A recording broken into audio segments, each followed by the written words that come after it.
I'd like to welcome everybody this morning. This meeting will come to order. We are meeting this morning, Thursday, January 11th, at the Car Parks and Wildlife Building at 6060 Broadway.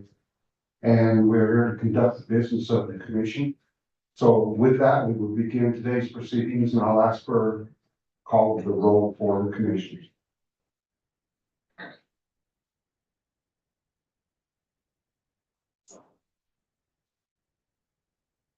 Bailey. Here. Beaulieu. Here. Hackett. Here. Murphy. Here. Otero.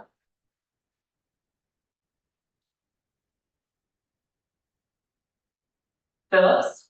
Here. Reading. Here. Skiba. Here. Touchton. Here. Vardy. Present. Chair May. Present. All are present. Thank you, Diana. With that being said, we will move right into our first agenda item, which is agenda item number 16, and we'll call on Reed DeWalt for our wolf update. Thank you, Reed. Thank you, Chairman May. Good morning, everyone. Commissioners, directors. It's good to be with you. Reed DeWalt, Assistant Director of Aquatic, Terrestrial, and Natural Resources. And before I get started today, I just want to show you something that I brought with me today. I don't know whether you can see this or not, but 25 years ago, I stood in this room just about over here, and this was given to me. This is my badge, and it says 982 on it. And I show that to you because I've had to deal with a lot of these badges in this room. And ask other employees who don't have badges how long they've worked for this agency. It would be very similar to the 25 years that I've been here. And that will become important through this presentation and later. But my main point is just the commitment that we have to this agency and to the natural resources of Colorado.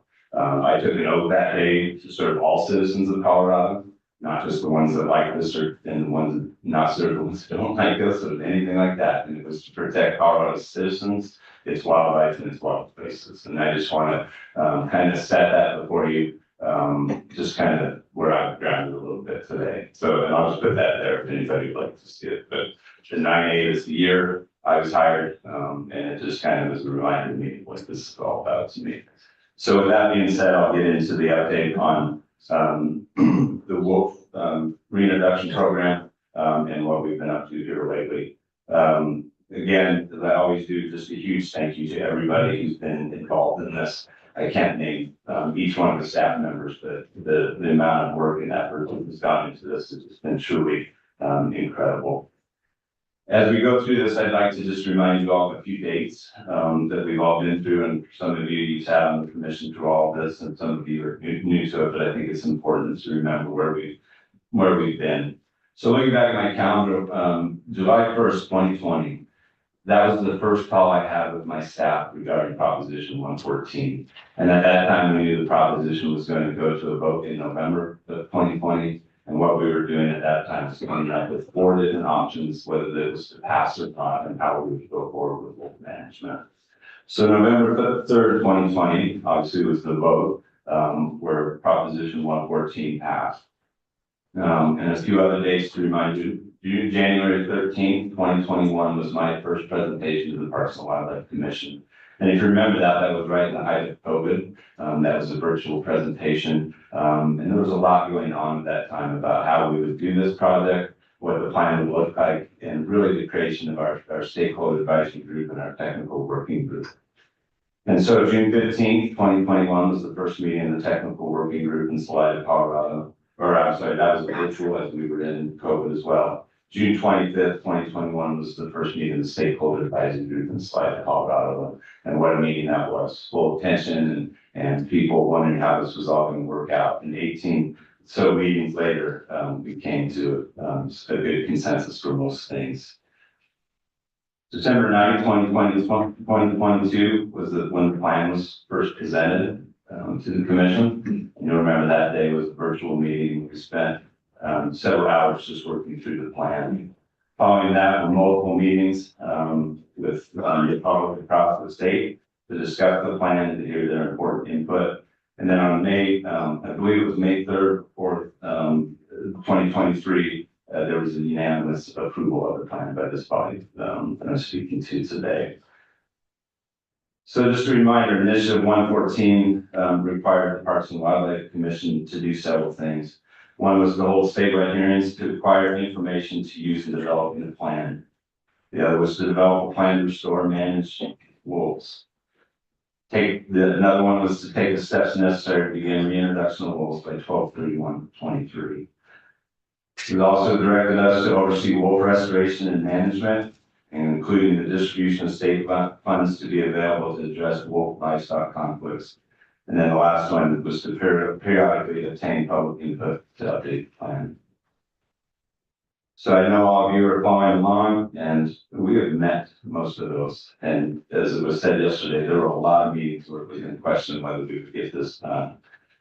But the first thing I'd like to just say today, before you on that, is that we met the Proposition 114 are now codified in state statute well before the 12/31/23 deadline. The 10J was final and effective on 12/8/23, and that was well before the deadline. And I just want to continue to thank the U.S. Fish and Wildlife Service for making that happen. We could not have done that without them.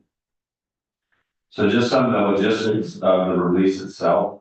So starting on December 18, 2023, we started to introduce 10 animals from Oregon to Colorado and Granite and Summit counties. And just for the record, we finished those releases by the end of that week. We had a very diverse DPW team in Oregon, headed by Eric Odell, who's sitting behind me. But in that team was representation from multiple branches of our organizational structure. So there were multiple employees from the Aquatic Terrestrial and Natural Resources branch, multiple regional employees, our information and education branch, our law enforcement branch, policy and planning and research. We're all on scene in Oregon to help capture those 10 animals. And I think a highlight of all that is that we safely and effectively captured 10 animals with no injury to staff or the wolf.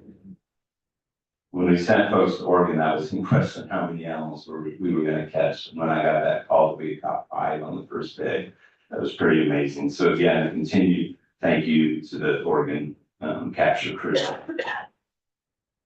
So we introduced 6 females and 4 males in total. And that is an acceptable sex ratio according to the technical working group recommendations. And if you were to skew that ratio, you'd want to lean more heavily on the female side.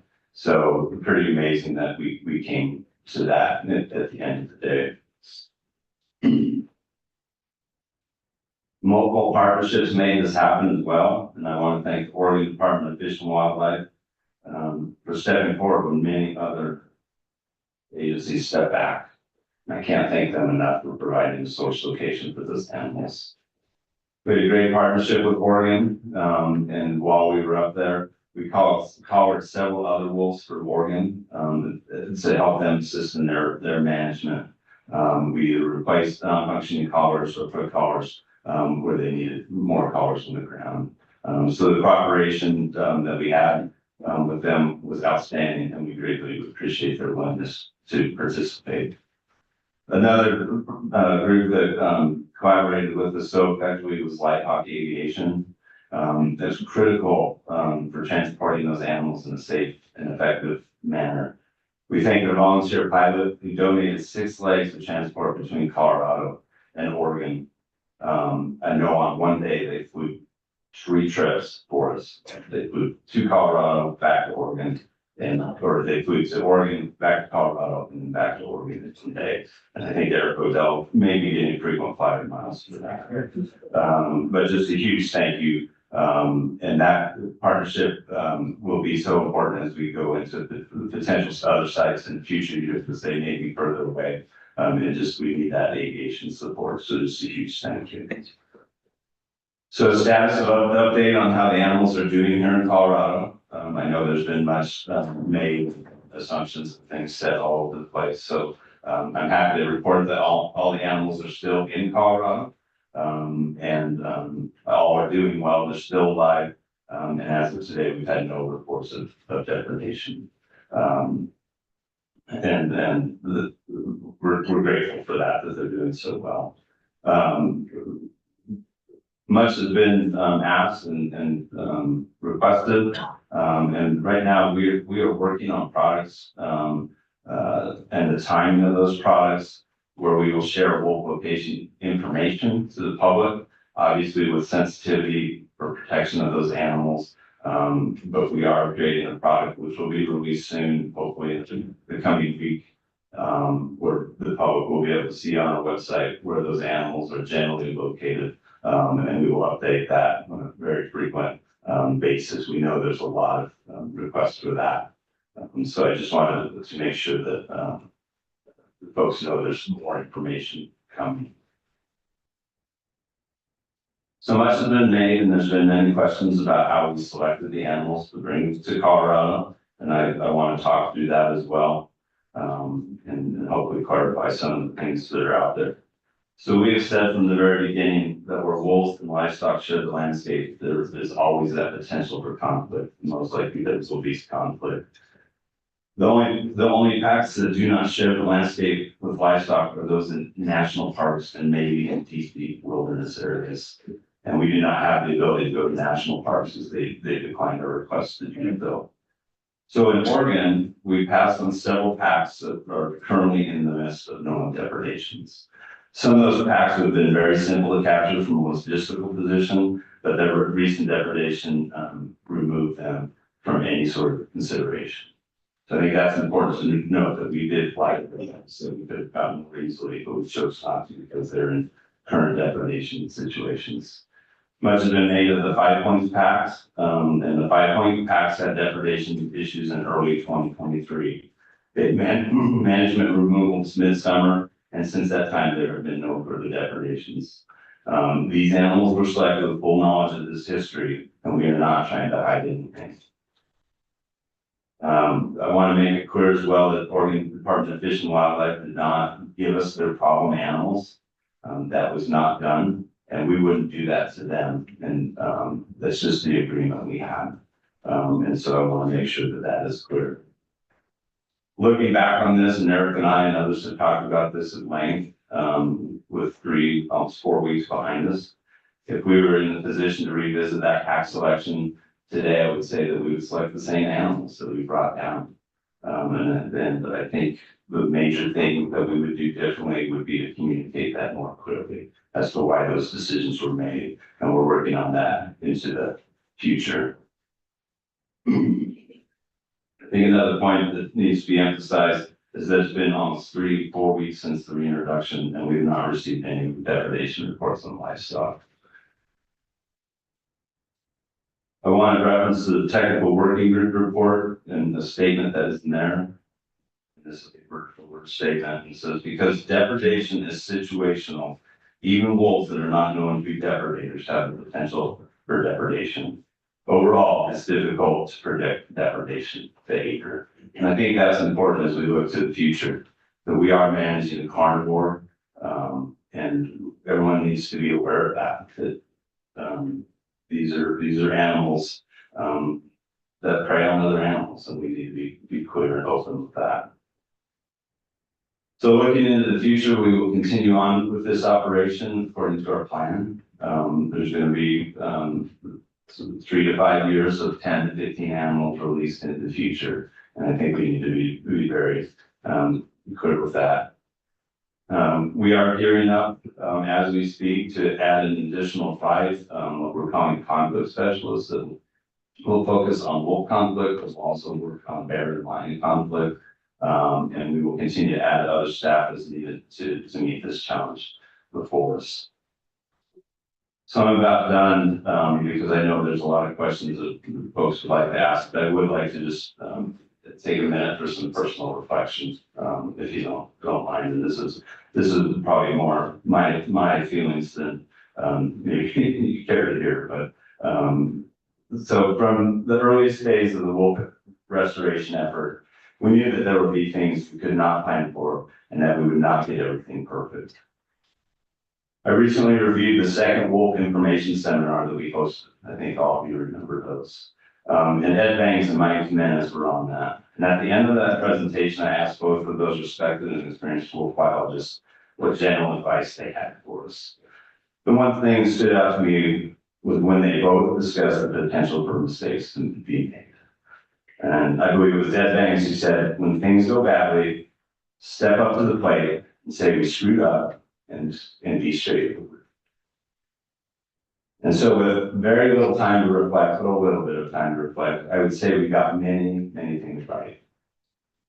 But we did get some things wrong. And in hindsight, I should have been more direct with the fact that we were bringing in a predator and that all animals we were going to capture were going to have some history of interactions with livestock. As stated yesterday, we also need to figure out a way to properly notify impacted communities when we are releasing wolves. But we also need to provide for the safety of our staff and for the wolves.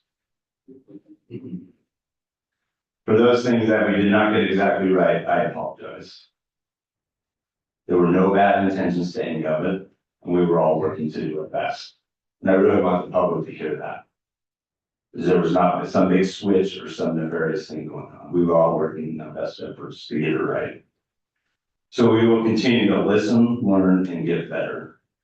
We will also be there when there are wolf and livestock interactions. We will be there to prevent depredations when possible and to compensate for damage when it occurs. We have a really good plan. Now is the time to put it into action. And so this is an extremely difficult project to complete and to get exactly right.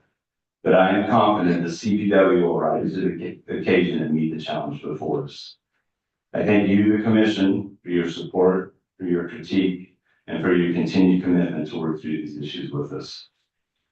And going back to the very first seminar that we held with Diane Boyd, she made the statement that there's going to be times where we all have to take a collective deep breath and to collectively expect the unexpected. And I think that time is now, where we need to sit back and look at what we've done, and we plan that. Director Davis talked about that yesterday, this after action review. We're going to do that. It's already been scheduled, and multiple ones of those are going to occur, and we're going to learn and we're going to get better. And as I stated before, by showing my badge, which I no longer carry, but I'm still proud to have, there's a deep commitment from this agency, and there always has been, and there always will be.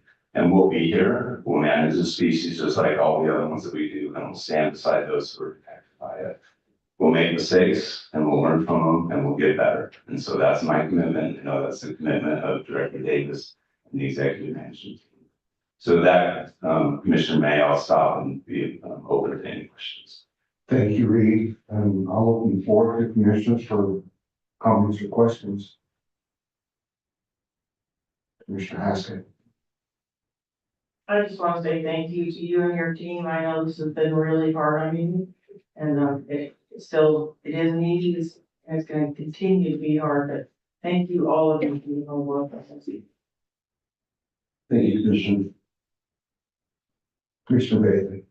Thanks, Chairman. Thanks for the update. And yeah, Reed, thanks for those reflections. Thanks for reminding us about the longevity that so many people who work on this and who work with CPW every day have committed to the agency and to this work.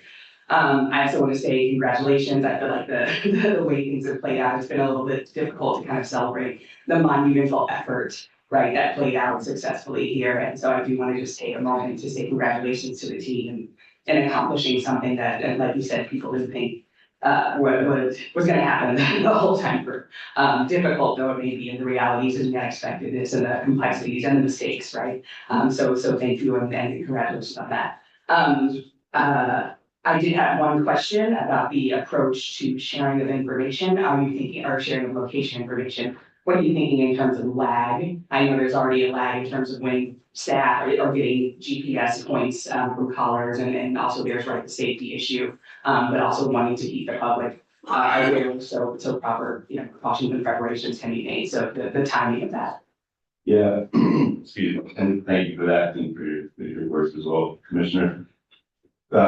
What we will eventually get is when the pack's set up, we will get known pack territories, and then you'll see that in other states that have wolves, and that will be very public, and we will, the packs will set up in a territory, and that will be well known. In the meantime, we're collecting data off those callers, and we need a minute to collect that data, please. pretty random right now. We're starting to see some trends. But we do have information as to where they are. We have, pretty direct information, but I think it's clear, it needs to be clear that I couldn't look at that information and tell you where those animals are right now. And nor do I think that we need to do that. There's just all kinds of issues around that. And that's just not how the technology works. Technology reports where the animals have been.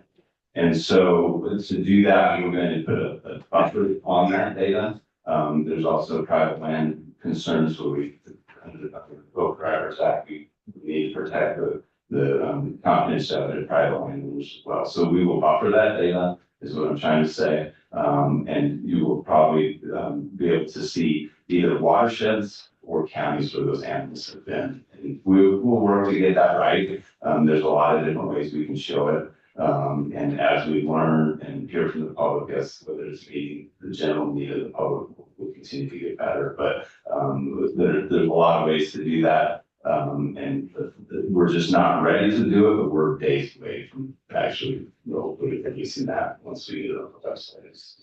And it sounds like the director would like that as Very good. Director Days. Yeah, we'll have to come up and the kids.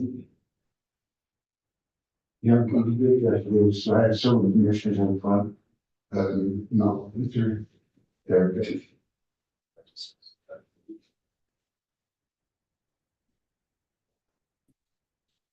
Yeah, I just want to add to that, as Reed mentioned in his comments, we're still the same people. And that means we still have our regional staff out there that also will be having the ability to see information and connect with landowners, to make sure that we're not gonna be able to do that every time, because at some point we'll have hopefully 300 wolves or so, as per the plan, but yeah, that's the intention, is that we don't have landowners that are surprised. But that we can keep some of that, a lot of that information kind of safe, but share safely as well. Thank you, Director. Commissioner Haskell. Thank you, Chairman May. For our boots on the ground and for the ranchers out there, are they able to let people know right now so they can also put some of those non-lethal materials out to them? I think that's really important with the way the release went, that we try to help those people out there and within a certain radius of where they are now, to let those ranchers know and give them some opportunity. Yeah, thank you for that. And that's definitely an area we're trying to get right and learning as to what those needs would be. And so they're at the area wildlife management level, they can see where those animals are. They have access to the data, those AWMs that have the wolves in their areas. And so if we see wolves setting up or continue to be in an area, we have that ability and can share general information with those ranchers. But I think that's an important point, is we don't exactly know what would help fit that need. And so that open communication at that local level is really important. That's, to me, how we're gonna manage this issue and solve it, is that local communication between the district wildlife manager and the landowners, and then it just occurs that conversation. So we continue to work on how to get that right. And I think if you go back, all the way back to those things, that was one of those things that all of those people pulled, is you have to figure that out, and time will let us do that. And we're continuing to work on that. Okay, thank you. Yeah, I think it's extremely important. Yeah, I agree. Thank you, Commissioner. Commissioner Steve. Thank you, Chairman May. Just wanted to thank you and your staff again, Reed, for everything that went into this. It was a fantastic effort. Never, as you said, you weren't sure it was going to be successful. You guys did it. So thank you for that. And I did want to emphasize some of the points you made, that there's nothing nefarious in what the CDW did through this process, and that you have the best intentions all along, and that you will rise to the occasion as any sort of issue develops. So I know that, you know that, but I hope that the public recognizes that as well. And last, I wanted to thank you for showing your badge. Mine's still in my drawer, and I look at it with a great deal of pride. Thank you. Thank you, Commissioner Stephen, Commissioner Reed. Thank you, Chairman. I'm just echoing what most said. Thank you and congratulations. And, I also wanted to speak to all the speculation and misinformation that's been out there. And I'm hoping that your comments today will help address some of that concern. It won't obviously address all of it, but I thank you very much for, putting some of those issues, hopefully, people's minds at ease to those people. Thank you. Thank you, Commissioner Reed, Commissioner Duffin. Thank you, Chairman. Well, I will join the chorus and with my thanks. Your statement was an example of what you've done throughout this process, which is be consummately professional, to put up with people like me and people are even more difficult. And you've done it with grace. And so you really said it best yourself. And I'm very proud to be a part of this agency in a small way. I don't have a badge, but I really respect the people who put in 25 years, and you're a credit to us. Thank you, Commissioner Reed, Commissioner Phillips. Sorry. Good morning. Phillips. You hear me? Hear me all right? Yes. Cool. Morning. And yeah, Reed, just want to echo a lot of the sentiment here. This was a huge task given to CPW, and you were kind of the tip of the spear, you and Eric, and your support staff. So really want to thank you guys for, your willingness to grab a hold of it, your professionalism through uncharted territory, and commitment to the process, to the agency. So thank you very much. Thank you, Commissioner Phillips. Any other commissioners' comments? Before we go to public presentation, I would like to say, going through this whole process for me, it's the last 3 years. But as we talk about this, we've dealt with this numerous times, and I think our agency did the best job possible under very difficult circumstances. My perception going into this, once the Wolf Plan was approved, that this was not going to be done with a huge amount of fanfare. It wasn't going to be done in a broad way to shine the light so the public knew where wolves were going to be released at exactly the same time they were going to be released. Exactly the opposite was true, as my understanding. This was to be done quietly to give everything the best chance for success because of the expenses that the state is involved in and all the intricacies that this was going to take. So I was not surprised that this was done quietly. And I am somewhat surprised that some people are offended that they weren't standing there watching the wolves as they were released, because I think that would only been a detriment to both sides. So as we went through this, we repeatedly said we were going to use situational analysis. We're going to adapt to this as real time happened. And I think that I would like to ask people to give everybody the opportunity for that to happen. The tools are in place. Non-lethal management is in place. We're trying to cooperatively work with everybody that we can through a very difficult situation. So that's the comment I have. I'm proud of the way this was handled, even though there might be changes to it in the future. We will learn from that and we'll continue to do that. So those are my comments for the wolf release. I think we're ready for a public comment, Kate. Thank you, Chairman. Kate Lander, Acting Assistant Director of Policy and Planning. Received 2 blue slips for this item, so we'll start with Wendy Keegover, followed by Josh Heath.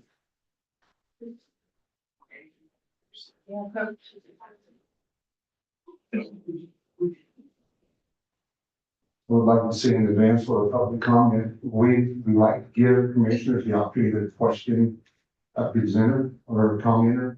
And depending on how time goes today, we will try to allow that to happen. We might get to the point where we have to move on. So just bear with us. We'll try to allow that. And I'd like to ask commissioners, if you do have a comment or question, try to keep it concise and let's keep it moving through quickly. Thank you.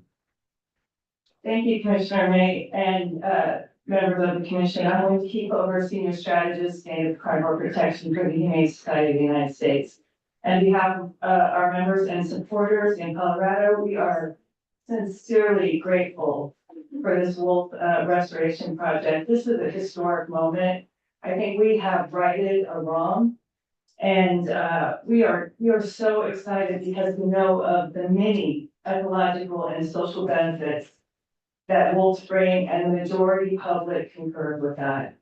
That said, we remain gravely concerned about the wolf killings with the Pioneer and North Park packs. And we want to make sure that illegal wolf killings don't happen in the future. So we strongly urge CPW along with state and federal prosecutors to investigate and press charges where appropriate to serve deterrent. Failure to prosecute has plagued the Mexican wolf program in the Southwest. We are concerned about the media articles that dramatically overstate livestock losses to wolves. We've done an analysis in every wolf state. It's less than 1% of total inventories. So we just hope the media gets that right and starts to report things more fairly.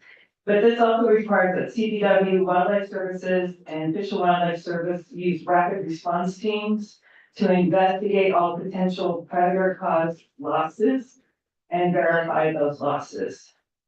And then finally, we just want to note that there's several revenue streams to help finance non-lethal conflict and for compensation of those losses. We've got SB 255, the Wolf Depredation Compensation Fund, which appropriates $525,000 for 2 years to cover livestock losses from wolves. We've got the Born to be Wild license plate, which helps CPW mitigate losses. We've got CSU has a wolf conflict reduction fund, which is also a non-lethal conflict. And under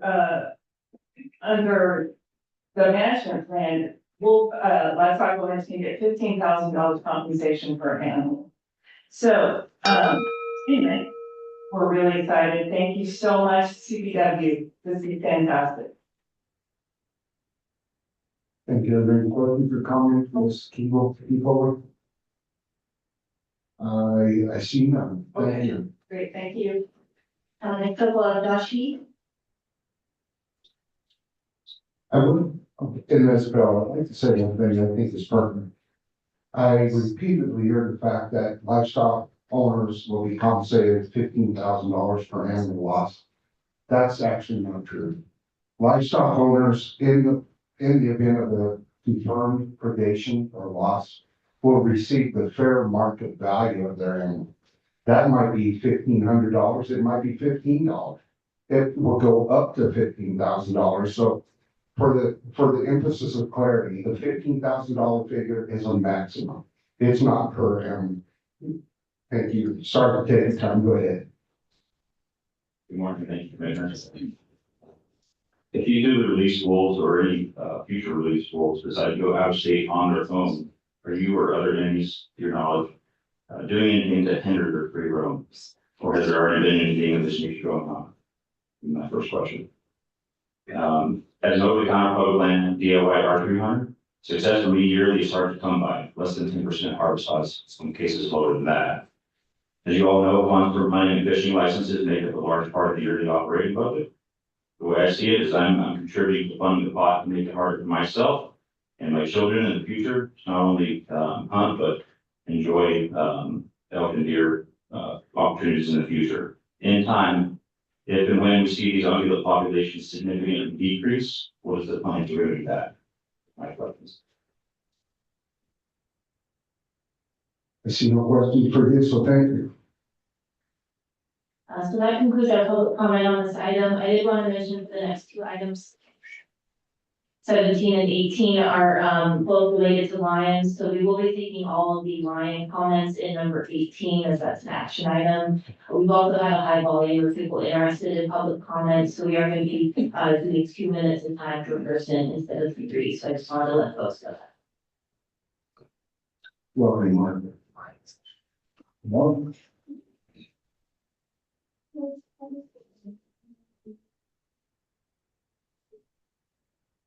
okay. Well, good morning, Mr. Chair, Commissioners, Director. My name is Mark Vieira. I'm CPW's Carnivore and Fur Bear Program Manager. And my first talk today is going to be sort of the general overview on Colorado lion management. And as such, I think it's always a good place to start with some background information. I would describe the last 50 years of lion management in Colorado as a conservation success story. Until 1965, lions in Colorado were killed with few limits, including the legal use of traps, poisons, and bounds. It is in the decades since 1965, when lions became a big game species with well-regulated harvest management, that we began to see lion populations increase. Over the last 55 years, lions have been managed like any other big game species in many ways. This means annual evaluations of harvest against management objectives, the development of management plans outlined by data analysis units or DAUs, the requirement to prepare harvested meat for consumption, and paying game damage claims. While statewide lion population estimates from Colorado study weren't available until much more recently, all informal observations point to a growing, healthy, and increasingly expanding population of lions in recent decades. Mountain lions in Colorado are not threatened or endangered in any way. By using scientifically supported management thresholds, CPW can provide for lion harvest as a management tool, while also having very robust lion populations on the landscape. It is not one or the other. These two conditions are not mutually exclusive. Agency lion management also supports values like the love of watching hounds work a track, or just plain being out on a mountain in winter and seeing cat prints in the snow. Our strong lion populations also support the overall biodiversity of Colorado, interacting with deer and elk herds and providing ecological services as lions have for thousands of years. For some folks, just knowing that lions persist in healthy numbers in lion habitat is what matters. CPW aims to balance all those diverse ways that Colorado citizens and visitors value lions, as well as providing tools to our wildlife manager staff who are tasked with managing the species through the challenges brought on by the nearly 6 million people that now call Colorado home. Today, I want to share our lion management framework with you all, walk through some of the thresholds that CPW uses to ensure lion populations are strong, and then provide a few examples showing support for that goal. Lion management in Colorado has a number of regulatory underpinnings that I'll share today. Lions are hunted during the primary winter season from late November through March 31st. Additionally, for the last 10 years, and under certain circumstances, there has been a season during the month of April in some DAUs or GNU subgroups.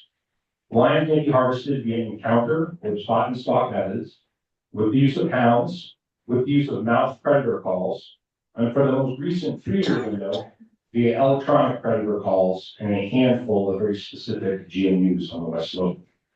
Over 90% of the lions harvested each year are taken with the aid of hounds. Hound hunting is a very important tool we have in Colorado because it allows hunters to be selective of the lion age and gender of the lions taken based on which tracks they pursue in the snow and whether to harvest that lion when it is treed and visible in the tree. States that hunt lions without the selectivity of hound hunting have much higher rates of female harvest than Colorado, simply because there are more females on the landscape, which are then encountered and harvested opportunistically. Colorado has regulations that require hunters to be present at the beginning of hound pursuits, and hound tracking collars are permitted for the safety to help locate and retrieve lost dogs. All harvested lion meat must be made suitable for human consumption. Heads and hides must be presented in person by the hunter for a mandatory inspection and sealing process at a CPW office within 5 days of taking that animal. A suite of data, including the sex, harvest unit, location, and a tooth for aging, are collected at this mandatory check. Lion licenses are available over the counter for hunters that has successfully completed the mandatory CPW lion hunter education and identification class online. Annual sales have averaged around 2,500 lion licenses over the last few years. Harvest of a lion, however, is far from assured, as only 1 in 5 license holders successfully harvest a lion each year. Hunters can hunt statewide in any open lion unit during the season. Lion harvest mortality is managed through the use of annual unit-specific harvest limits. Each hunting season, lion harvest limits open, the groups of GMUs open with a full harvest limit. If and when these units reach their harvest limit, they're closed to any additional harvest hunting for the rest of the season via this following process. Upon harvest, hunters are required to notify CPW within 48 hours of taking the lion, and that animal has been deducted from the harvest limit set for that unit. Hunters are required to check an online report of lion units that are open every night before they hunt. A screenshot of that report is in this slide. This regularly updated report provides the current closure status of each unit and how many lions remain in the available harvest limit before that unit is closed to hunting. We look forward to refining this report and our underlying lion harvest reporting software in the future to allow the sex of harvested lions to be posted in this report as well. Lion hunters, and more specifically houndsmen and houndswomen, have shown themselves to be responsive by taking voluntary action if female harvest rates appear too high. Colorado has 8 lion DAUs and 8 lion management plans, which are available for review on our webpage. Approved in 2020, the West Slope Lion Management Plan consolidated DAUs to manage lions at a much larger, more appropriate geographic scale. We acknowledge in this plan that a low-density solitary species like mountain lions live, die, and disperse on immense landscape scales, much bigger than beaver elk populations. So we pulled 13 smaller DAUs into 2 larger DAUs encompassing the entire West Slope, which you can see are the 2 DAUs on the west side or left side of that map. On the East Slope, there are 6 DAU plans, all but one written in 2004. The science of lion management has advanced substantially in the 20 years since then, and CPW is preparing to update those remaining management plans. I'm excited to let you know that we are scheduled to embark on an East Slope lion management planning process over the next 6 months to rewrite our older plans with newer information on lion density in Colorado and more comprehensive stable management thresholds. Stay tuned for updates on the public process and the timing of commission presentations during development and approval.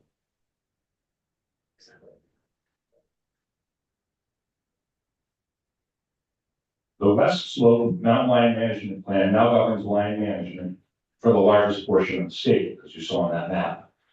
Besides the increase in management scale, this new plan updated regional objectives and enacted new management thresholds. While previous individual DAUs on the West Slope had either a decrease or a stable population objective, under the new plan, lion population objectives across the entire West Slope moved to stable population management goals, similar to levels that we have today. This also allowed a reduction in the West Slope harvest limits. To ensure harvest and total mortality rates are not exceeded, we enacted 2 independent but complementary management thresholds for the West Slope. Additionally, CPW committed to annually measuring lion densities over the life of the plan in both West Slope DAUs.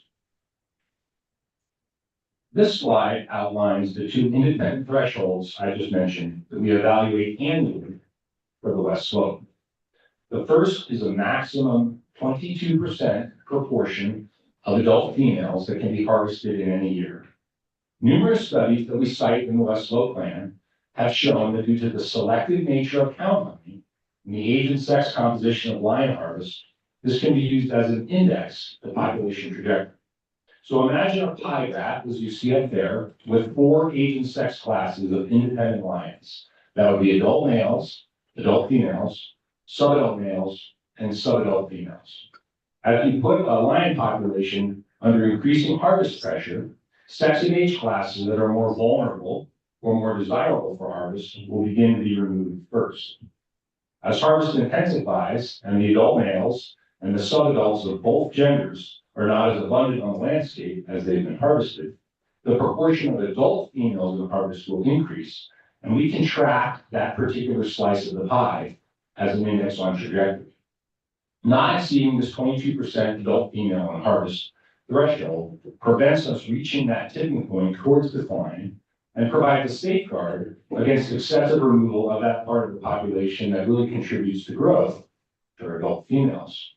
The plan's second threshold requires the total human caused mortality not exceed 17% of the projected DAE population. We considered 6 reported population growth rates and 3 reported mortality thresholds in the literature when we settled on this trigger. This ceiling will prevent mortality rates reaching levels that would cause a decline in the population.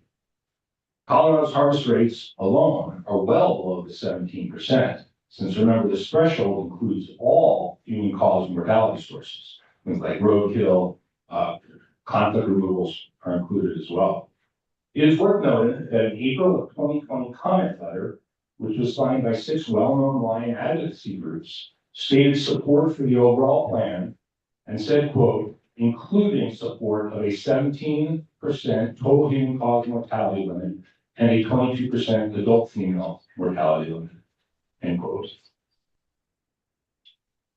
Now on the east slope, 5 of our 6 plans are 20 years old.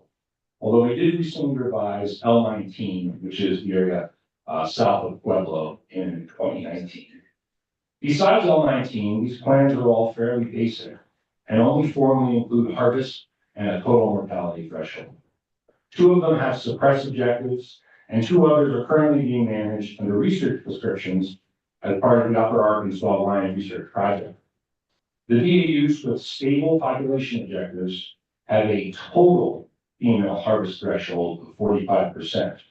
Note that total females means adults and subadults, as this metric applied in those 20-year-old plans is quite different from the 22% adult female threshold that I just described earlier for the west slope. Our upcoming east slope plan development will hopefully address some of the discrepancy between these older and newer metrics in lion science, lion management science. So now that we've talked about the management framework, let's get down to how this is all applied and fits together. Look at this nice maps. To prescribe a sustained harvest or annual total human caused mortality rate, we need some static approximation of the DAU's lion numbers. So now's a good time to introduce the habitat model or resource selection function, RSF, that the 2020 West Slope Plan uses to project a snapshot of potential lion abundance or population on the West Slope. Our 2004 lion management plans were very simple and just applied a single possible lion density to all winter lion habitat to generate a population projection. While this new RSF habitat model is still a model, it represents a much more robust and comprehensive effort to project potential lion numbers around the state. This map that you see here depicts the results of that work, with blue colors representing the habitat with the lowest predicted probability of lion occurrence. You'd see that would be the most of the eastern plains, the San Luis Valley, areas like that in blue, up through green and then yellow and red, with yellow and red representing that higher quality lion habitat on this probability surface. We have applied corresponding lion densities, each colored strata, to generate a population projection. This population projection is what is used on the West Slope to numerically generate what that 17% total human caused mortality rate and the corresponding harvest limit could be.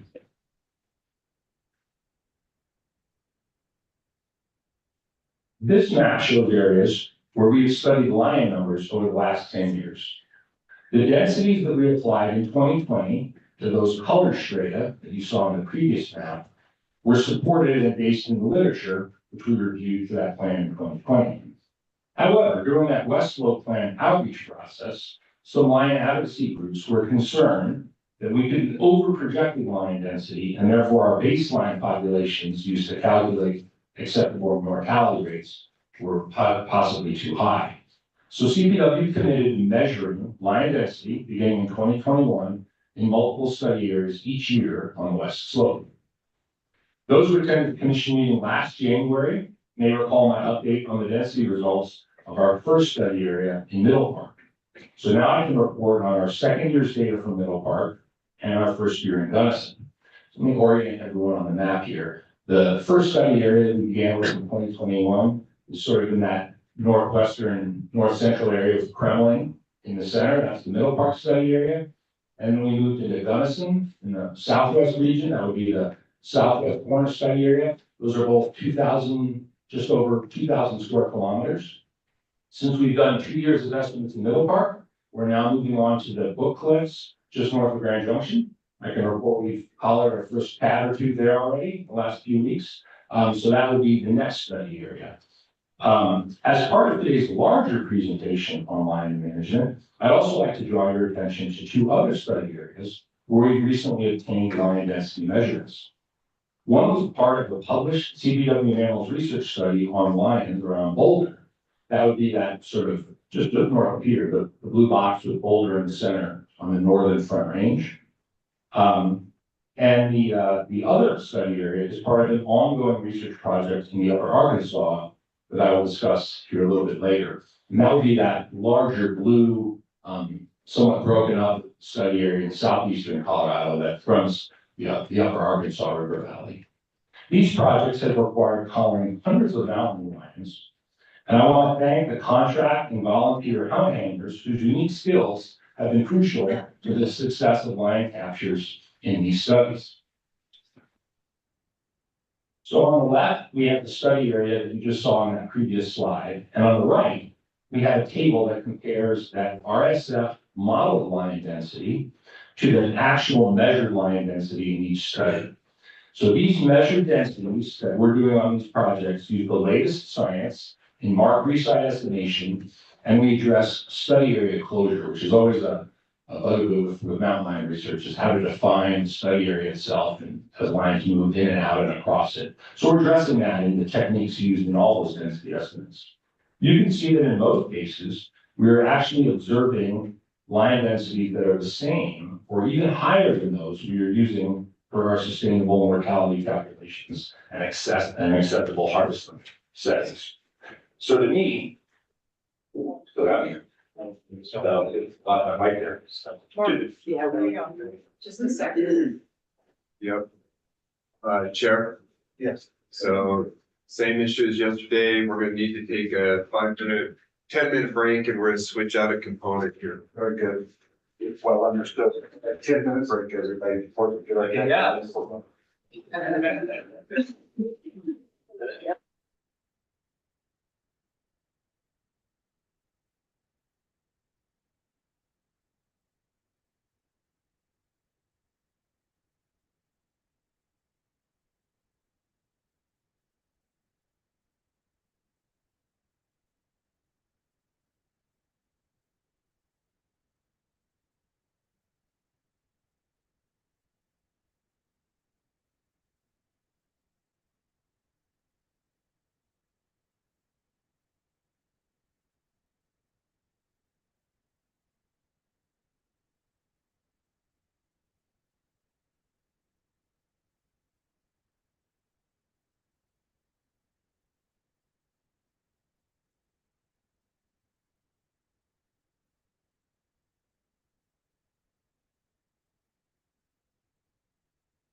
I'm happy to get the audit correct, this goes out on live stream. So we're working through the issues and hopefully we'll be able to control through the day and go work March before all goes. Not green yet.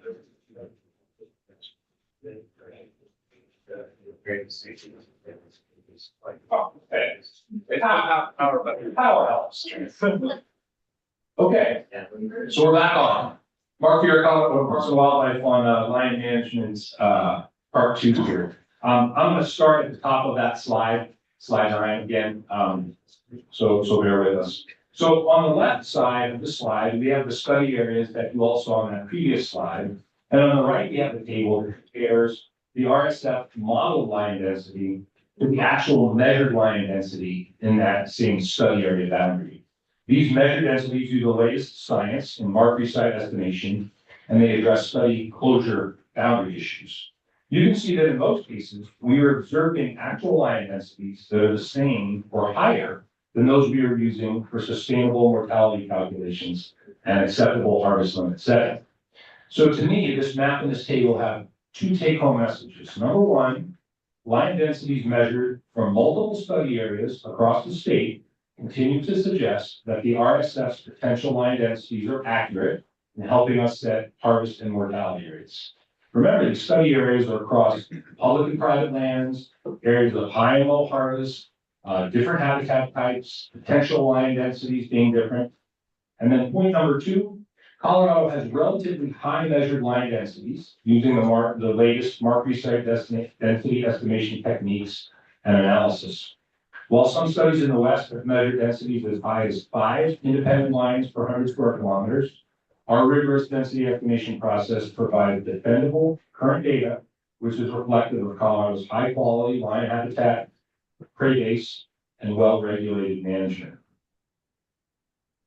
So what do all these measured lion densities across all these different areas, varying harvest pressure and habitat types, all mean as a check on our management?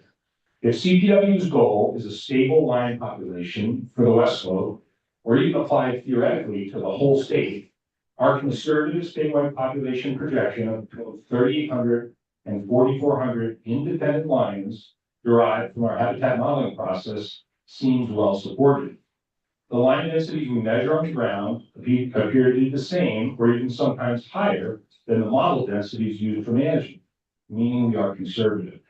Remember that this population projection of 3,800 to 4,400 represents the legally harvestable portion of the population, independent lions, meaning subadults and adults. As we do every year as part of the harvest limit setting process, we can now evaluate harvest mortality and total human caused mortality against projected populations. Examination of this relationship at the statewide level shows our current harvest rates, as you see on the slide, to be around 11.5 to about 13.3%, and our total human caused mortality rates to be around 14.2 to 16.4.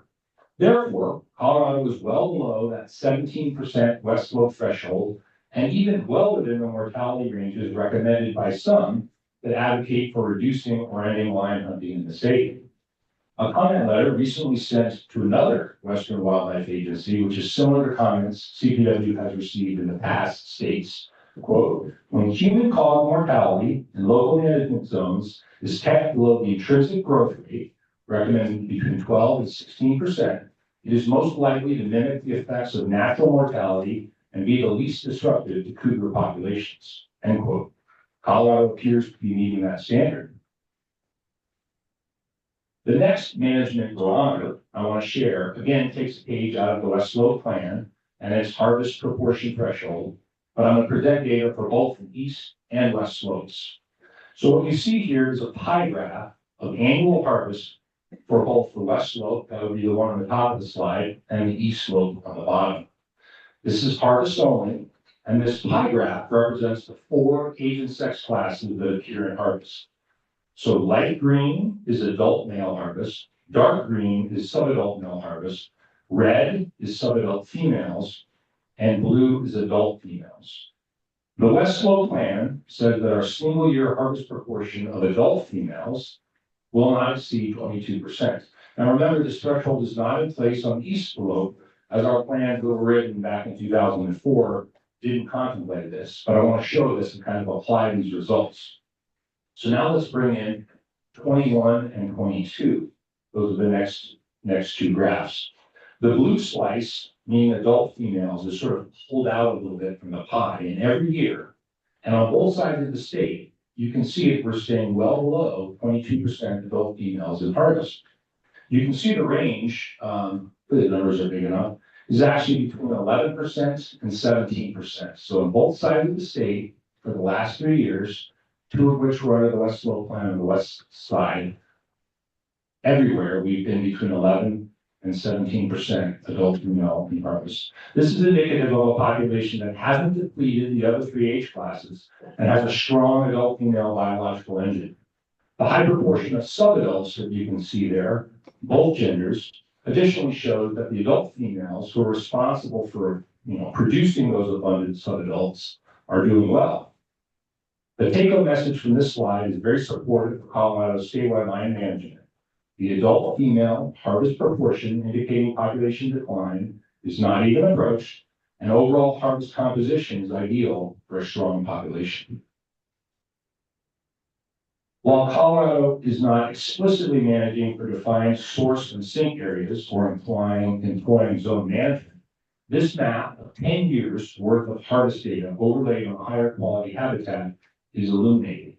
So the orange that you can see on the map there represents areas with really any meaningful level of harvest. The black layer underneath everything else represents the top 50% of lion habitat based on that RSF model. So that would be the red and the yellow that you saw earlier on that habitat model.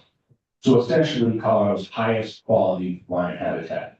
So anywhere you can see black, high quality habitat, but no orange, which is harvest over it, is representing areas of no to very low lion harvest over the last decade.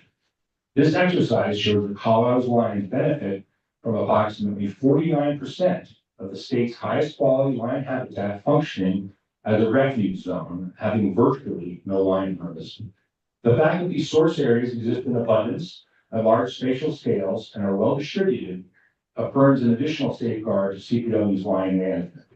Significant portions of the state are available to lions as source zones that offset any sink zones that occur due to hunter harvest pressure or other reasons. The source areas promote a supply of immigrant lions and bolster recruitment, supporting population viability and resiliency across the entire landscape. The functional impact of having large portions of high-quality habitat across the state as de facto refuge zones cannot be overstated. So my final slide here, one last piece of lion management that we need to talk about is the arena of human-lion conflicts, which our staff is required to address. Human-lion conflict management has a lot to do with public education, non-lethal conflict mitigation techniques, and local community outreach. And we're often asked about the relationship between lion harvest and conflict levels. This statewide map shows the most recent 5 years of average annual harvest and average reported human-lion conflicts at the GNU level. So gray GNUs, gray game management units that have, ones that are grayed out have had 0 harvests since 2019. So no lions harvested in the last 5 years. White GNUs have had a very small amount of harvest, and that moves up through colors with the dark blue GNUs representing the highest harvest levels. Orange circles are average annual human-lion conflicts, with size representing the quantity. So if your eyes go to those larger circles, those are an annual average of higher levels of human-lion conflict being reported to the agency. In Colorado, we don't see any relationship between high harvest and high conflict. This is pretty visually obvious from the map, I would say, but confirmed by a regression analysis. In fact, the northern front range of Durango, which are sort of where my eyes go, with those large orange circles, where we've seen the highest conflict rates recently, are among the GNUs with the lowest harvest levels, implying perhaps a correlation in the opposite direction, or tied to something else that could be like human density, population. The Upper Arkansas Research Project, which is now in its 8th year out of 10, is aimed at specifically examining whether a relationship exists between lion harvest rates including online conflicts. When completed, this Upper Arkansas study will represent the first large-scale manipulative study of its kind, allowing greater inference into this topic. So with that, I will end my line management talk and take any questions that commissioners might have. Thank you, Mark. Commissioner Dutton. Thank you, Chairman, and thank you, Mark. And I actually have a few more thank yous. In addition to your presentation, I wanted to thank you for the staff recommendation to end the electronic calls and close the April seasons. And to update the management plan on the eastern slope. Personally, I think those are all very positive endeavors. So thanks for those. And I try to ask only two questions. I'll ask them together and you can take them in whatever order you like. My first one is we're looking at some deer management plans later today and chronic wasting disease. So we have some pretty high levels of chronic wasting disease in some places. The only tool that we have that we control in some ways is increased buck harvest, more buck harvest, younger bucks. And what I was wondering is if natural predation, lion, whatever else is on the landscape, could also be a tool to reduce chronic wasting disease. And I know we manage for stability where we can, where we have updated plans, but it's a question of stability at what level? And whether in some areas we would want to maybe increase the lion population to help with chronic wasting disease, so we have another tool potentially out there to address that problem, which I think was a very large problem. My other question goes to your RSF model. You probably didn't get a chance to necessarily read it in detail. We received a comment that I think all the commissioners got it from the Humane Society, which critiqued our estimated averaging, which I think we put it 2.8 in the Northwest and 2.6 in the Southwest. And they had some figures that were from 1.8 and 1.63 is in their letter, so that our average is sort of our bank accounts from which we make withdrawals might be over inflated. And just to get a little more detail on it, as I remember the RSF model and the areas you showed that had impressive lion densities, those need to be the good quality habitat. But for like poor quality habitat, like say the San Luis Valley, we still used a level of 1, if I remember it correctly. When I don't even know, the true level might be 0. And whether that's not focusing on the high quality habitat where we have good densities, but our model comes out too high in our estimates because we assumed there were lions in the low quality habitat where there might not be any. So it might be a response on that one as well. Absolutely. Thank you, Commissioner Hutchinson, for those two good questions. I guess I'll go in order. And I think your point is well taken relative to lions as carnivores, and the potential for using carnivores relative to chronic wasting disease or disease in general. The study that's commonly cited, and I'm actually helped collar a few mountain lions on, was Crum et al. Was done on the Front Range. It's commonly cited as a study that looked at mountain lions taking higher levels of chronic wasting disease and infected deer on the landscape than hunters or other techniques. What was the next bridge, which to my knowledge has not been completely resolved, is how that would meaningfully show up in prevalence rate changes on the landscape. So while there is that contribution in that paper and others, what would a few more lions on the landscape do actually functionally relative to chronic wasting disease and changing that prevalence rate? And I think that I would argue that's still completely an unknown. to get back to your point, and I kind of started with this in the beginning of the conversation, I think we can hold, sort of accept two things at once. One being that we have hunting that's occurring, that's removing lines on the landscape, but we also, and hopefully part of this talk has shown that, we've got very strong, healthy lion populations at the DAU scales, on the large scales. And they are contributing to exactly what you talked about, disease management. So I would argue that you can have both things occurring at the same time. Lions their populations regulate in such a way that you cannot keep adding additional lions by removing harvest and expect that density, that number of lions to keep increasing to some uncapped threshold. And as these densities that we've shown they're pretty robust already. So that would be my response to the first question. Now let me think about the second question. Just kickstart for me again. The RSF, yes. Very good question. And I did have a chance to review the 14-page letter last night as well. And I believe Commissioner Hutchinson, you were on a couple of those calls. CPW, as part of the West Slope Lion Plan, took steps to meet with groups that were concerned about those assumed densities. And what came out of that in 2020 was our commitment to measure density, actually empirically collect that data on the West Slope, because at the time we were talking about the West Slope Plan, to see how accurate those assumed densities were.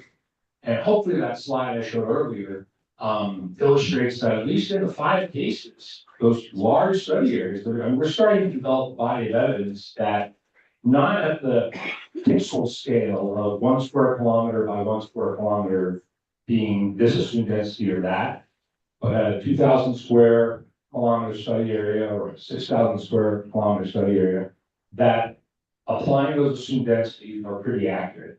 To your point about the San Luis Valley floor or the Eastern Plains as examples, certainly if we looked at 1 square kilometer or picked out a very specific habitat type and said, well, could there be one independent lion per 100 square kilometers in the bottom of the San Luis Valley? Probably, I would say a little unlikely that it's that high. But what we're learning is that when we look at that study area size, which has got straight all the way from that high probability occurrence, the red, all the way down to blue. When you look at it in totality, it comes out at 2.6 or 2.8, and those are very much empirically supported densities that we're measuring using. We need a whole other talk on market density estimation, but the techniques we're using are a lot more rigorous than they might have been 20 years ago. Thanks, Sharon. Thanks for these updates. It's really great to see the data and also this sort of alignment between the modeling and the on-the-ground data collection that's happening. I'm really fascinated as somebody who lives in that northern Front Range area and was probably one of the points we lost a dog to a mountain lion a couple of years ago. Yeah, it's just interesting to see how everything overlaps. I think my question maybe was answered. It was sort of similar to the question Commissioner Hutchinson asked with respect to the uncertainty that might, in certain parts of the landscape, that might sort of limit the applicability or suitability of the RSS and suggest a more conservative approach in those areas where there is some greater uncertainty that might be related to low habitat quality, weather conditions, population changes, development. And so I guess, maybe any additional thoughts on how we might be incorporating that uncertainty into the planning there. Sure. And I didn't provide confidence intervals, shout out for our biometrician that analyzed those data. There are confidence intervals, of course, on those point estimates, as there always should be. And in the world of lion management, unfortunately, we don't know exactly how many there are. So I acknowledge that there's a good width on those confidence intervals. But we're using those the center, the point estimates. 2 things to your point on, I believe that our offtake rates and those 2 thresholds that are sort of complementary but independent are by nature conservative. And hopefully I've shared that as part of this talk. So those are conservative. I would also add that perhaps by design, the 2 study areas that we started with, Gunnison Basin and Middle Park, those are sagebrush patients. They're not, if you ask lion managers, those are not, necessarily viewed as the highest quality lion habitat in the state of Colorado. In fact, the Book Cliffs, North Grand Junction, where we're now moving towards, I'm really interested in what that density, which we'll know in 2.5 years from now, what those density estimates are, because the model is projecting that to be much better lion habitat. So from a conservative standpoint, we went ahead and started measuring places and it's supported, that we were not predicting or projecting very, very high lion densities. Commissioner Reed. Yeah, thank you, Chairman. Thank you, Mark. That was very informative, and, you know, I'm impressed by what the division does for carnivore management, because, boy, studying carnivores is hard and getting good data is difficult. My question goes to one of the studies that was conducted by Logan, and in their recommendation, so I'm getting nitpicky here, I admit it, but they recommended keeping the threshold at below 15%. We have it at about 17%, and I'm wondering why, when our own study shows or recommends 15, we went to 17. So I'm just, Yeah, great question. And I'm glad we can get into that study a little bit more. I didn't show it on the map, but for those that can recall, we did a 10-year, a small 10-year lion study that ended in 2014 on the Onondaga Plateau in southwestern Colorado. Dr. Ken Logan that has since retired, and was published in a monograph by 2 of our staff employees. So that's the paper we're talking about. Also recall that I mentioned how hard it is to estimate lion density because of this idea of closure. So lion studies are always plagued by this idea that collared lions are moving across study area boundaries, and they're living here and they're living there, and they may die off the study area. You may have an uncollared animal that comes and is harvested on the study area, and how are you dealing with that? The last 10 or 15 years of lion management science, lion research has really advanced how we deal with that. So to your question, Commissioner Reading, if you really dig into that study, and I know it was referenced in that Humane Society of the United States letter that you all received, this 15%, the authors multiple times reference how that is biased low, 15%, and they recommend not using that as the threshold. And it's mentioned several times in that paper, that due to the issues with the scale that they were measuring that 15% at, and the fact that lions are moving this closure issue and they're moving on and off, they recommend applying the population scale larger than just the study area boundaries to your management recommendations. Of course, we review that paper in our review for the West Slope plan, and you find in that paper that their recommendation is that the results of that a 22% harvest rate was seen as a decline on the population level. And further, they acknowledged that a 27% total human caused mortality rate was what on average was what those lions were enduring. So 27% total human caused mortality, 22% harvest, and our West Slope threshold is 17% total human caused mortality. So I think it is supported by that paper, but we've got to kind of get into the guts a little bit of those details. Thank you. Very good. Commissioner Haskett. Thank you, Chairman May. Thank you, Mark, great presentation. It's really nice to see that our actual measure density is higher than our model, which means you guys are doing great science out there. I have a lot of questions, actually. In a lot of the papers we receive and a lot of the comments I've heard, it says like 40 to 43% female harvest, but that's not what you show here. Can you comment on that? Yeah, I don't know if I could go back on those pie charts. And definitely because the West Slope plan is using this, I would argue, much more recent, newer science, adult female metric.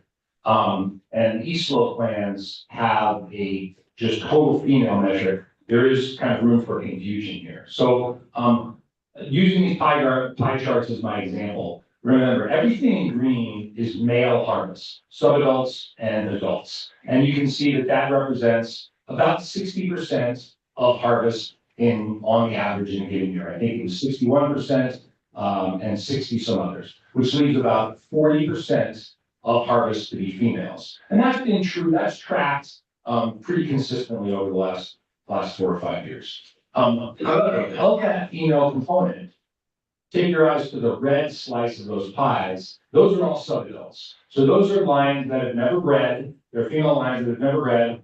They're between the tooth data and their evaluation of nipples to see if they've ever nursed kittens. Those, they haven't yet had kittens. From a biological standpoint, they can sustain subadult age classes of both genders can sustain very high harvest levels. Because again, they're not that breeding population. So what we're really focused on is protecting the blue slice of the pie. Those are the adult females that are breeding, that are producing what will become subadults 18 months later in those following years. So yeah, I know there's been a lot of different numbers thrown out and different things put at you all, but a 40% female harvest rate is what you see in states that have hound hunting, that allow hunters to be selective of overall female harvest. States that don't have hound hunting, you're looking at female harvest rates in the mid-50s, even getting towards 60%. So again, that 40%, because females are more abundant on the landscape, as they occur, they're being harvested in rates over 50-50. You know, as I mentioned in the states that don't have hounds, whereas in Colorado, we're able to keep that at around 40%. And again, keeping our focus on protecting the adult females. Okay. And every year the harvest, the kind of the ebbs and flows of harvest, can you explain what the differences are in that and why some years are better than others and different months are better? Yeah, and in fact, I've got a second talk that we'll jump into here in a second, but we'll be pretty quick on harvest limits. And I've got a graph of 10 years of line harvest mortality for you by year. And essentially what it's showing, and Commissioner Haskell, you're asking about consistency. Our lion harvest has been around 500 lions for the last 5 years or so. So that's been fairly consistent. In terms of our seasonal harvest, Colorado's got one of the much more restrictive lion seasons relative to timing than other states. A lot of states have year-round lion seasons. A lot of states allow lion harvest in September and October and early November. Again, that's not the case in Colorado. We've got a really abbreviated season in the winter that's done for particular reasons. On your question about how harvest occurs throughout the winter, for that consistency point, we tend to front load our harvest, meaning early November, late November when the season opens, through December and early January, we harvest more lions than we do in February and March on the tail end of the season. And there's a lot of reasons for that. If nothing else, there's the opening day, for those of us that hunt any other species, that opening day push where when things start, and it's opening day of pheasant season, more folks are out, and more pheasants are harvested on that weekend. Snowfall, et cetera, et cetera. So that's kind of the annual consistency and the seasonality of our harvest. Does that address your question? Mm-hmm. And no, I kind of have a comment, but maybe Steph might have a answer to this too, but I was on the CWD committee and I don't think you could manage mountain lions or deer through mountain lions or vice versa. So I think we need to be careful of that, but I also, our highest CWD areas, I believe, are on the Eastern Plains, but we don't have a mountain lion population there anyway. So I don't think that that's a viable option in anyway. So, thank you. Thank you, Commissioner Haston. I see no other questions or comments from commissioners, so we'll turn it over to Hillary on I guess we're going into the next agenda item now, which will be an action item, which is agenda item 18.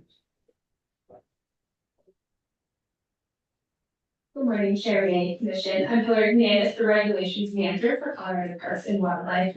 We're on agenda item 18, covering final regulations for Chapter W2 bid game and associated provisions in Chapter W0 for general provisions. For this item, we'll cover changes to mountain lion harvest limits and season dates in step 1.1, and removing electronic calls as an aid in taking mountain lions in step 202. These changes can be found on the green paper, and I'll turn it back over to Mark for more information. Okay, thank you, Lori. Well, good morning, Chair, Commissioner, Director. I'm still Mark Vieira, again, my second talk, CPW's Carnivore and Further Program Manager. And I'm here today to present staff recommendation for the April 2024 to March of 2025 mountain lion harvest limits. Usually I provide some background, as those of you that have been here in past years might remember, on regulations and lion management during this talk. But since we covered all that, I think, well, during the previous lion management presentation, I'd like to just move straight into our mortality data and then staff's harvest limit recommendations for the upcoming April to March license year. We've included a map of Colorado's lion data analysis units, or DAU, on page 2 of the lion recommendation supplemental memo in your packet. So that's item 18 in your packet on page 2. You'll see this map, as well as a table of summary statistics for each DAU, which is found on page 3 of your packet. And if you'll flip to that or want me to orient you on that, that's the table on page 3.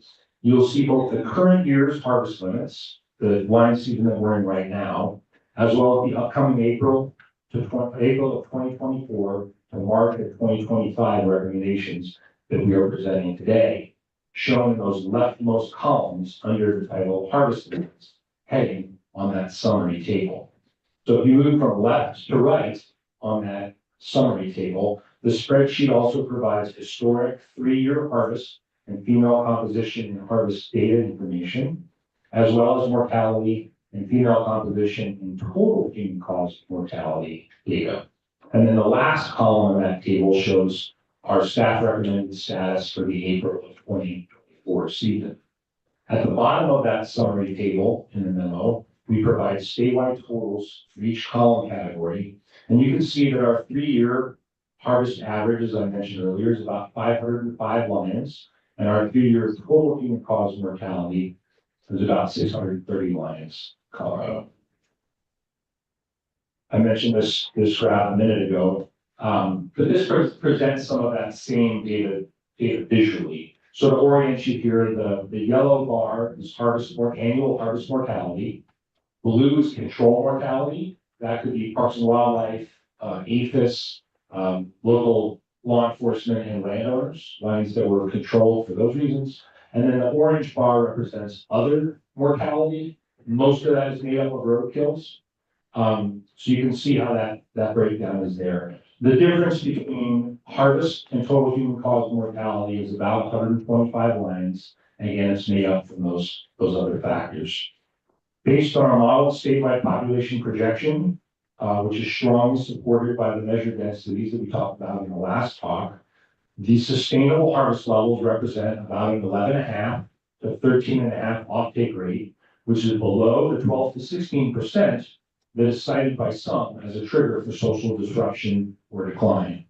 The composition thresholds in place on the west slope, which is to not exceed 22% adult females in a single year, was not approached in either DAU, not even close. Likewise, the 45% female, and recall this is for the east slope, all females, adults and subadults, that 45% proportion of harvest on the east slope was also not exceeded. Our evaluation of mortality data continues to align with a strong, healthy lion population in Colorado. In the most recently completed mountain lion hunting season, which is the 2022 to 23 season, harvest was 502 animals, and this included 2 lions that were taken in April of 22. You can see the history of lion harvest and total human caused mortality on this graph, which is also in your packet. So again, to orient here, the purple bars are male harvest, the yellow color is female harvest, the blue line represents our statewide harvest limits, and then the orange line is total mortality, which again would be additional harvest, roadkills, removals, things of that nature. So lastly, to get into the recommendation portion of the talk, staff is recommending no change in harvest limits for the 2024 season. This statistical recommendation sets a statewide harvest limit of 674 lions for the April 24 to March 25 season, which is the same as last year. Again, that blue line on the graph. Harvest limits within each DAU would not change, so they're status quo for the Northwest DAU, the Southwest DAU, and a 6 on the east slope. During this agenda item, staff also makes recommendations on the status of April seasons, whether they should be open or closed. In 2021, with the initiation of the West Slope Plan, April seasons were closed on all the West Slope units, except the 4 GMUs, 4 game management units around Glenwood Springs. In 2023, open April seasons were further restricted based on harvest levels on the east slope. So in light of that, therefore, over the past year, we've considered the use of April seasons as a management tool. Given the very low historic harvest rates in April, the desire for annual consistency in lion license and season date expectations for outfitters and hunters in their planning and participation, as well as the administrative burden required to set an April season opening date in just 2 DAUs and 2 GMU groups that remain, CPW is recommending closing the April 1, April 30, 2024 season in those few remaining unit groups that were open last year. These would be L12, around Denver, L17, southeastern Colorado, the Glenwood Springs Special Management Area, those 4 GMUs around Glenwood, and then the currently open portions of L11, which are in the upper Arkansas. And this would also include L99, which is the white area in Eastern Plains. It's not really considered a DAU. Our annual harvest is 0. We would be obviously closing it there as well. And lastly, as you've seen in your agenda and Hillary's mentioned, we are presenting step 2 of 2 today on the proposal to eliminate electronic calls in those 2 GMU groups where they were previously legalized on the west slope. So with that, I thank you and be happy to take any questions you might have.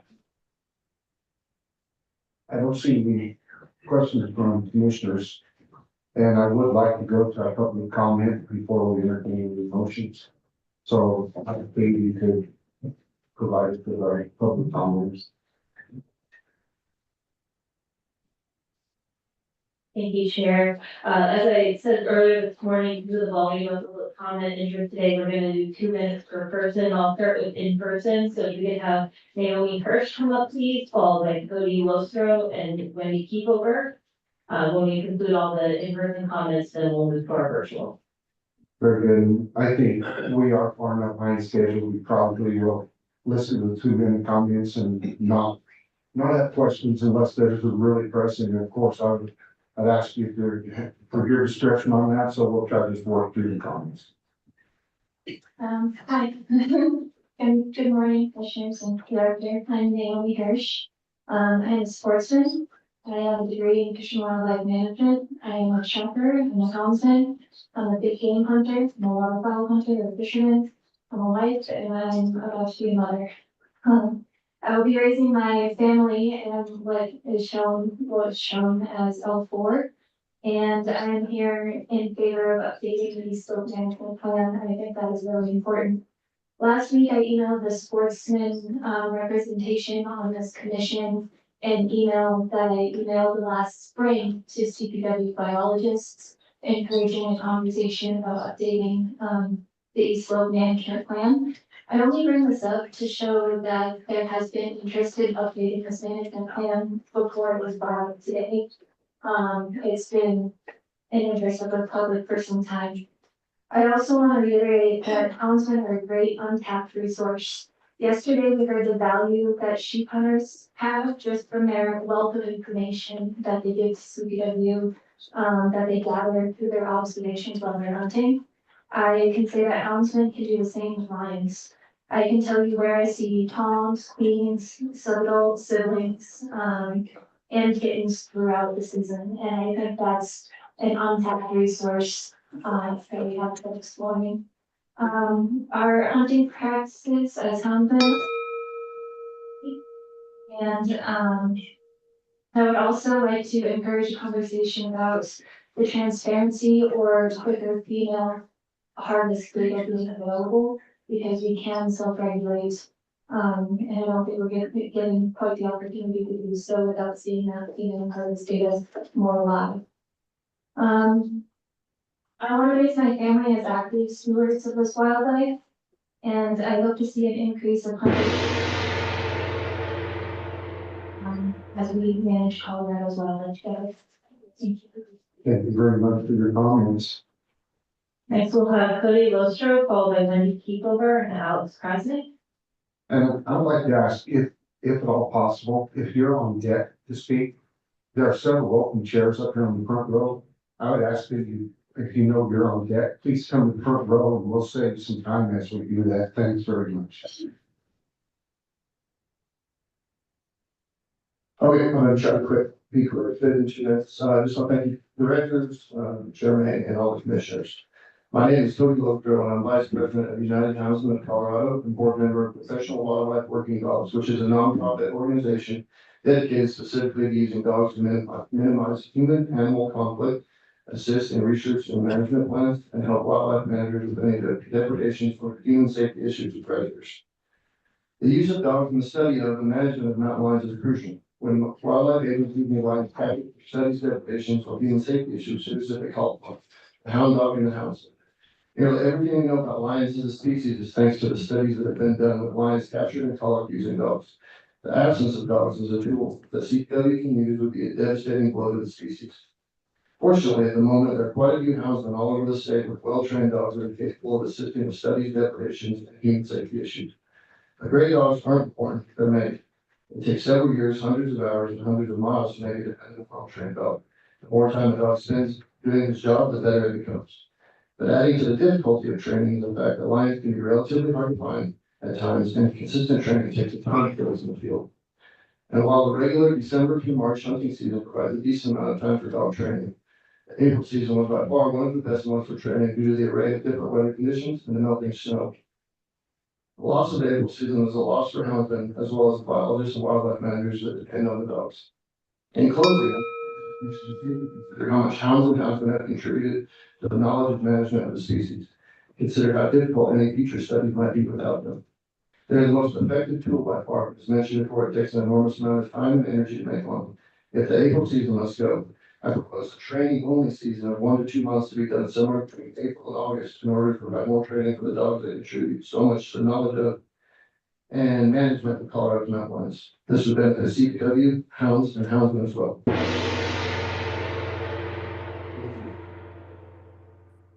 Next, we'll have Wendy Keepover, followed by Alex Krasnick and Justin Anglevich. Good morning, Commissioner. Wendy Keepover, Humane Society of the United States. Thank you so much. We are so grateful for the elimination of the April season and the use of electronic calls, which biases towards killing females, leaving orphan kittens to starve. We urge the Commission to adopt these policies. Trophy hunting of Colorado's iconic mountain lions must stop. 72% of Coloradans do not support trophy hunting of mountain lions with hounds. Packs of trailing hounds will harm our wolves. It's basically state sanctioned hound hunting.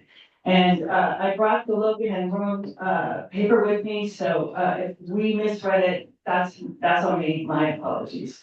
But the abstract says basically 15% harvest rate resulted in 35% decline on the Compahgre Plateau. With 59% of males disappearing after 3 hunting season, adult mortality was, or female mortality declined substantially, kitten mortality doubled. So I think it's important that that study be considered. If you don't listen to our request to end lion hunting, we request that you use a density estimate of 1.8 independent cougars per 100 square kilometers based on Murphy et al., which is a meta-analysis of North and South America populations. So we believe CPW's current methods are overestimating lion density to 2.9 lions per 100 square kilometers. And we request that the Glenwood management area be managed with the same mortality limits as the rest of the West Slope. High levels of killing result in as exacerbated conflicts, and there's a few studies on that. So, to summarize, trophy hunting is unacceptable, unsustainable, and unpopular among Colorado voters. Mountain lions hold enormous values. They benefit their ecosystem.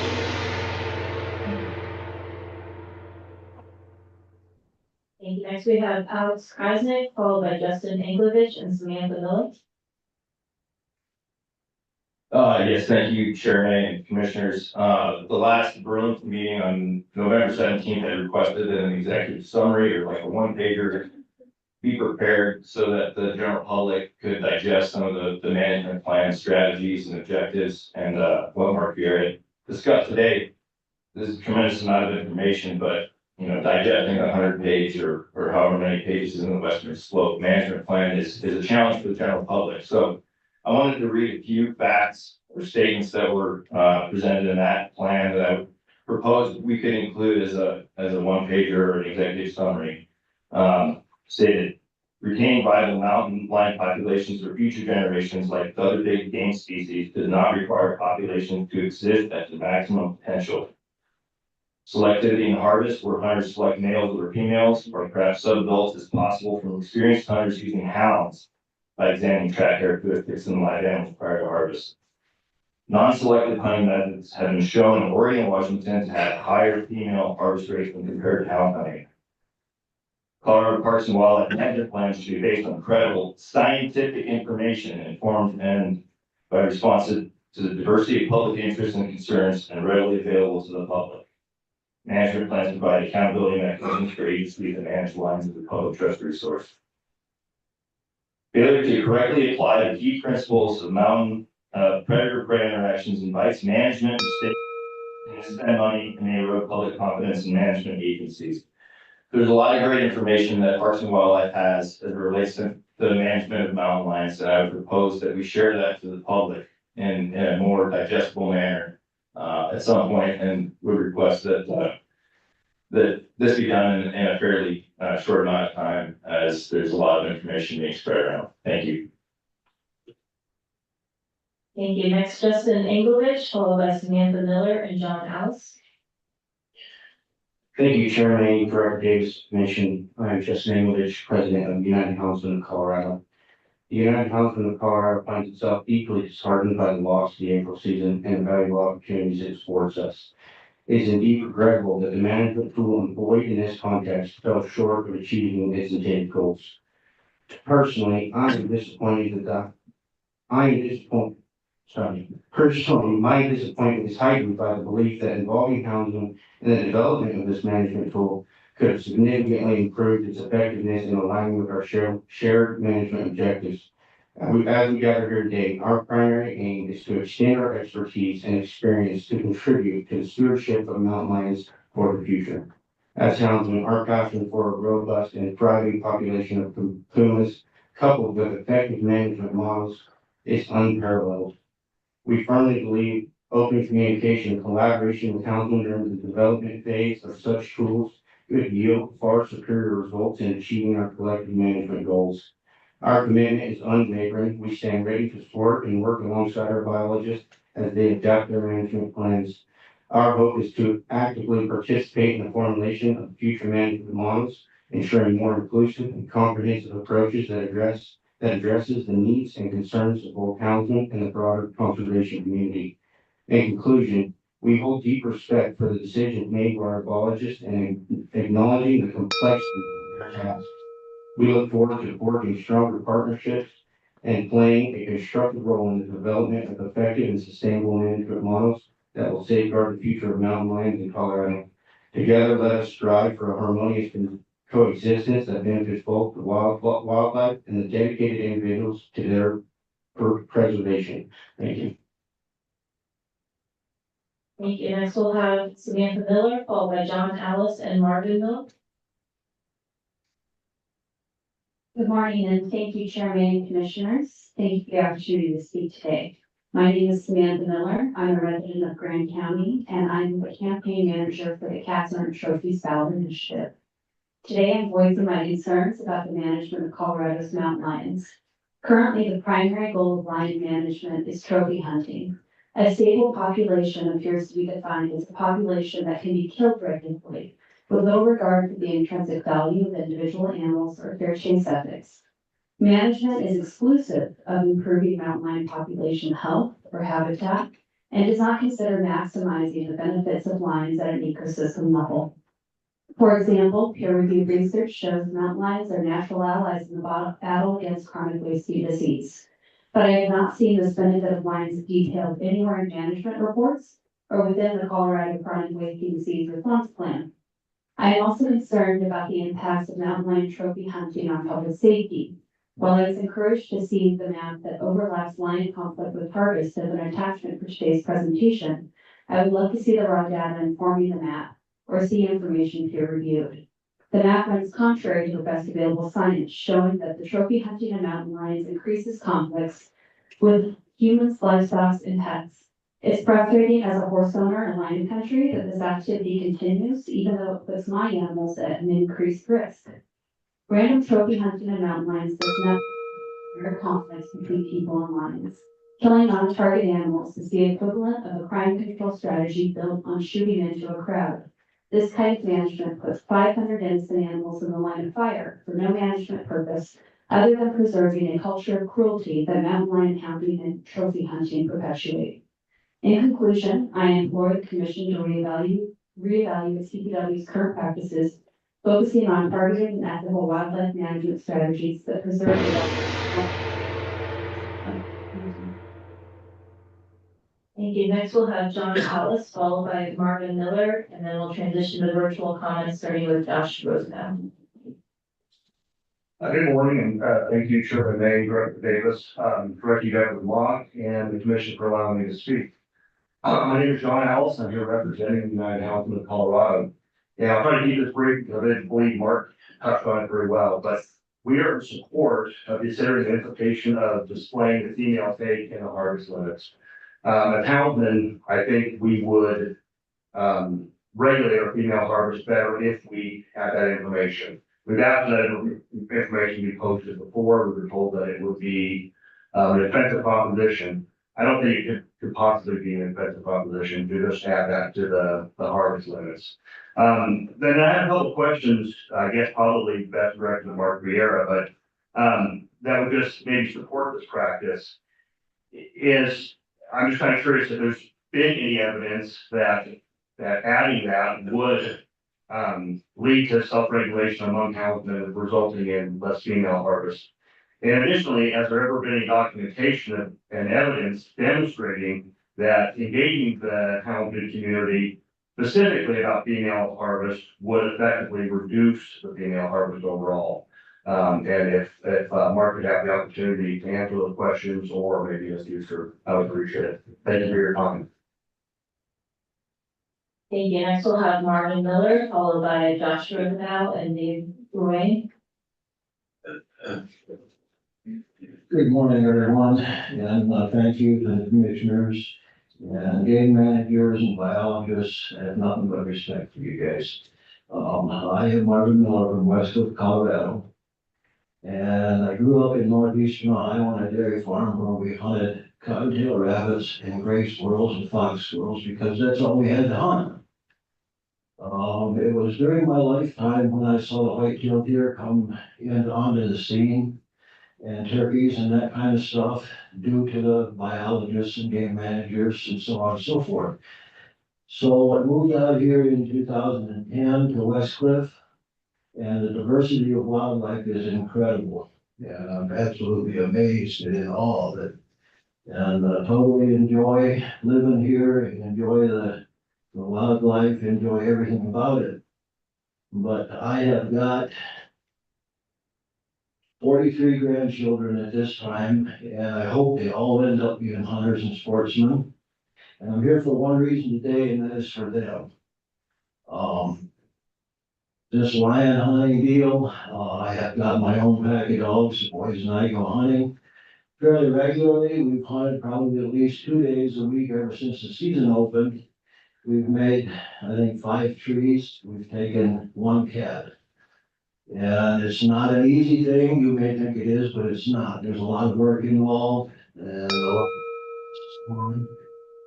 but our game populations here, especially in my part of the country, are phenomenal right now. I have a lot of times in the morning I get up and I have 20 or more deer in my pasture. I'll have 50 to 150 or 200 antelope across the road from the house. And due to the managers and biologists I think we're on top of the heap right now. I'd like to keep it that way. I mean, we should cut down. Probably in the past fall, we saw more lions in daylight than I've seen in the last 10 years before this. So thank you, everybody.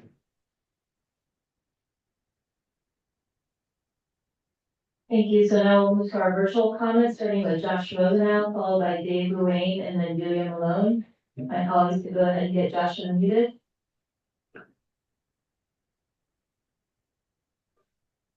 Josh, we can see you. Go ahead. Good morning, Commissioners. And thank you. My name is Josh Rosenau. I'm Director of Policy and Advocacy for the Mountain Lion Foundation. On behalf of our members in Colorado, I want to thank you for the opportunity to speak today and for the hard work you and the CPW staff do to protect mountain lions. Mountain lions are a keystone species with more documented interactions with other species than any other carnivore. Managing their populations to maintain their complex social interactions and ecology is important for protecting the wildlands and wildlife that Coloradans are proud of. Ending the April hunting seasons and ceasing the use of electronic calls will both help protect mountain lions. Season extension and technological tools are primarily of use when the goal is to maximize killing, but mountain lions don't need to be hunted to maintain healthy populations. I support both of the changes recommended by staff. The best available science suggests total human-caused mortality should be kept below 14% plus or minus 2, which is close to the CPW estimates, though with the caveats that other commenters have made about those density estimates.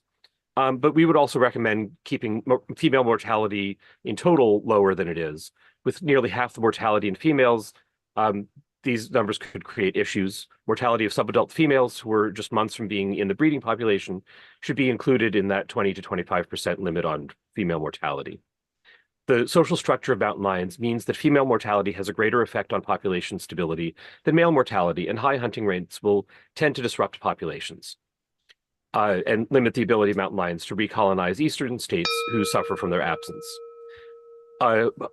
Female mortality cap better matches natural mortality rates and will tend to remove younger dispersing males rather than females with established territories. Because mountain lions provide up to 2 years of maternal care long past the time of weaning, there's no way for a hunter to know if killing a female mountain lion will result in orphaned cubs. Those orphanings or the deaths of or orphan cubs and younger females as they enter those territories are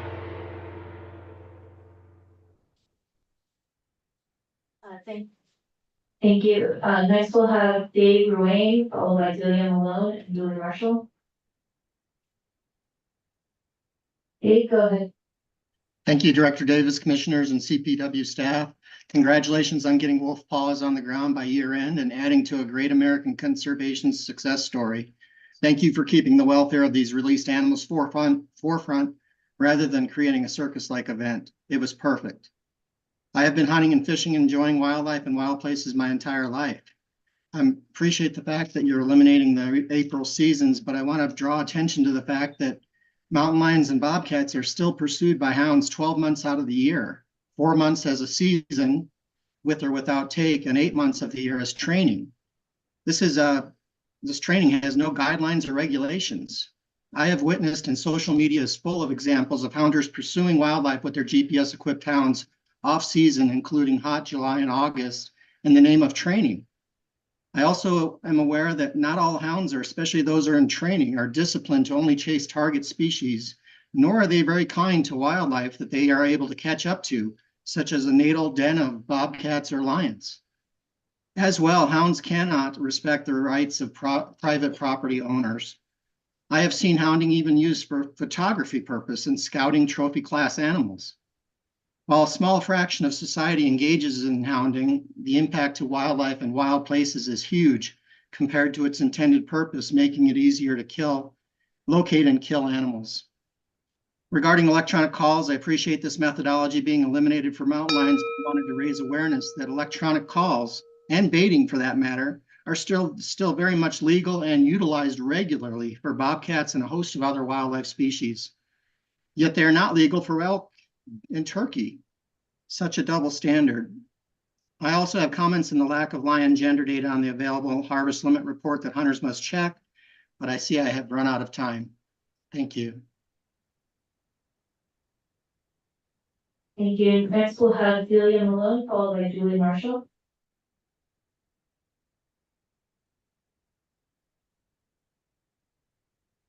Delia may need to hit accept on your end.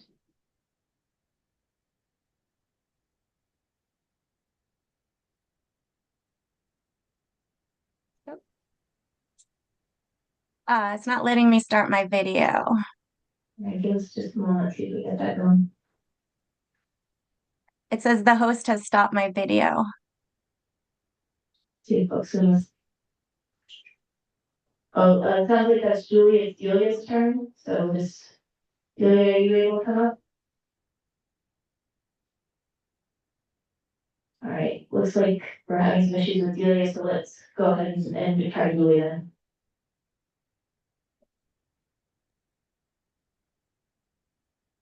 Julie, letting you do your video now? There we go. I think that worked. Did that work? Yes, so Julie, go ahead. Okay. Hi, my name is Julie Marshall, and I was born in Pueblo. I live in Colorado, and in the 90s, I worked as a public information officer at the Division of Wildlife with John Muma. And yesterday, I listened to Dr. John Organ present to the wildlife commissioners, and he was stressing that today our trustees, our commissioners, really need to probe deeper and work harder to listen to all of the beneficiaries, and particularly the social science and public attitudes. And this brought to mind a really strong memory I had with John Muma when he saw a genuine need to really work harder, like Dr. Organ said, to listen to all Coloradans and attitudes on wildlife, and especially in light of the ballot measure that ended lake hold traps. So I asked you to ask, what is the social science telling us? And poll after poll, including one this year by CSU, shows that the vast majority do not support mountain lion hunting as recreation for heads and hides. I also wanted to point out that as trustees, our commissioners in the past have consistently failed to listen to the beneficiaries and rather serve a tiny minority, 0.03 of all Coloradans who buy licenses and the vocal and special interest groups that support them. So I conclude today that that rather than focus on reductions in estimated percentages of dead lions, rather than do this exercise in the weeds, I would ask our commissioners to please look at the bigger picture that brought in the ballot measure today. And I encourage our trustees to even begin a discussion on a moratorium until we have the ballot measure that's in play finished, and we really hear from all the beneficiaries in Colorado. We'll try Delia one more time. Let's see if we get Delia unmuted. Delia, you have to hit accept on your end. Looks like that's not working, so that was our last public comment on this item. Okay, thank you, Katie. We'll return back now to our discussion on the floor, which is item 19. Any commissioners have any comments or questions, as I will entertain a motion on this. Commissioner Dustin. Thank you, Chairman. I did want to capture one idea I heard in the public comment, and then I'll make a motion. Several commenters mentioned displaying the female harvest more promptly or in real time would be helpful. And I spoke with Mark briefly. I understand that getting to that takes about 6 months, and so that necessitates some delay in knowing if it was an adult or a sub-adult. But it struck me that the nipple examination could occur in real time, so that it would be somewhat possible to at least shorten the lag with a probability of being right. Did you want to talk, and then I'll make my motion?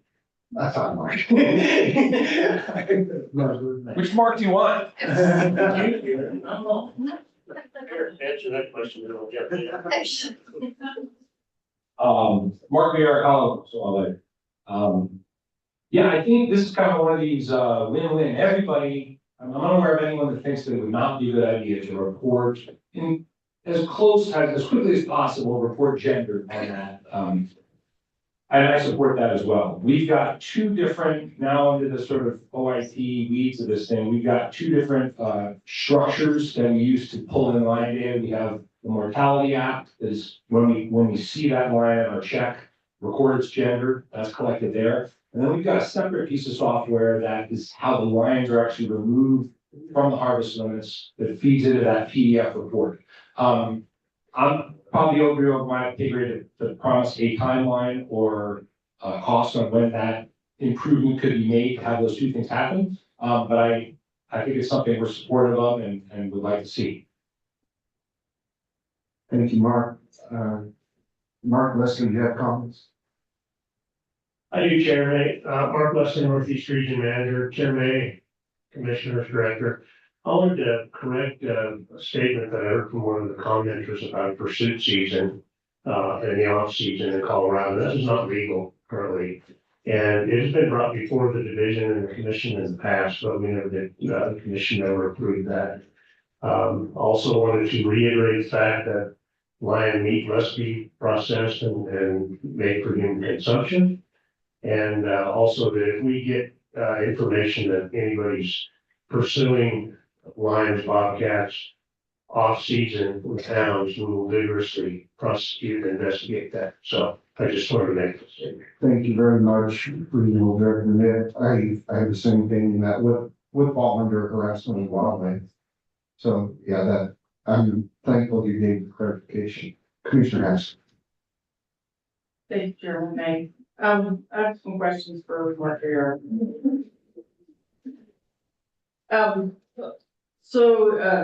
The Glenwood Special Management Area has been a high conflict area. And I actually called Bill back over there and asked some questions. Since the West Slope Management Plan has been in place, conflict has actually decreased. But I have a concern about getting rid of the April season there and also in L4. Those are two really high conflict areas. What do you think how's that gonna impact staff? How's that gonna affect your management plans? Yeah. Especially in those areas. Yeah, thanks for the question. Well, for starters, currently the April season is not active in L4. Okay. So this past April, there was no season. That was one of the units that had been closed the year before. On the contribution of April to management, it's certainly an additional tool and one more piece. But I think that after staff discussion relative to the kind of rationale I gave in terms of the updating the PDF report with certain units that have April turned on, the expectations of should we plan for April or not plan for April from hunters and outfitters, and sort of the totality of getting out of a very small amount of the state that still had that opportunity. The recommendation is to just clean it up and turn it off. In terms of, I did look a little bit in Glenwood. We've not taken a lion on that April season in Glenwood. And I guess since we're talking about the Glenwood Special Management Area, it's worth me adding that our harvest rates, there was a request to lower the Glenwood Spring Special Management Area harvest limits or do something different there. While we have higher harvest limits and we're exempting that area from these thresholds, we have not in the past 2 years under the management plan harvested on average more lions than we did in the 2 years before that. We also actually haven't had an increase in total human cause mortality. It's actually a little bit lower in the last 2 years than it was in the previous two going into that. So while we appreciate having these management tools available, particularly in Glenwood Springs in that area of conflict, they haven't numerically played out in some of the ways that others might have described. Okay, thank you. And I just have a couple comments. I believe that CPW staff looks at all sides of the issue here, and I think they bring back the best possible science to this commission. Everybody portrays their own science as the best out there, but I think our staff do an amazing job, and we have the data. Our modeling was actually lower than what our actual study showed, and I think that's great. Line numbers have increased. That's a good thing. And the word trophy, that's really misused by a lot of people. I just like the way that people say it's only trophy hunting. Lion hunting is not trophy hunting. There's a lot of family traditions, heritage, management, and trusting the science when you do this. It's an extremely emotional issue on both sides, and I hate to see that. So I would actually like to make a motion to approve staff recommendations. Thank you, Commissioner Haskell. I would like to comment prior to that. And one comment was made that a request had been made of staff to do a one pager on your 100 or so pages of data. And my comment would be that if staff did that, if they had time to do that to begin with, there's a chance that they would be accused of picking and choosing things to come out of that to put on that one page. And all of the data you presented to us today is publicly available. So I would just encourage anybody from the public who wants to do their own one pager, it's there. Rather than have the agency or staff come up with talking points. I think that is area we shouldn't be into. So that being said, we have a motion on the floor. Just for clarity, what I agree, and see if you agree with this, Commissioner Haskett. The motion would be to remove electronic calls as legal methods of take for mountain lions statewide and adopt season dates and harvest limits for mountain lions as proposed by staff. Is that your motion? Yes. Very good. So I'm entertaining a second for that. Commissioner Hutchinson, second. Any other discussion? Seeing none, I would like to ask for a roll call vote. Diane, please. I'm sorry, Commissioner Bullion. Okay. Please proceed, Diane. Bailey? Yes. Volume? Yes. Haskett? Yes. Murphy? Yes. Otero? Yes. Phillips? Yes. Reading? Yes. Kiva? Yes. Barty? Yes. Chairman? Yes. Motion carries. Questions?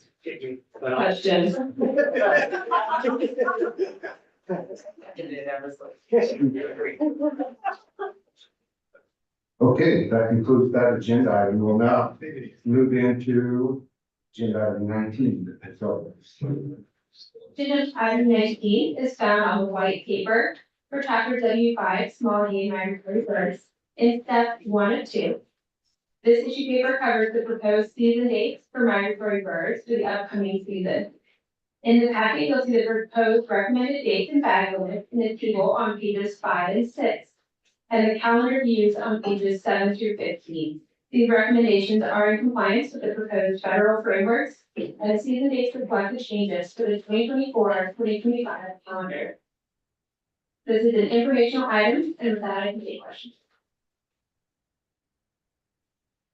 before I go to Commissioner Bailey, I would have a comment on this topic, and I appreciate all the work that went into it.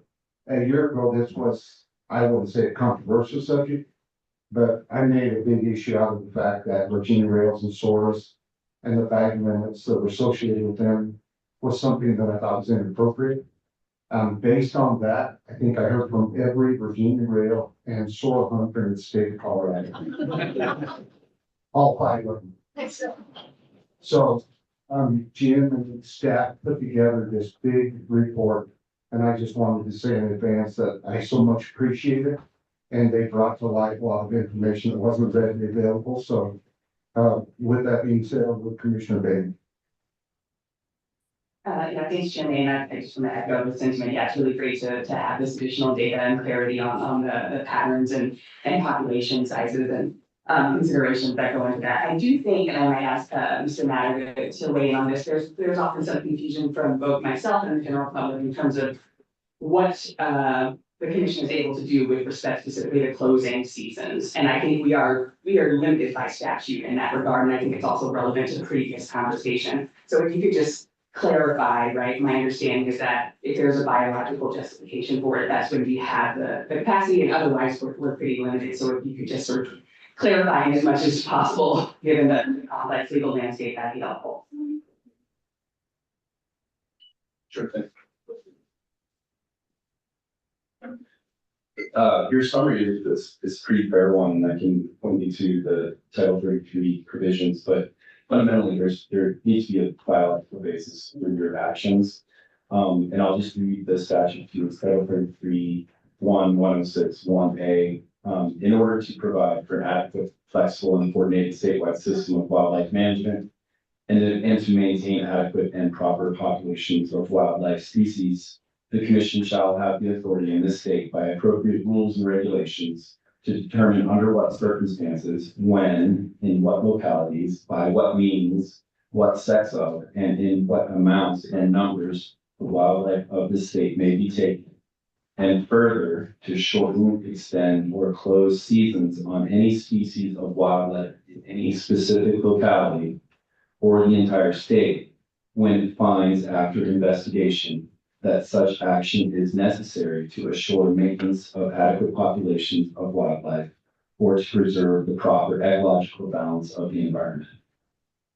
So the focus is indeed the biological basis. And I think the key sentence is when it finds after investigation that such action is necessary to assure maintenance of adequate populations of wildlife or to preserve the proper ecological balance of the environment. So that's a scientific based test, but it's also there's a large discretion there.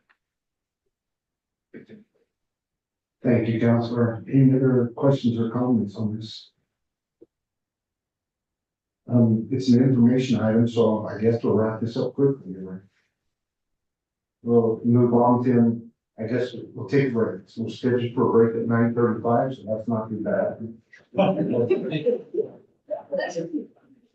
we'll take a 10-minute break. We'll return at 4:10.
call the meeting back to order. If we could return to our seats. Thanks very much.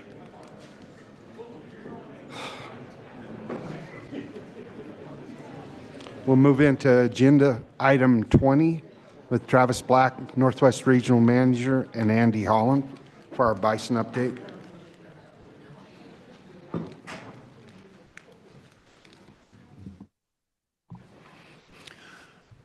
Good morning, Mr. Chair. Travis Black, Northwest Regional Manager, and I'm accompanied by Andy Holland today. And we'll kind of be tag teaming this presentation on bison in Colorado in our work group, if you will.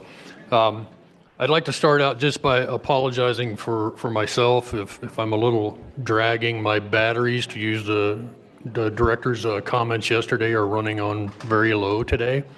My truck was broke into last night, and I've been up since 2 a.m. So I apologize if I kind of linger too long and have to think of how to respond correctly. But with that said, I'll just kind of jump into the presentation. So to start out with, I think it's important, especially for some of the commissioners that may not have been here when this issue first arose, to kind of give you a little bit of background on where we've been, where we're at, and kind of where we're going. This issue really is about bison moving from Utah into Colorado along a very restricted area in the Northwest region, primarily in the area of Game Management Unit 21. You might recall, for those that were here anyhow, in August of 21, the commission actually saw a citizen's petition about this issue to reclassify bison as a big game species. And that petition was heard and ultimately denied by the commission. However, at the time, staff were directed to kind of continue to look into this issue. And that's what we've been doing ever since, if you will. Just for some background information, again, bison are currently only classified as domestic animals or livestock in Colorado. And the existing Department of Agriculture statutes and CPW regulations are a little gray, in my opinion, on really where these bison, the wild free-roaming bison that are crossing the state line, where do they fall? So that's kind of what we're working through. It's worth noteworthy that several states have bison listed as kind of this dual classification status. As both livestock and wildlife. However, that's not the current status of bison anyhow in the state of Colorado. So fast forward to March of 2022, CPW staff agreed to put together a local outreach and a working group.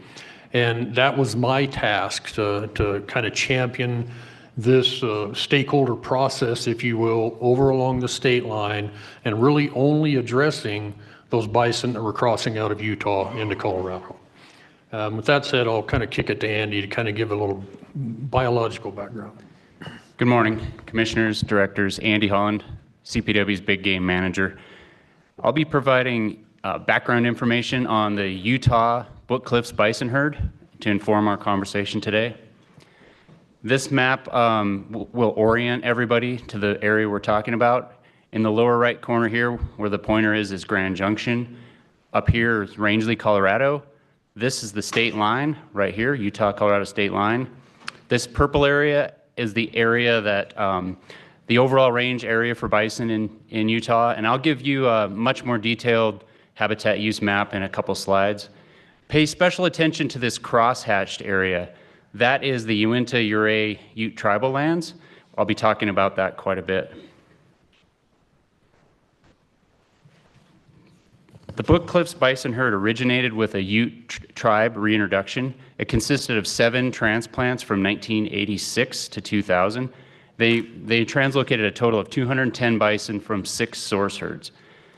In 2009 and 2010, the Utah Division of Wildlife Resources did their own transplant, and they moved 71 bison from the Henry Mountains herd in central Utah to the Book Cliffs. They released those bison to the east of that crosshatch tribal area in a range expansion. The current Utah Division of Wildlife Resources population objective for bison in that herd is 450 adult animals post-hunt. The most recent estimate is the 2022 post-hunt estimate is 425. The bison that occupy that eastern area, that herd expansion area, closer to the Colorado state line, they generally don't mix a lot with the tribal and the western subherds of the Book Cliffs bison herd. So this eastern subherd that is really the one of interest to us today, and that group estimates, Utah estimates that group is about 125 to 150 bison. The Book Cliffs bison herd shows some evidence of cattle gene introgression. I've learned a little bit about bison genetics in the last couple weeks, and what I've learned told me it's a very complex subject, one that I'm not even quite sure I can even effectively update you on. The testing methods and interpretations are ever changing, as are the actual genetics. Some recent efforts actually indicate that the Yellowstone bison herd also has cattle gene introgression. The Utah Division of Wildlife Resources took a very pragmatic approach to the genetics in the Book Cliff herd when they decided to use the Henry Mountains herd as their source for the range expansion. The Henry Mountains are widely regarded as one of the most pure genetically bison herds in the country.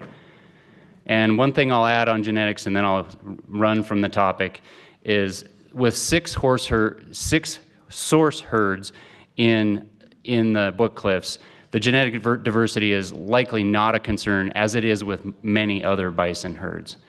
On the topic of disease, several diseases such as brucellosis, tuberculosis, Mycoplasma bovis, malignant catarrhal fever are known to affect bison and are of concern for wildlife managers and livestock producers. I want to emphasize with the Commission that none of these diseases have ever been detected in this Book Cliffs bison herd, and they're routinely tested for brucellosis and Mycoplasma bovis as they were in 2023. And much like you heard, well, much like we discussed yesterday several times with bighorn sheep and mountain goat, they use hunter harvest for surveillance. Hunters take blood samples from the bison that they harvest and send them in for sampling. As promised, this map from Utah shows the high bison use areas that they have determined from GPS satellite collared bison. Just to orient everybody, this is the state line right here. It's kind of hard to see in this map, but the state line is right here. This is I-70 down here, and Grand Junction is just off the lower right of the map. This is my final slide, and I wanted to just emphasize these primary considerations for bison management, and these are both for wildlife managers and livestock producers. First and foremost, forage competition from bison, both with livestock and other wildlife, is on the forefront of our concern. And range conditions in drought, the last 20 years have not been kind to our range conditions in this part of the state. Fence damage is, of course, a concern for both wildlife managers and livestock producers. Disease, which I already previously mentioned. And I'll leave you with, I guess, one final point that's not on here that I'll conclude that wild bison need large landscapes. They need a lot of room to roam. And with that, I'll turn it back over to Northwest Regional Manager Travis Black. Thank you, Andy. So from this point forward, I'm going to kind of go into the actions that the work group has taken and kind of where we're at today. Before I jump into this, though, in my sleep-deprived state, I failed to mention on my earlier slide, you may ask why there's a bit of a time delay from when the commission saw the petition to when we started meeting with the public, and as outlined on this slide. Just remind the commission that we had a pretty severe winter last winter in that area, and we chose to kind of delay this process and let staff focus on getting through that really tough winter, if you will. And then later in the summer, our local area wildlife manager retired. I had to hire a new guy up there. So it took us a little bit of time to kind of get up and running on this. So with that said, I'll jump into the data on this slide. In August of 2023, CPW staff hosted our first outreach meeting with local stakeholders, trying to explain what the effort was about and to help identify local representation to serve on this, what we're calling the Northwest Colorado Bison Work Group. So that first meeting really was just kind of laying the issue out on the table and to start getting, start getting some feedback from the locals that were represented. It was a great conversation. We had some recommendations to appoint other individuals onto the work group, local individuals, I should stress. In the meantime, I also spoke with a couple of the outside entities, NGOs about bison, including Mr. Pellerite, the original petitioner to the commission.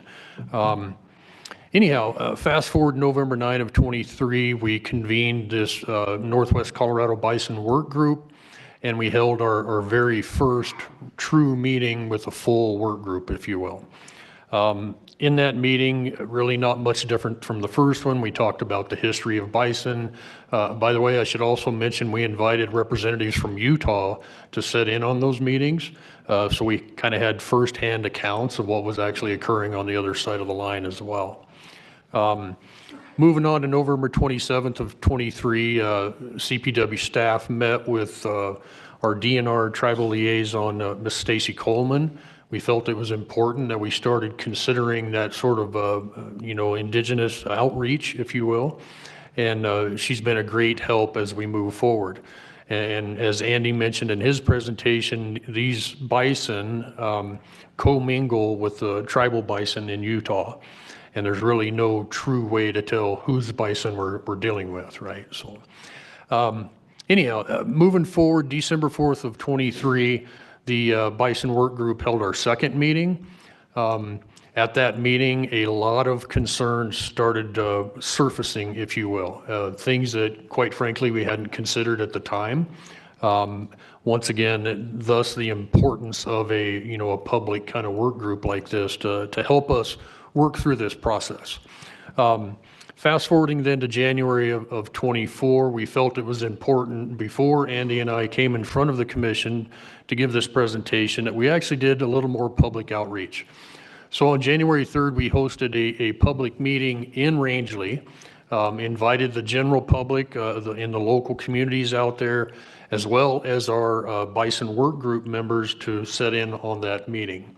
I'll just start out by saying it was not a very friendly meeting to start with. It was somewhat contentious, but we worked through that, and it was a great meeting with respect to getting their concerns aired and letting us know what we needed to work on in the future. And that's a fairly long laundry list. So anyhow, backtracking a little bit to our first meeting, we kind of came up with these goals that we were trying to achieve. Excuse me, and the first one was determine a recommendation for the active management of our status of wild free-ranging bison in Colorado through regulatory designation by the commission. Second goal is to collaborate with the Colorado Department of Agriculture regarding this joint status or dual status management of bison as livestock and wildlife. Thus, we invited Mr. Wayne East actually over here to sit in on our meetings as we moved forward to make sure we had that representation as well. And then lastly was to identify the most supported bison management designation with that public input. This wasn't just what we felt was most important. We want to make sure we heard what was most important from those public members out there. In these meetings, we spelled out basically three options. Option one, as the petitioner requested, and his petition originally was designate bison as a big game species. Option two, listing them as a non-game species, and then option three, pardon my sleepy tongue again, was status quo. Each of these options come with pros and cons. And we spent a large amount of our time kind of discussing those pros and cons in every one of these meetings. In our second meeting, we updated the work group with any new information that we'd acquired, such as some that Andy has illustrated for you today, Like we said, we introduced our tribal liaison from DNR, and Mr. East was joined from the Department of Agriculture as well. So discussions with the work group concerned with recommending a regulatory designation of bison by CPW Commission and trying to reach some sort of consensus that we could kind of move forward through this public outreach process. We did a presentation about the history and where we are now. Once again, we had Utah representatives there helping us with that. We talked about those management alternatives that I just illustrated for you. We tried to address questions and listen to their comments and take that stakeholder feedback. And that's what I'm going to go into next is kind of the concerns that we heard from the individuals up there. You'll note that some of these are the same that Andy had talked about in his presentation. Forage conflict with both livestock and wildlife, deer and elk, and how that might impact public allotments and private land in this landscape. And I should note that this landscape is not all private, it's not all public, but it is kind of diced up ownership over there. Their second concern was the poor habitat conditions. Due to prolonged drought in that area, due to wild horses outside of a wild horse management area, and as I mentioned, the severe winter conditions from 23 led to relatively poor habitat conditions. And I heard from some of the ranchers in the community that they actually were not grazing cattle due to the poor conditions of the range over the last year or so. Another concern that they brought forward is competition for water. This area is considered high desert. It's relatively dry habitat, if you will. And talking to some of our local stakeholders, landowners, and Utah, it sounds like there's maybe a little more water availability on the Utah side of the line than there is on the Colorado side of that. So the water that is there, you know, livestock producers have likely developed that for their livestock, and they are concerned about that competition for water as well. As Andy also discussed, concerns over disease transmission, and I won't go further into what than Andy already has on that one, but it is a big concern out there with various potential for disease transmission from bison to livestock and vice versa. The next one was fence damage and the ability to fence bison out. We heard several questions on that. You know, how are you going to keep bison out of my private land was a big concern. One of the things we talked about in relation to fences that if we listed them as a game species, likely they fall under our statutory requirement to provide compensation for damage caused by big game. Genetics, Andy also kind of dove into this hybridization with domestic cattle was a big concern. Not necessarily the hybridization of the existing genetics with hybridization. It was more so about a male bison trying to breed female livestock, if you will, and how that might impact their operations. Private land rights were another one that came up. They're very concerned about, you know, state action, if you will, impacting private land rights for those owners in that neck of the woods. There was a relatively large concern with outside influences affecting the local community. As you can probably imagine, in our current status with reintroduction of wolves, that has everybody's temperatures a little higher, I would argue. And that they understood that the original petition came from an individual that was outside of the state of Colorado. So that was very concerning to the locals there. They do feel somewhat like things are being piled on them, if you will, and this was just one more potential thing stacking on that community. They had some questions that we tried to address in there as well. What would population objective be if we listed them as a big game species or managed them as big game?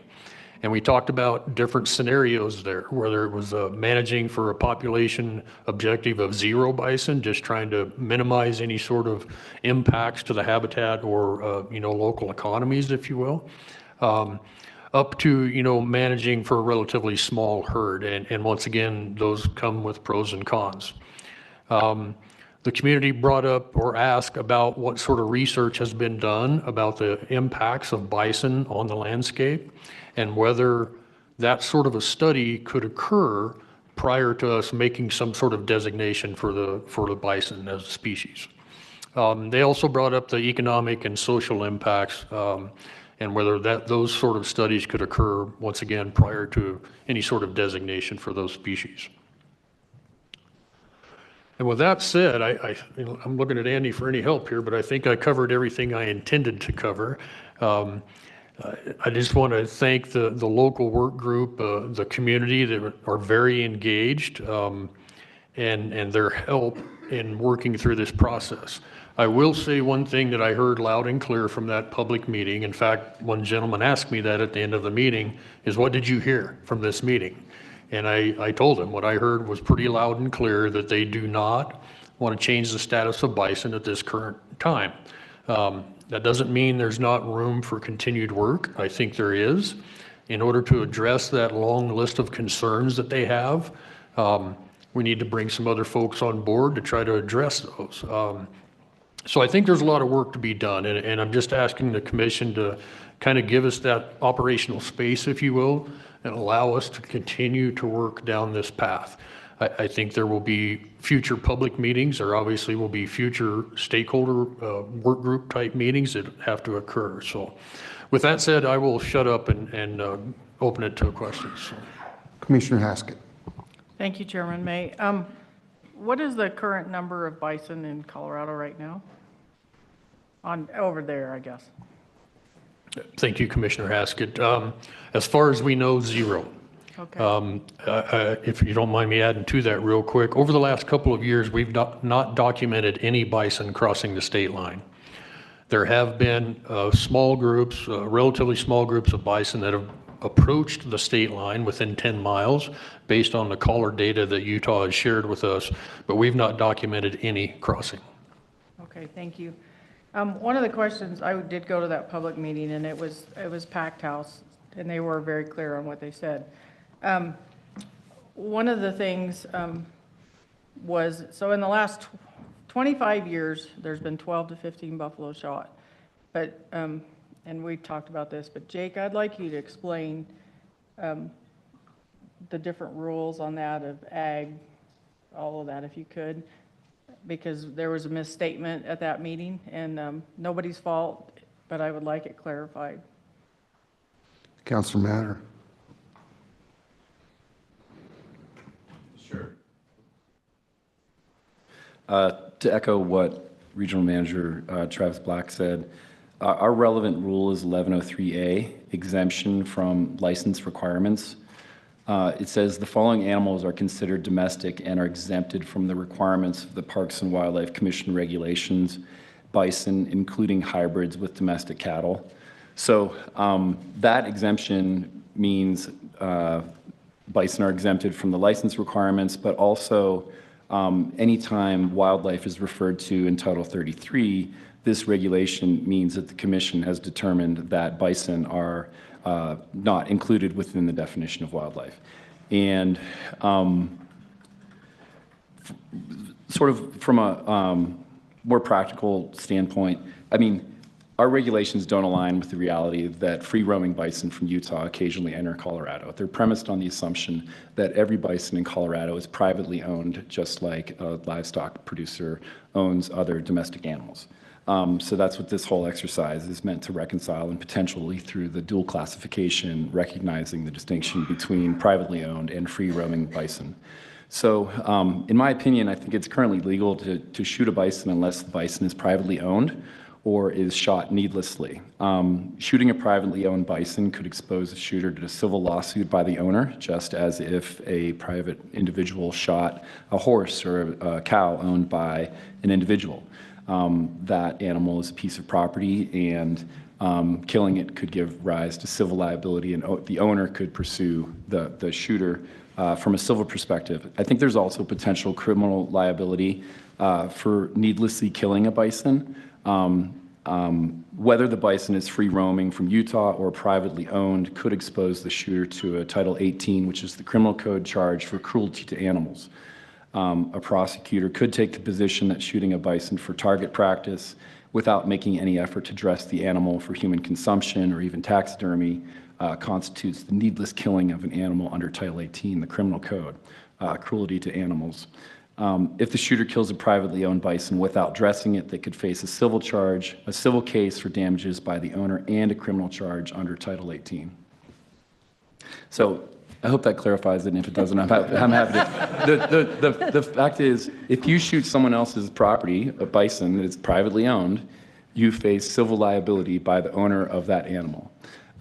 If you needlessly shoot a bison that is free roaming from Utah and let it decompose in the field with making no efforts to recover it for human consumption or otherwise, that is, in my view, the needless killing of an animal that could expose the shooter to a cruelty to animal charge by the prosecution.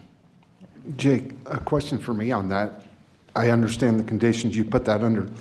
So you are saying there's a condition if that animal that wanders across from Utah, which is not owned by the person who shoots it, if they dress it and take the meat, would that then be considered legal? I'm not the prosecutor, and that's the prosecutor's call. But I know think when this first came up, that's what really brought this in front of us was the rumor that there had been some free roaming bison come across from Utah and they mysteriously disappeared.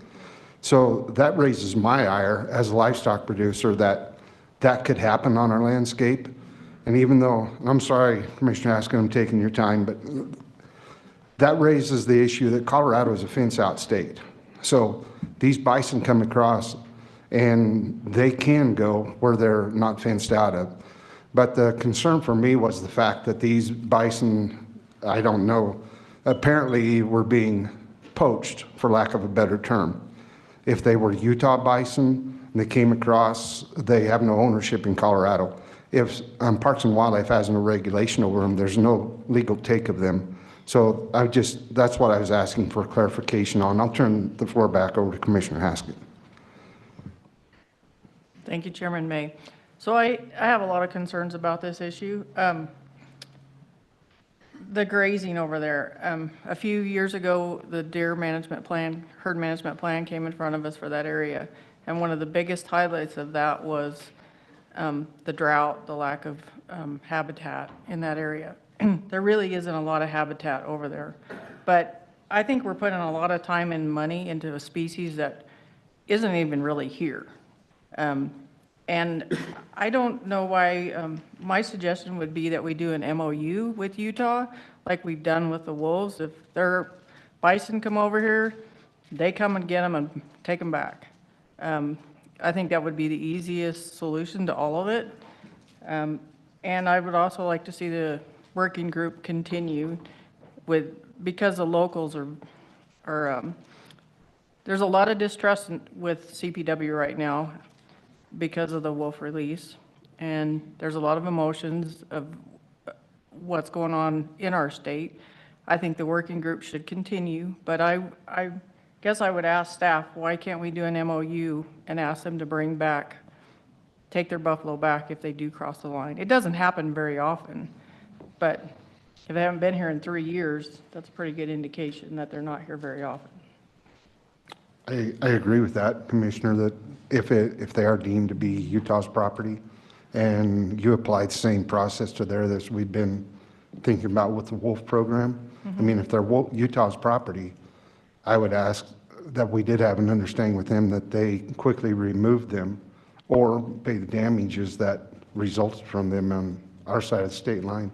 It's a big issue for ranchers. We all understand that. Sorry for getting in on your comments. You're good. Is there staff that can answer? I mean, can we do an MOU? I don't know if council needs to answer or who?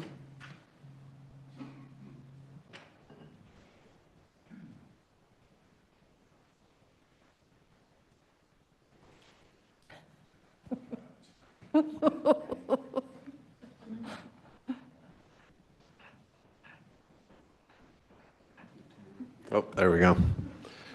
I'll give it a try. I mean, we can always have those conversations with Utah about that. I will say we point to the wolf piece, and we've been really clear in our conversations and in that particular MOU that we can only do that for so long, and then we will have like this many collars per how many wolves we have out there. And once they're delisted, then, you know, that MOU is, I think it has a provision in there for us to talk into the future, but that's not a permanent solution. Now, I'll also say Utah, in at least the tri-state meeting when we had a conversation about bison, you know, they can manage the herd and through their kind of herd management and harvest, they can train a little bit of behavior. So it's not like Utah is encouraging their bison to come over,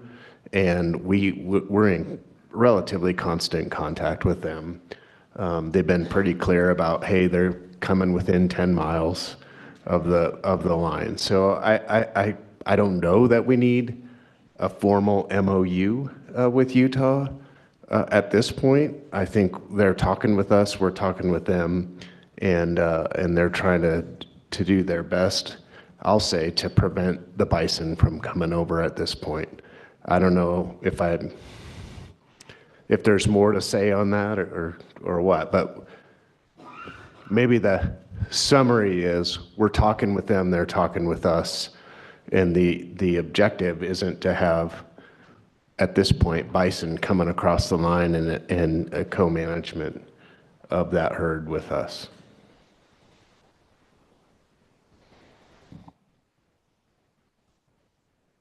Okay, I'm go ahead. Yeah, Commissioner, as Regional Manager Black said, you know, there have been no instances in the last 2 years. Maybe this problem is kind of self-fixing itself. But yeah, Commissioner Haskett. I guess I would just ask that the working group continue and we see where we go from here. Thank you. Commissioner Touchton. Thank you, Chairman May. Well, I think most of you know I spend most of my time managing a bison herd on private land. So I do know a lot about bison. I probably spend more time per week with bison than I do with humans. Well, just I just have one muddying comment, and then I'll try to clarify my thoughts. Bison are, despite the statute or the regulation you read, Jake, they're in our state wildlife action plan. So we have been a bit dyslexic about how we, as a wildlife agency, view bison, because I think we wouldn't put domestic animals in our state wildlife action plan. And they do have high value as wildlife in some of our neighboring states, akin to bighorn sheep or moose, a high value license, including in Utah. So these are high value animals and beneficial to most ecosystems. There's two kind of, in my mind, interrelated but also separate things here. I was just looking at the wall behind everyone, and it won't make any sense if you're watching on video, but we have heads of all the major native ungulates: moose, a bighorn, really nice elk, a pronghorn, mule deer, and a whitetail. There's a big one missing up there if you look at our native biodiversity and what was once here, and that's a bison. I view them as the quintessential North American wildlife species. They're our national mammal. You know, if we were a wildlife agency, I think it's something we should be striving to return, is bison as wildlife, not as a domestic animal. Now they could be anywhere. As a bison manager, and I was looking at the state of Colorado, I wouldn't have picked Rangeley. You know, that may not be the appropriate place, but I think there's a separate conversation about returning bison as wildlife someplace in our state where they can be treated and benefit from the North American model of wildlife conservation, which thus far has not done them any favors in our state. That's a separate conversation in my mind from what do we do about this situation on the border? And I think my main objection there was it happens, 15 to 25 are the numbers I've heard over the past couple of decades. But those animals, I think, and I talked to the former manager in that area, were most often shot. I don't know if they were harvested or left. I hope they were harvested. And so, but the concern though is we had no interaction in that process.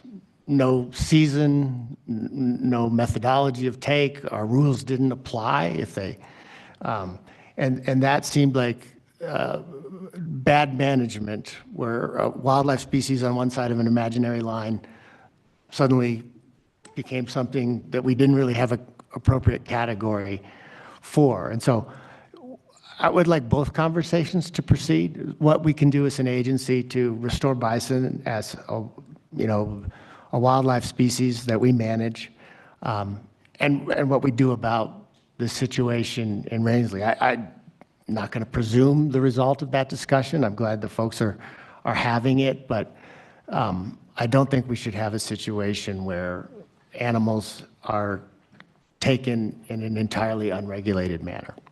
But my questions were, sorry, that was where I was coming from on this issue. And I'm sure we all did, received a lot of comments. A lot of them had some expressions of fear, of uncertainty about what was going on, or they felt picked on, that there's been a lot of change on their landscape. And two things I thought might inform the discussion that I'd like to get your response on, Travis. And first off, I should have said sorry about your truck. I know you're working under adverse circumstances. One is it's a handful of animals. And so to the extent we could quantify how many AUMs we're really talking about, that might allay some people's fears of really changing the balance on the range. I'm thinking it's probably at present pretty insignificant compared to what's already out there with it, whether it's the horses or the cattle or whatever. And again, just as an aside, I'm willing to share these research papers with whomever. Bison are easier on the landscape than horses or cattle. And they're also more beneficial to the landscape than either horses or cattle or sheep. But so if we could just put a number on what kind of AUMs we're talking about. And the other thing is this is already the situation on the Utah side. There's ranchers and other producers on the Utah side. And we should look into whether they've had disease problems, fence problems, competition over water, inbreeding. There's a test or an experiment out there. And so we could ask Utah and the people of Utah who've experienced this, how to go for you to have bison as wildlife on your side of the line. Thank you, Commissioner Touchland. One of the amazing things about this commission is the 11 voting members that sat on it. Of those 11, 2 of those commissioners actually manage bison. And the next one I'm going to go to, Commissioner Phillips, manages bison as livestock. We have Commissioner. Pardon me. Oh, well, I was just going to say the next commissioner we'll go to will be Commissioner Phillips. So go ahead, Regional Director. Thank you, Commissioner Touchton, and I'm going to ask you to paraphrase your question again. Once again, in my sleep-deprived state, I didn't quite hear the question. I'm wondering if we can quantify the impact on the range in terms of AUM, and if we can get a summary of the experience of the private or the producers and others in Utah about how it's been on that side. Thank you for helping me through that. I believe that's kind of what the public is asking for. When they talked about some sort of study to look at this issue, which will take time and take coordination, with the Bureau of Land Management and those private landowners to look at and try to quantify, if you will, what the potential impacts or, offset of AUMs might be. So I have no problem continuing down that path, I guess I'll say. But once again, that's going to take time to kind of coordinate. And, the question in my mind is do you do that sort of work before you ever start considering the status of the species? Thank you. Commissioner Phillips. Well, thank you, Chair May, and apologies, I have a couple of kids in the background right now, but I just wanted to echo what Marie was saying to keep the work group going, continuing. I think it's positive to keep having these conversations and people keep being heard. I feel like they're being heard. I think that's very productive. This is jumping around a little bit, but I'm curious if we know what Utah's population objective is for this bison herd. Are they trying to maintain, grow, or decrease? And that might not be available now, but third question would be, second question, sorry, is CDA the responsible governing body for these now, since they are livestock in Colorado? If there was, killing or harvesting, I would guess CBW is not responsible for governing now. If it would be CDA, and I guess the brand board, not really sure how that would work. And then I want to agree and not disagree, but agree and add on to what Commissioner Touchton is saying. I agree that the impact of bison is less than horses, but there is still impact. They will overgraze, just like any ungulate. So just want to put that out there. They're different, but they still do carry an impact. Thank you. Andy. I'll take the easy question. The current Utah Division of Wildlife Resource population objective for the state managed portion of bison, and that's clear, that doesn't include the tribal portion, but for the state managed portion is 450, and their current estimate, which the most recent estimate is the 2022 post hunt, is 425. I hope I didn't confuse the issue by saying that eastern subherd, really the ones we're talking about here that are closest to the state line, that group of bison is 125 to 150. So it's a big landscape. There's a lot of different herd components that I was attempting to summarize where they were and how many there were. Commissioner Phillips, any more questions? Just on, I guess, who would the governing body be for animals harvested or killed in Colorado, if it's CDA or anyone? Could I go to Wayne East on that, because Wayne has a lot of information.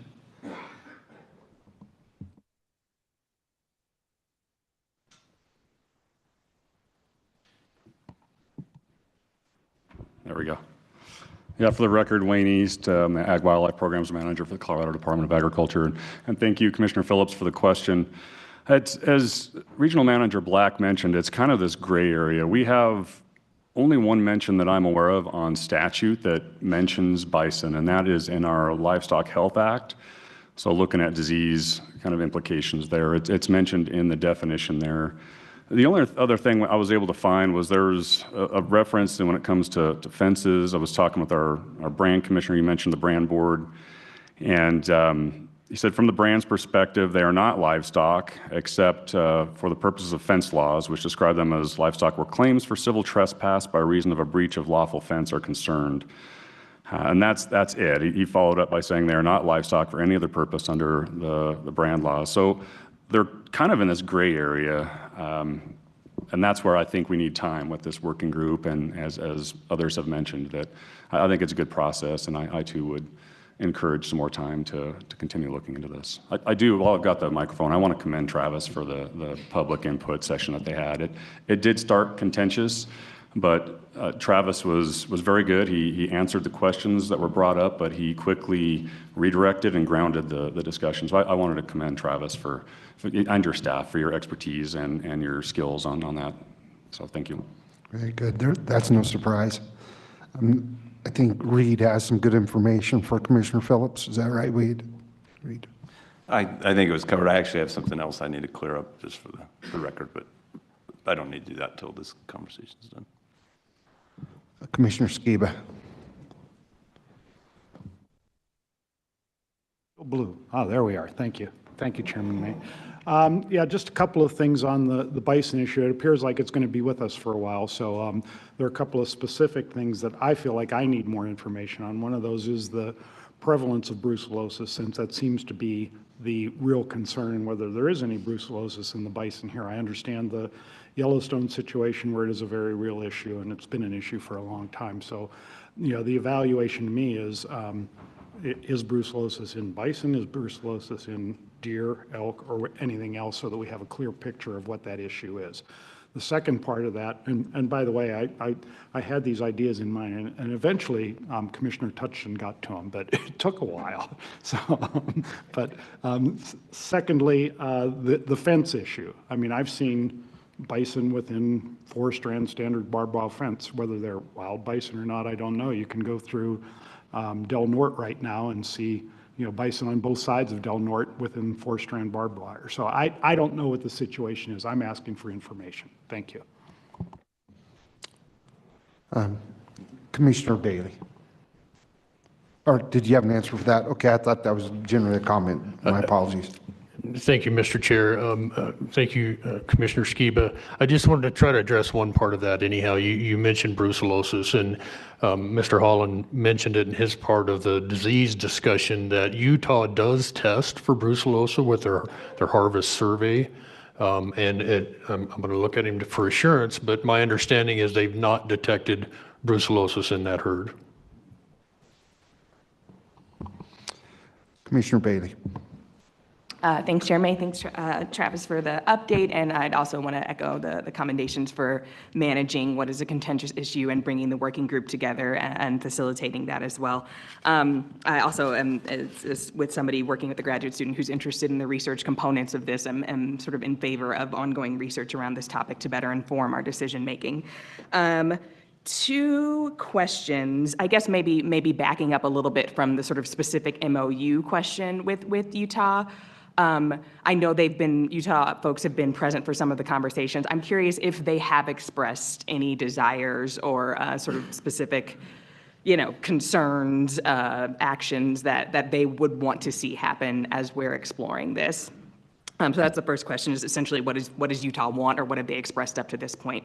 And then I'm curious about the data source as it relates to the historical number. Is it anecdotal? Is it AWMs and DWM? Like who and looking ahead, how might we approach gathering more robust data moving forward?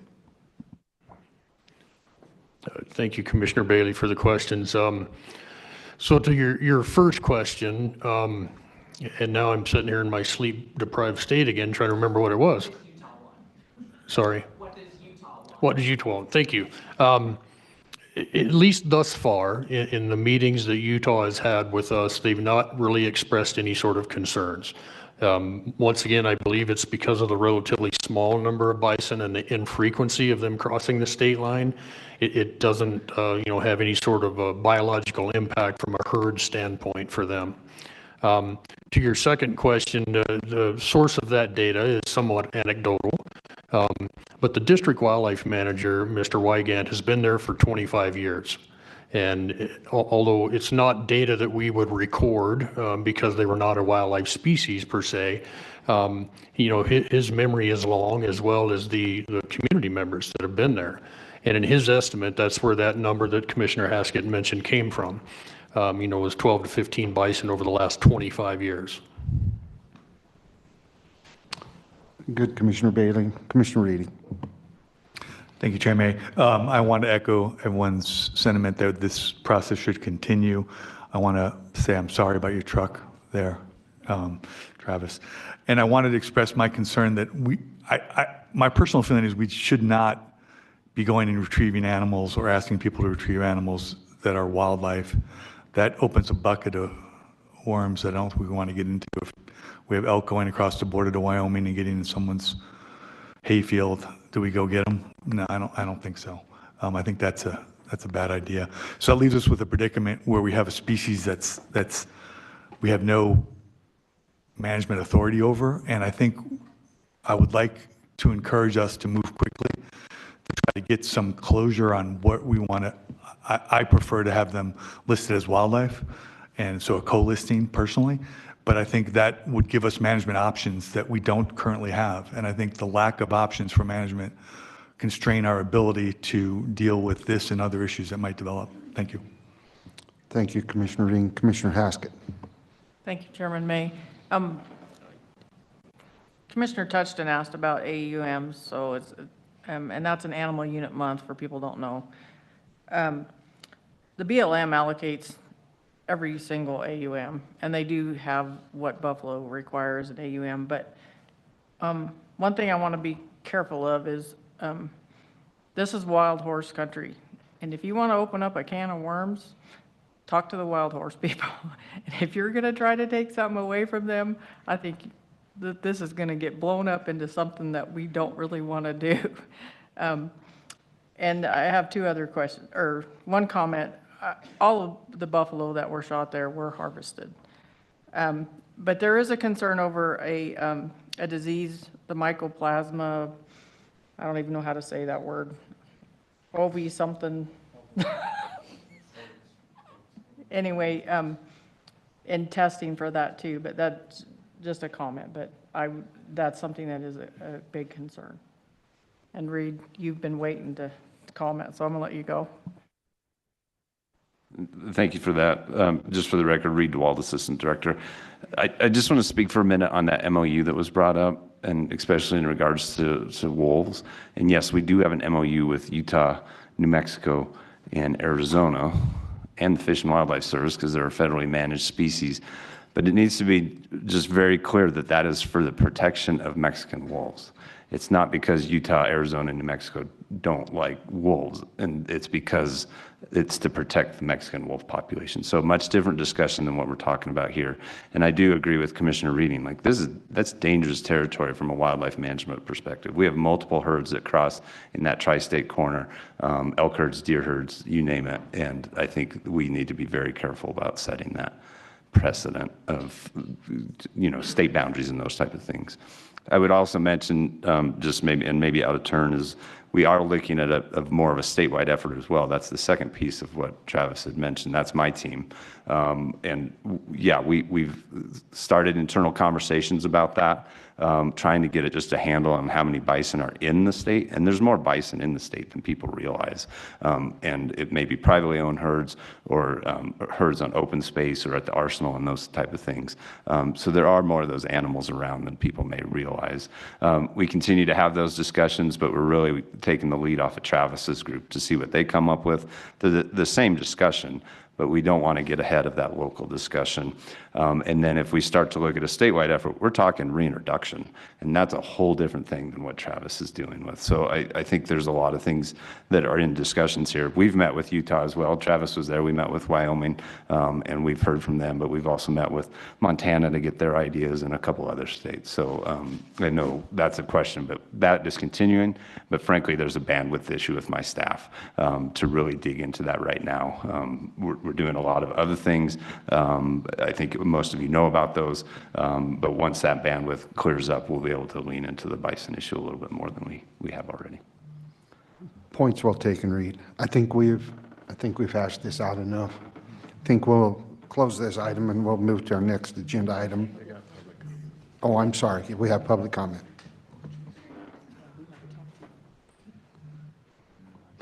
Yeah, thanks, Chair. We do have some public comment on this item, so if I could go ahead and have Commissioner Doug Overton come up, please, who'll be followed by Edwards Mercina and Cassidy Johnston. Elected officials get 5 minutes of time, and the others will get 3. We had some virtual comment sign up as well, but so far they haven't logged on, so we'll do a quick check when we're done with in the room. My apologies to everybody. We're past an hour past schedule, so I'm just trying to save time in those places, so please proceed.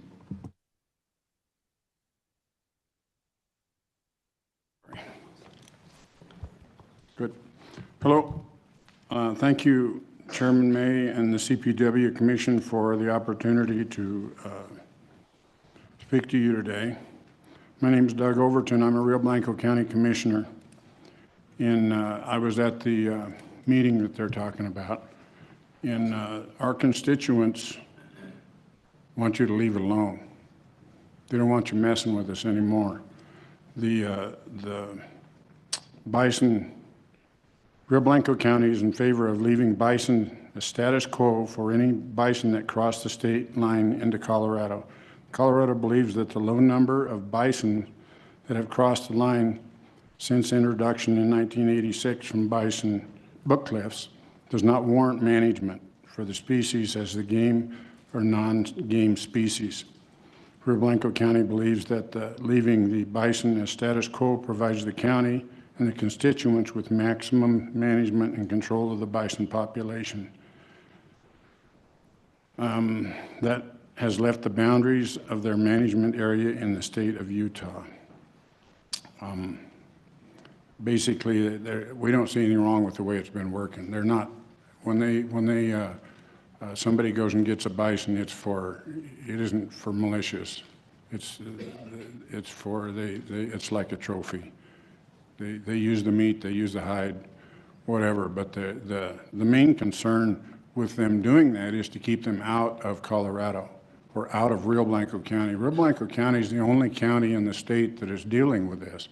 And we're dealing with drought and forage and all kinds of things that another species is going to devastate us. Along the range health allocates, BLM allocates every AUM available for grazing. They're responsible for the forage and the rest and recovery of that.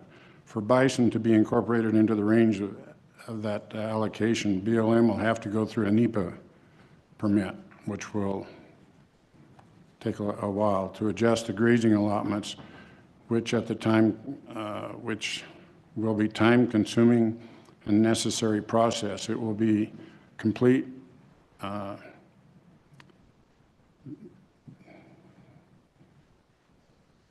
It affects the biology and resource management in the buffalo health to allow bison without properly allocating their habitat, especially when all the habitat is currently allocated. The legal part of it, it's interesting that this has never come up before. All of a sudden, when we're talking about doing this now, all of a sudden we're digging deep trying to figure out if there's a way we can make this illegal. It never has been. It's always been handled. Leave it alone. There's nothing wrong with the way it's going. The inadequate disease, in this group, there was a big concern about the disease that is passed along between the species in wildlife, or the stock in wildlife, especially the wool growers have also requested that I'm going to try and say this too, Mycopria optivin be tested for, because I guess it's a problem with sheep.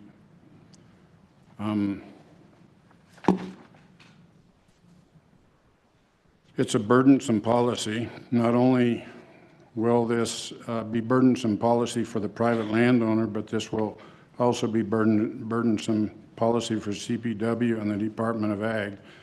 There's zero bison in the state of Colorado right now, and they usually come in individuals. Bison are currently seen as livestock species in the state of Colorado, so when the issue arises, the burden is handled with crossover issues. One of the things that came out of that meeting was the social license to operate. The onslaught of continued agriculture attacks are causing landowners to distrust CPW, which could result in the landowners not allowing CPW access to their lands. That is going to be hard for you guys to operate if you can't get on private lands and do studies and manage the wildlife. So we're concerned that if you keep pushing, that they're going to push back. Okay, thank you. Thank you. Next, we'll have Edward Smirtsina, followed by Cassidy Johnston.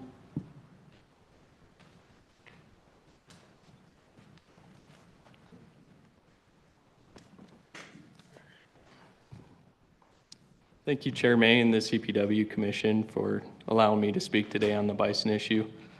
I'll try to make this quick so you guys can get caught up on time. I wanted to just inform the whole commission that I emailed you all a letter yesterday from the county based off of our issues and concerns with this. And one thing that I think would clear up part of the legality issues is in that letter, I cited the herd management plan from the Utah Division of Wildlife Resources. And it's their section about bison immigration. And it's highlighted in there. However, should bison move outside the boundary of the general Book Cliffs Big Game Management Unit, they may be considered within the DWR nuisance wildlife policy, handled similar to wandering moose, bears, or other wildlife. Marie Haskett has that policy number. So in case you guys need that, you can use her as a resource. I'll pass that off onto her. But maybe that'll clear up some of those issues with how these bison are handled when they leave that boundary area. I wanted to jump on,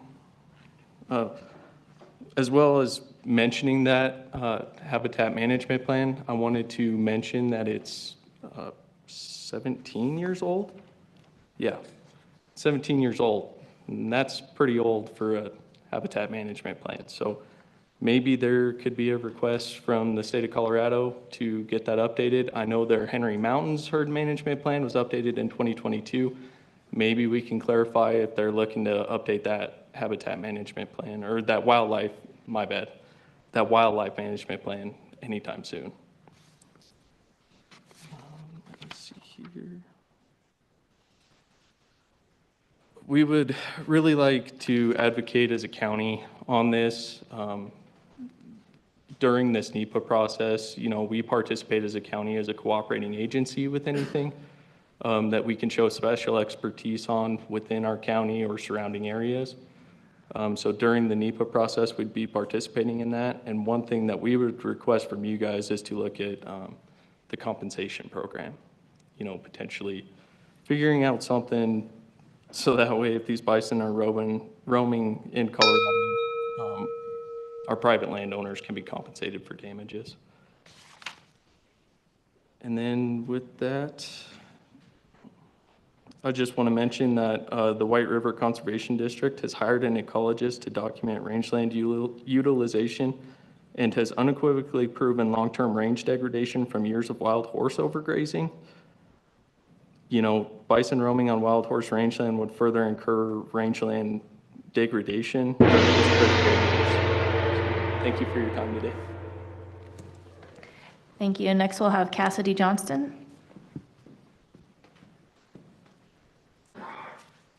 Thank you, Chair May and Commissioners. I recognize that we are running long, so I'm going to talk really fast. It's a special party trick that I have. So before I get started, I recognize that right now the question of bison is a relatively small issue, but I think there's a potential for it to become a pretty serious one in the future. My name is Cassidy Johnson. I'm a rancher, and I live in Fremont County with my husband and 3 little boys. My husband and I are both Colorado natives and first-generation ranchers. I grew up in Denver and went to school in Boulder, and we've been ranching for almost 15 years. We manage large acreages for absentee owners, and the ranch where we currently live and work encompasses 70,000 acres of private and public ground. As I'm heading into my 14th year in beef production, it's clear that wildlife management is a spectrum. On one end, we have no management at all, which is shenanigans, right? And on the other end, we have management outside of the understanding of the landscape in which we live. On that spectrum, I think there's a happy medium reached by the marriage of science and actual experience by people who live and work daily and closely with these landscapes and ecosystems. I think ranchers do this very well, as do many of the people in this room. Our CPW division manager is Bob Croce, and he's been incredibly helpful to us in helping us manage not only our wildlife populations, but also issues with recreation and trespassing, which can affect our ability to do our jobs. The human component is the one that we really need to consider too when we're talking about bison. And as we move forward with this issue of bison and how we classify them, and classification is kind of the tip of the iceberg, we need to remember that Colorado is not Yellowstone. Bison, like elk, do not respect fences. Bison, however, behave much differently toward people than elk do. We have a neighbor who runs a lot of bison And the general rule in the county is when it's bison get out, we all just call them and leave them alone.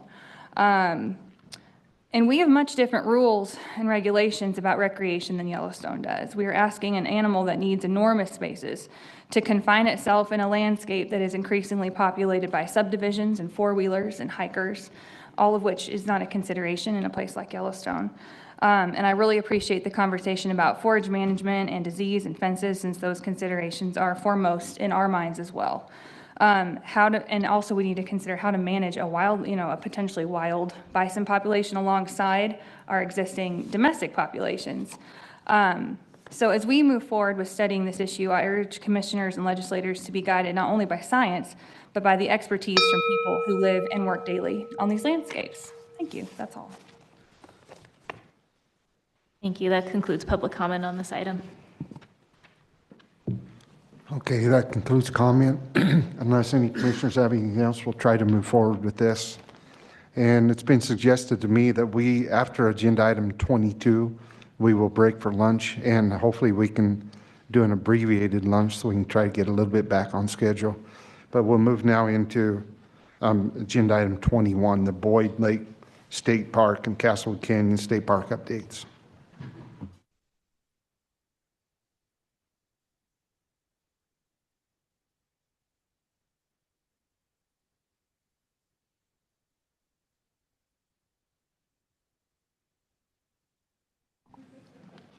Morning, Commission, Chairman May and Director Davis. I'm Eric Gray. I'm the Park Manager at Boyd Lake State Park, and we have a few minutes to shift gears a little bit here and talk about recreation in our parks. So just a brief presentation. For those of you who don't know about Boyd Lake, the first slide is just an introduction to it, the basics of it. We're located in Larimer County, just northeast of Loveland, and surrounded by Fort Collins, Windsor, and Greeley. We're a 2,000-acre park roughly, with 1,700 of that being water acres that are managed through a permanent easement with the Greeley Loveland Irrigation Company. And that leaves us with about 300 land acres. On those land acres, we have 148 site campground, which is growing. I'll talk about that in a minute, one of our projects. It is the third busiest boating lake in the CPW system, with about 28,000 boat inspections last year through our ANS inspection program. And the Loveland Recreational Trail runs through Boyd Lake, which sees about 100,000 users a year. We also have extensive swim, beach, and shoreline recreation opportunities. And in all, we host about 500 to 800,000 visitors each year. So when you look at identities of different parks, we are definitely a park that is about the people that come out to visit. And that brings us to, I'm going to cover a couple of challenges that we have and then a couple of projects. The first challenge that we have is managing the increasing visitation due in large to population growth. So we're seeing 7-day-a-week visitation at high levels throughout 8 to 9 months of the year now, where it used to be compressed into a few months. And in addition to visitors just coming from outside of the area, we have 7 homeowners associations that directly have access to the lake with over 400 homes. And it's great to get all these people together. The slide that's up is our swim beach on a busy day. We'll put 3,000 people at a time on it. And for the most part, everybody's out enjoying it. And that's really what Boyd Lake is about the people that are coming to visit us. When we're fully staffed, our staff is 8 full-time employees, including our hardworking maintenance and admin people, as well as 25 temp employees. And we do have a robust volunteer program as well. We run 7,000 to 9,000 hours of volunteer time a year out at Boyd Lake. With the large groups of people coming in, brings other issues, and park capacity is one I know you've heard probably about in a lot of our Front Range parks. It's one that we struggle with as well. At peak use times, we may have a 2-hour wait or 2.5-hour wait to get into the park, and that backs traffic up into the county roads and back into the city of Loveland, which can cause some issues. But it's something that we've been working to mitigate, and there's just certain times that people come out to visit, and they're there. Not much you can do about that. Our campgrounds are full for 7 to 8 months out of the year. And also with the large volumes of people coming in, our emergency calls have really gone up. We have daily calls outs for water rescues, law enforcement issues, mental health issues, homelessness, the whole gambit that affects all of our people in the Front Range. Leads us to our second challenge. When you have that many different people coming in, using it for that many different purposes, managing the multiple uses that come into the park is a very interesting challenge sometimes. We have a lot of triathlons and races, community festivals. The staff started doing a trunk or treat every year where we use boats and tractors and dump trucks, and that's been well received by the community. Playgrounds, swim beach, fishing tournaments, and then people just coming out to use the park for outdoor time.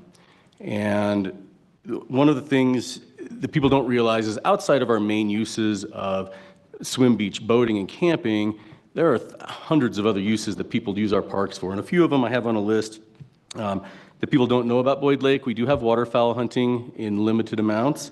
We have astronomy, geocaching, dog training, yoga, outdoor photography, and our natural resources do draw a lot of bird watchers from around the area, which also allows us to see people out just enjoying the quiet mornings and evenings before we end up having our rush of people in the middle of the day. Shift gears just a little bit to what we're doing to try to accommodate some of the increased visitation and demands. In 2015, we had a park-wide redevelopment plan that we did and had extensive public outreach, and the number one request was to improve our campgrounds.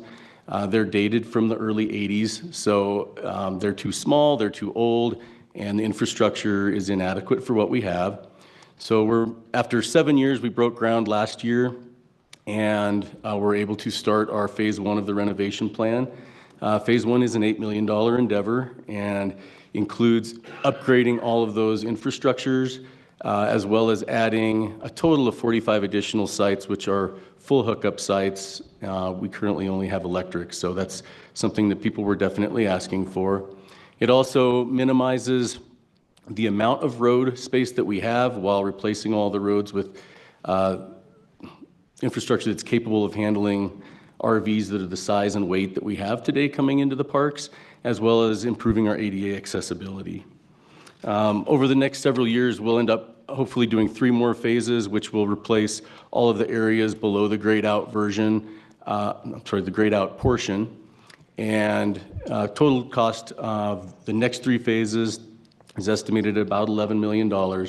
And when we're done, we should have 189 fully upgraded sites, upgraded wastewater, water, and electric for everybody. And we're really looking forward to getting that opened by July of this year.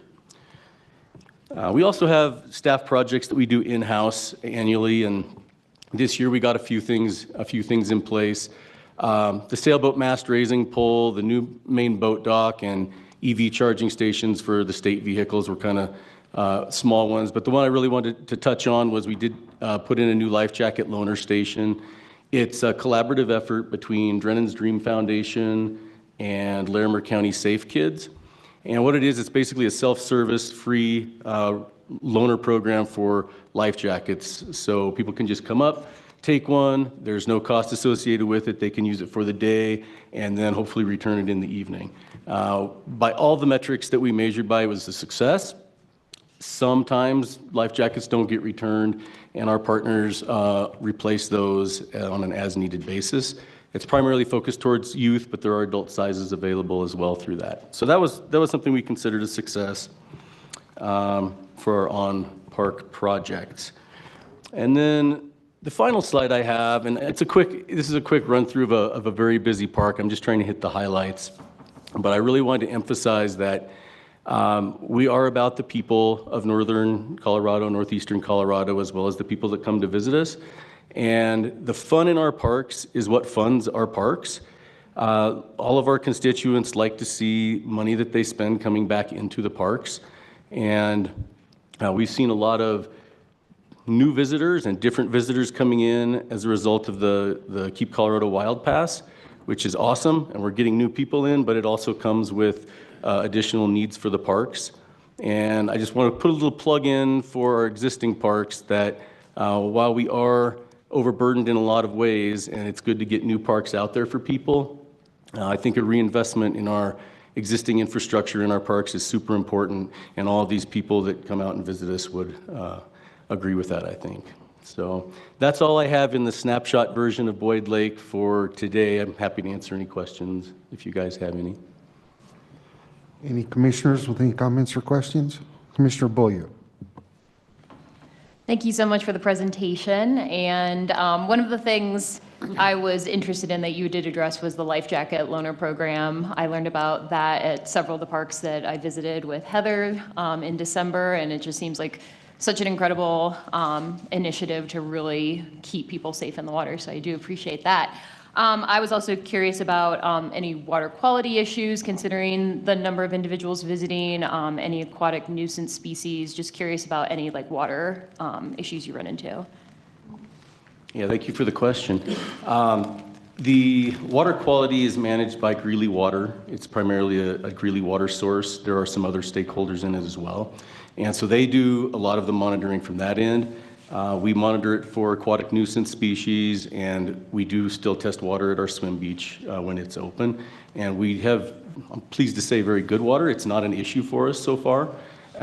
We don't have any aquatic nuisance species that we're aware of. We don't have any of the vegetation or the animals. So far, our program has been very successful at keeping those out of our lake.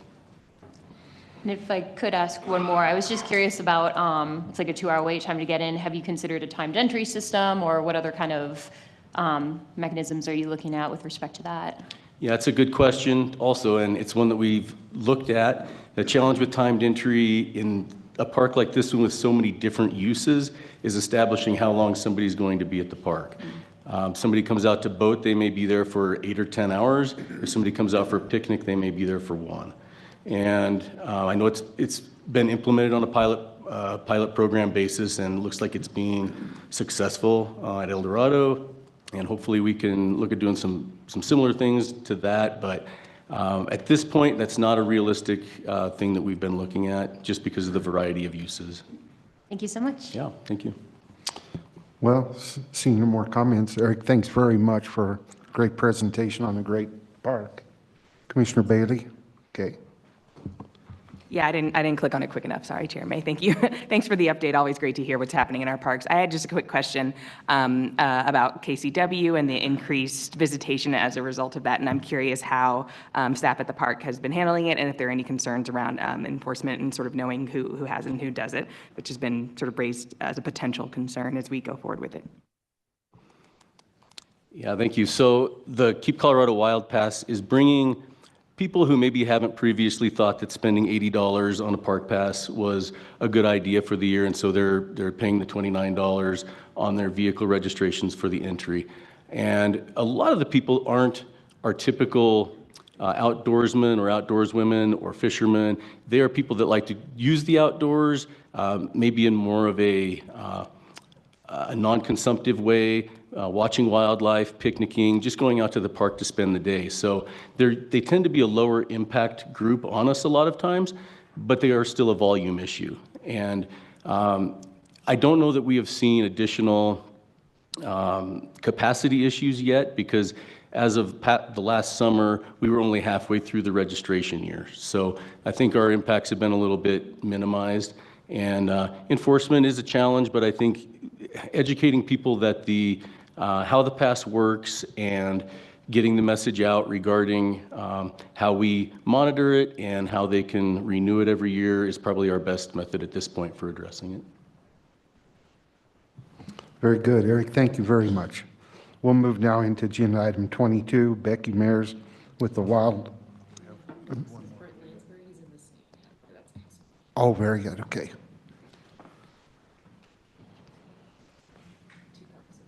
So is this room?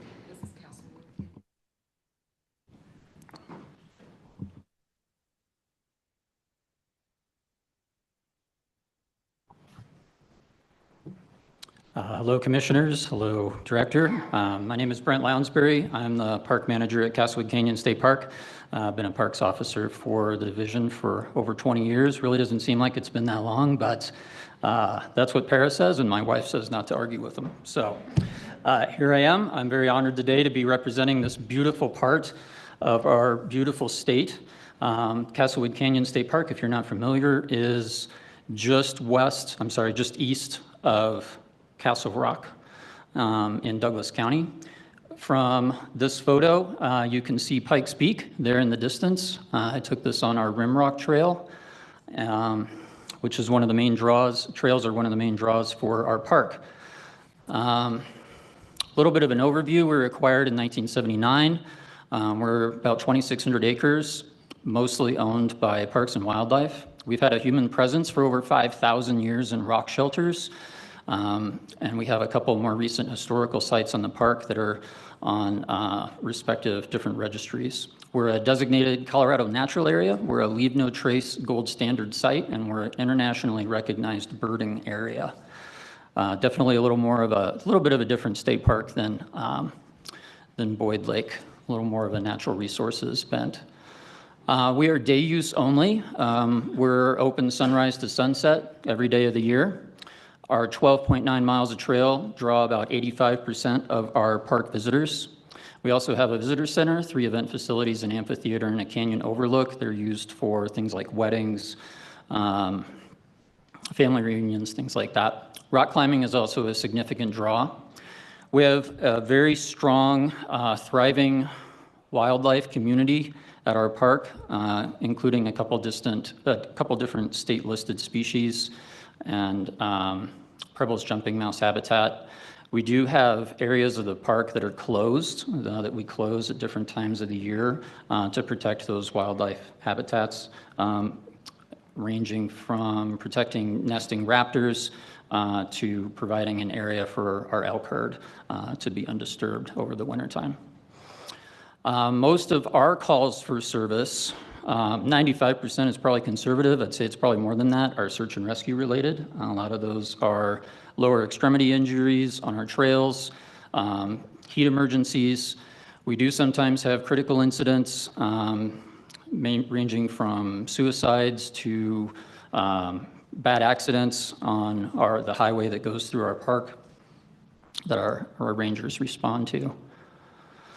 Operating budget is about $205,000. We have 4 FTE, 2 rangers. Park resource technician was our most recent addition in 2008. And then, of course, me, our park manager. We hire 6 to 8 temporary staff in the summertime. We have a robust volunteer program. This last year, we had 204 volunteers donate about 7,500 hours. That's actually a little low for us because we had lower public education numbers. I'll get to that here in farther down this slide. We have a friends group that has been very active in raising funding for projects. I'm putting this up for 2019. That was kind of our last normal year. It's a while ago now, but we had 4,500 K through 12 students on naturalist guided hikes. So that meant they went out with a trained naturalist, typically a volunteer, on a guided hike in the park. That plummeted to 0 during the pandemic, and it hasn't recovered well because of teacher and bus shortages, bus driver shortages. Douglas County's actually been having rolling route closures this last year where 1 week out of the month, they don't have a route that comes to your house anymore because they've been so short on bus drivers. Typically, our volunteer naturalists are a significant contributor, probably around 4,000 hours a year to our volunteer program, and that's really been depressed. So in 2023, we were expecting more of this. This photo is what I would call overcapacity. So our parking lot there is full, and this is folks parking on the county road, which we really try to keep them from doing. With the KCW impasse and everything, we thought we were going to have a really busy year. I'll actually go back to this slide. You can see our visitation actually took a pretty significant dip after our bump from the pandemic. But instead of this, we actually got this. We had some major flooding in the park due to very high rainfall in May and June. We had the third highest year of precipitation on record, most concentrated in May and June, which are two of our busiest months. So that bridge right there is actually supposed to be across the trail, which is underwater over on the right side of the screen there. So here's, we have a stream flow gauge at the north end of the park representing the Cherry Creek depth. You can see our normal depth is there around or a little under 3 feet. On May 12th, we peaked over 8 feet, and then on June 22nd and 23rd, we peaked close to 9 feet. Our trail system in the park is largely based on loops that cross Cherry Creek, and you can see where our bridges are on those red arrows, and the second of those floods took out every single bridge in the park. Dramatically impacted our visitation because our loops were closed. You could only do out and back hikes, and caused some extensive repair issues. So this is the same bridge that I showed in that initial slide. You can see us putting it back. This one was largely intact. It's actually pretty close to where it's supposed to be there because the tether that we have where it's attached to the ground by a steel cable for these exact instances actually held in this case. So we were able to largely put that one back in place. There it is, completed and back in place. And actually we managed to upgrade that one a little bit. Here's one, this was below our dam, the ruins of our dam. This one was carried about a half-mile downstream and just destroyed. We were not able to salvage much material from this one, so we largely had to rebuild it. So there's some pictures of its construction and then being put back in place. This is presently our largest bridge. This one is significantly heavier than the other ones, and we actually, with the assistance of the Mile High Youth Corps, completely disassembled this from where it was left by the floodwaters and then reassembled it back into place, which took about a week of our crew and then also with the assistance of the Youth Corps. So here are our seasonal trail crew here. They worked very hard for us this summer. We were able to get all of our bridges back in place within about 5 weeks. Major kudos to our resource technician, Jordan Bogie, and our seasonal trail crew there. And also the Mile High Youth Corps. We would not have been able to do this without them. Some additional projects that we did this year. You know you're really into the park meta when you get excited about vault restrooms. These were a huge addition to our park, replacing some very old aging structures that were significantly less pleasant to use. We also added a volunteer campsite and connected the Cherry Creek Trail to the park, which means you can go from Castlewood Canyon all the way to downtown Denver on a trail. We're also putting in a new bridge. This is an 85-foot footbridge. They just completed these abutments in December, so it's a little hard to see in the snow, but this is going to be a good addition to us. Currently, this is our most popular creek crossing, and it's just on rock to rock, so people who are a little less agile will really benefit from having this bridge. Kind of in the future of Castlewood, we'd like to add a community engagement specialist, FTE, to our staff. They would really be responsible just for public outreach, education, and our volunteers. They would not have any duties for managing the park, which our existing FTE would do. We're also in the early concept phase of an education center that would really help us out with our school groups when we have inclement weather. And you'll also probably see me again because we're in the process of our 2024, our state park management plan. So I'll probably be back sometime this year. So that's all I got. Commissioner Touchton. Turn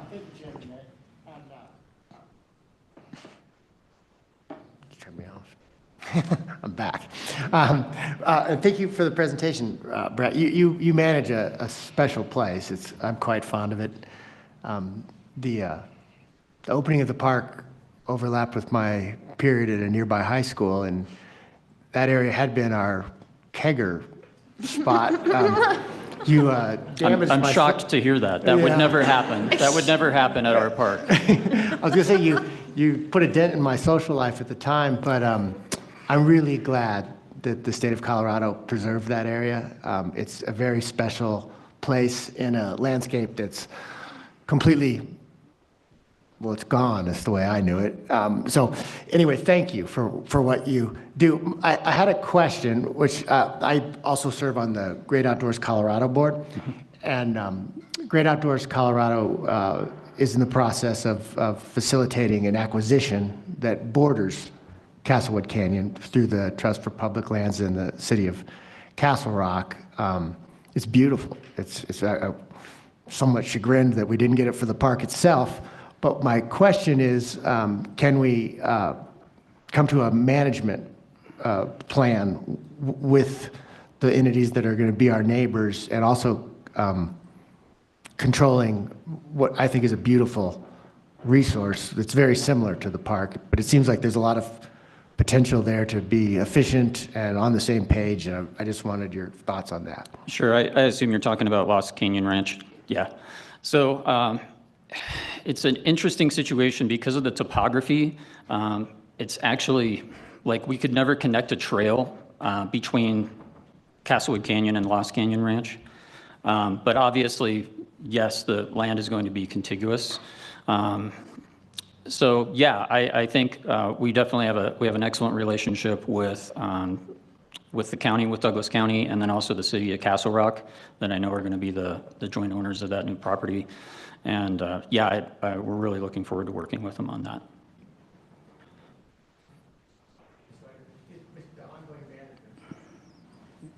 We might make sure we're all on the same page. Yes. Yeah. Yes, sir. Commissioner Beaulieu. Thank you for the presentation. I have a couple questions, one from the slideshow and another one just from general knowledge about the park. The first is, you mentioned wanting to add the community and education positions, and I'm wondering if that's just a matter of planning or if there's funding required to make that possible. That would be a FTE request through our process internally. I believe it would be most likely funded internally by Parks Cash funding, but I don't know. I don't want to speak for my boss and my chain of command. So, but there's not an existing funding source for it externally to CPW, if that better answers your question. Yeah, I was just curious if making that possible was a matter of like available funding or if it was, but yeah, it was answered. Yes. The other one, I noticed that one of the challenges at the park is white nose fungus, and curious if there are bats located at the park, and if so, if you're running into challenges with white nose syndrome. I actually know Lance Carpenter, if he might still be in the room. He actually did a project at the park over a number of years studying bats, and to my knowledge, we have not seen any white nose fungus in bats at the park. But that is definitely something that's on our radar. Thank you. Yeah. Brent, thank you. Sorry for trying to cancel your presentation. I think with no further comments or questions, now we'll move on. All right. Thank you, sir. Thank you very much. Now this brings us to 22, is that correct? Yep. Becky Marison, Wildlife Volunteer Program, over you.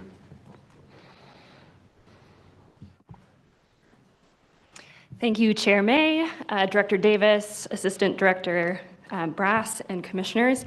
I realize that I am between you and lunch, and I wish I would have brought you snacks like I did for the interview I had for this position, but alas, I did not.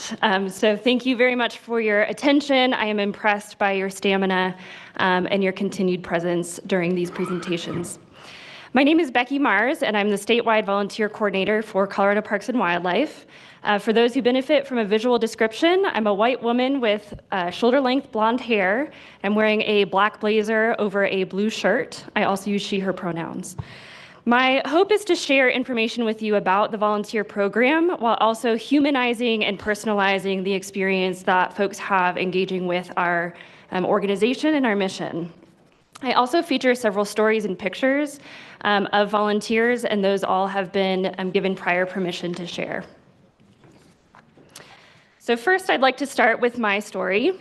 I was raised by a single father who we had limited resources growing up, but we believed that everyone had something they could share with the community.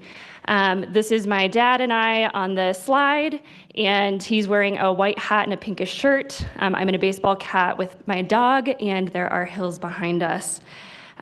You see, he always gave back to the community, whether that was in a formal volunteer role or just informally helping neighbors. He would give rides to my classmates. He would come read to my 5th grade class at an age when it was still cool to be seen with your parents.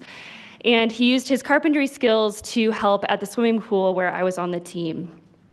So I was raised with this value of giving back to the community, and I'm impressed with the breadth and depth of involvement from unpaid volunteers with our mission and what they contribute to everything that we do. So to feature a few quotes throughout this presentation from volunteers themselves, this one says, "Think globally, volunteer locally." This is by Rick Jones, who is active in archery instruction, is a boat operator for ranger patrols, an interpretive naturalist at Ridgway State Park. Interpreters are storytellers.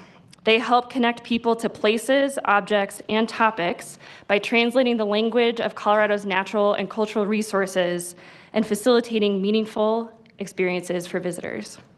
The photo behind of mountain goats is by Brent Brokenmeyer.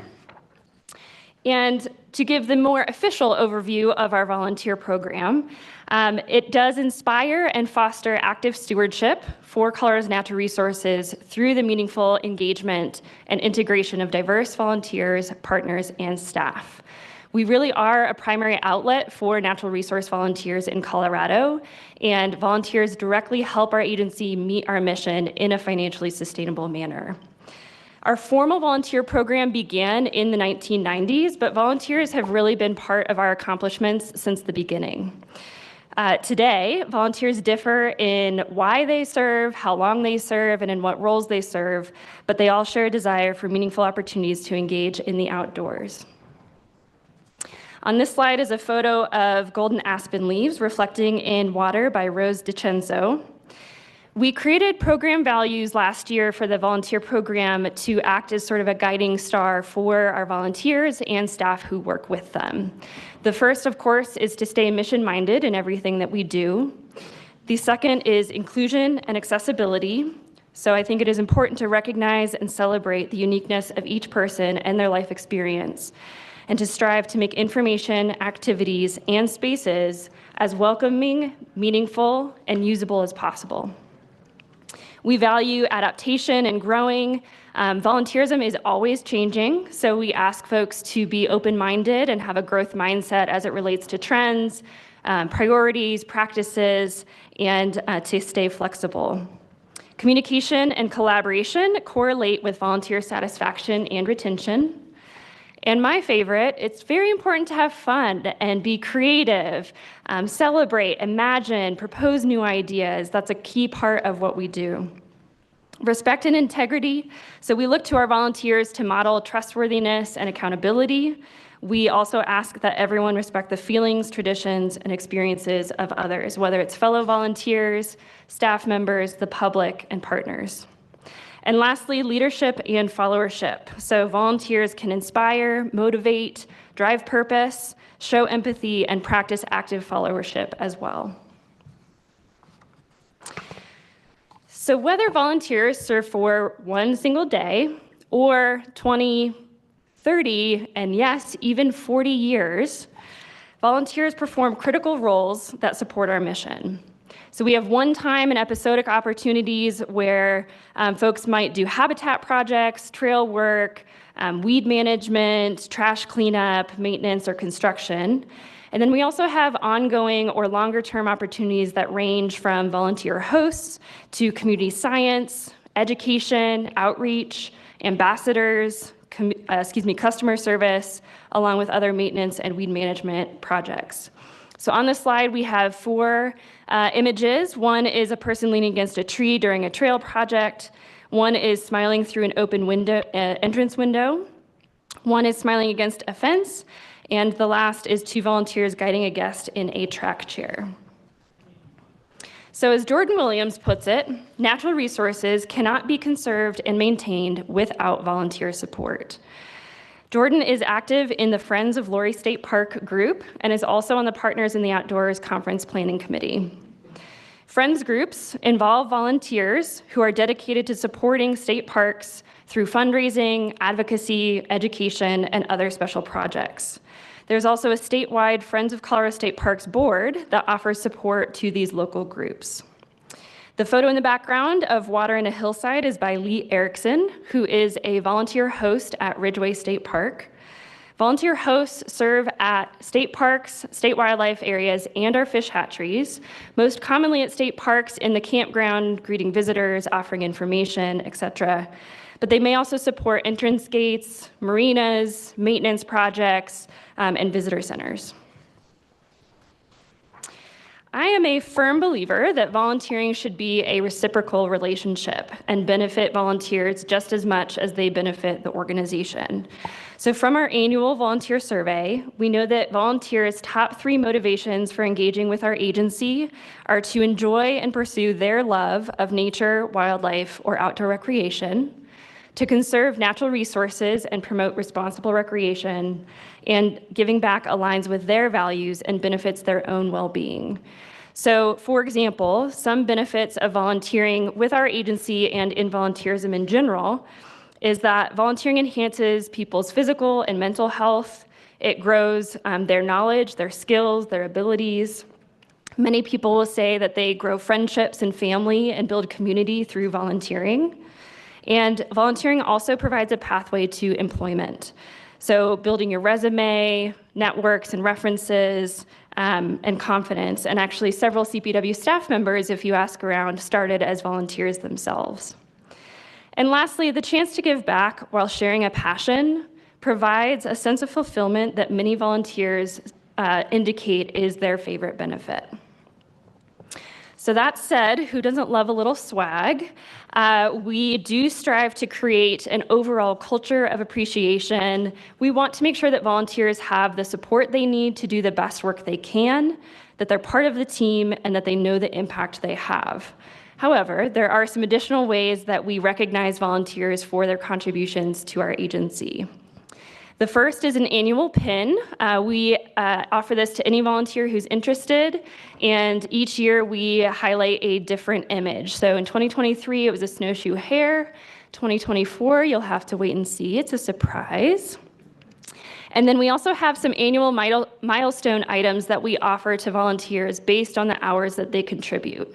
So those milestones are 10, 100, and 500 hours or more in a calendar year. And those items currently change year over year. So someone might do 500 hours a year for many years, and they might get a different appreciation item. In our regulations, it also states that volunteers are eligible for a free state park pass after 48 or more hours in a consecutive 12-month period. These are assigned to an individual. They expire after 1 year, and they come with a hang tag. And then lastly, people love to gather. It's a great way to build community. So aside from stuff, we also have potlucks and barbecues and enrichment opportunities, special trainings, different opportunities for folks to come together and build community in that way. So on this slide, we have a photo of our milestone gifts from last year and our volunteer pin, a hang tag pass, and a group of volunteers who help us put these packages together, making some really fun faces. A final factor in volunteer satisfaction is that fun component. So, as Emily Wortman-Wunder puts it, this is the most fun volunteer work I have ever done. Emily is active in Weed Warriors, bee and bat monitoring, and interpretive programs at Roxborough State Park. Weed Warriors, if you're not familiar, eradicate noxious weeds that degrade landscapes and important habitat. And wildlife monitors count and track populations of pollinators, birds, plants, and yes, even bats. The picture of the person waving by a river in the background is by Lee Erickson, who was already mentioned. So to talk about the impact that volunteers have, there are numbers, sure, we can say that, but I also invite you to imagine what our agency would look like without volunteers. So think about, what would we miss out if we did not have volunteers supporting our agency? The miles of trail built, the trees planted, the pounds of trash removed, the data collected, customers reached, and families educated. Additionally, volunteers are our customers and financial contributors. When I got this job, my dad started volunteering for CPW. So he built flight cages at the Frisco Creek Rehabilitation Center, as you can see in the photos here. He painted outhouses at Dan Noble State Wildlife Area, and he was a maintenance host at James M. Robb State Park. So that's one example of the many, many volunteers who contribute to our mission. Volunteers help us achieve all 6 of our strategic plan goals and are specifically named in Goal 4, maintaining dedicated personnel and volunteers.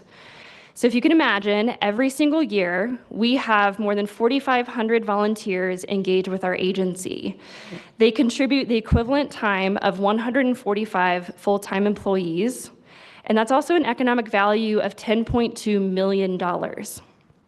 Now, economic value is not the same as revenue, and it's not budget savings, but it is one way to communicate and envision volunteer impact.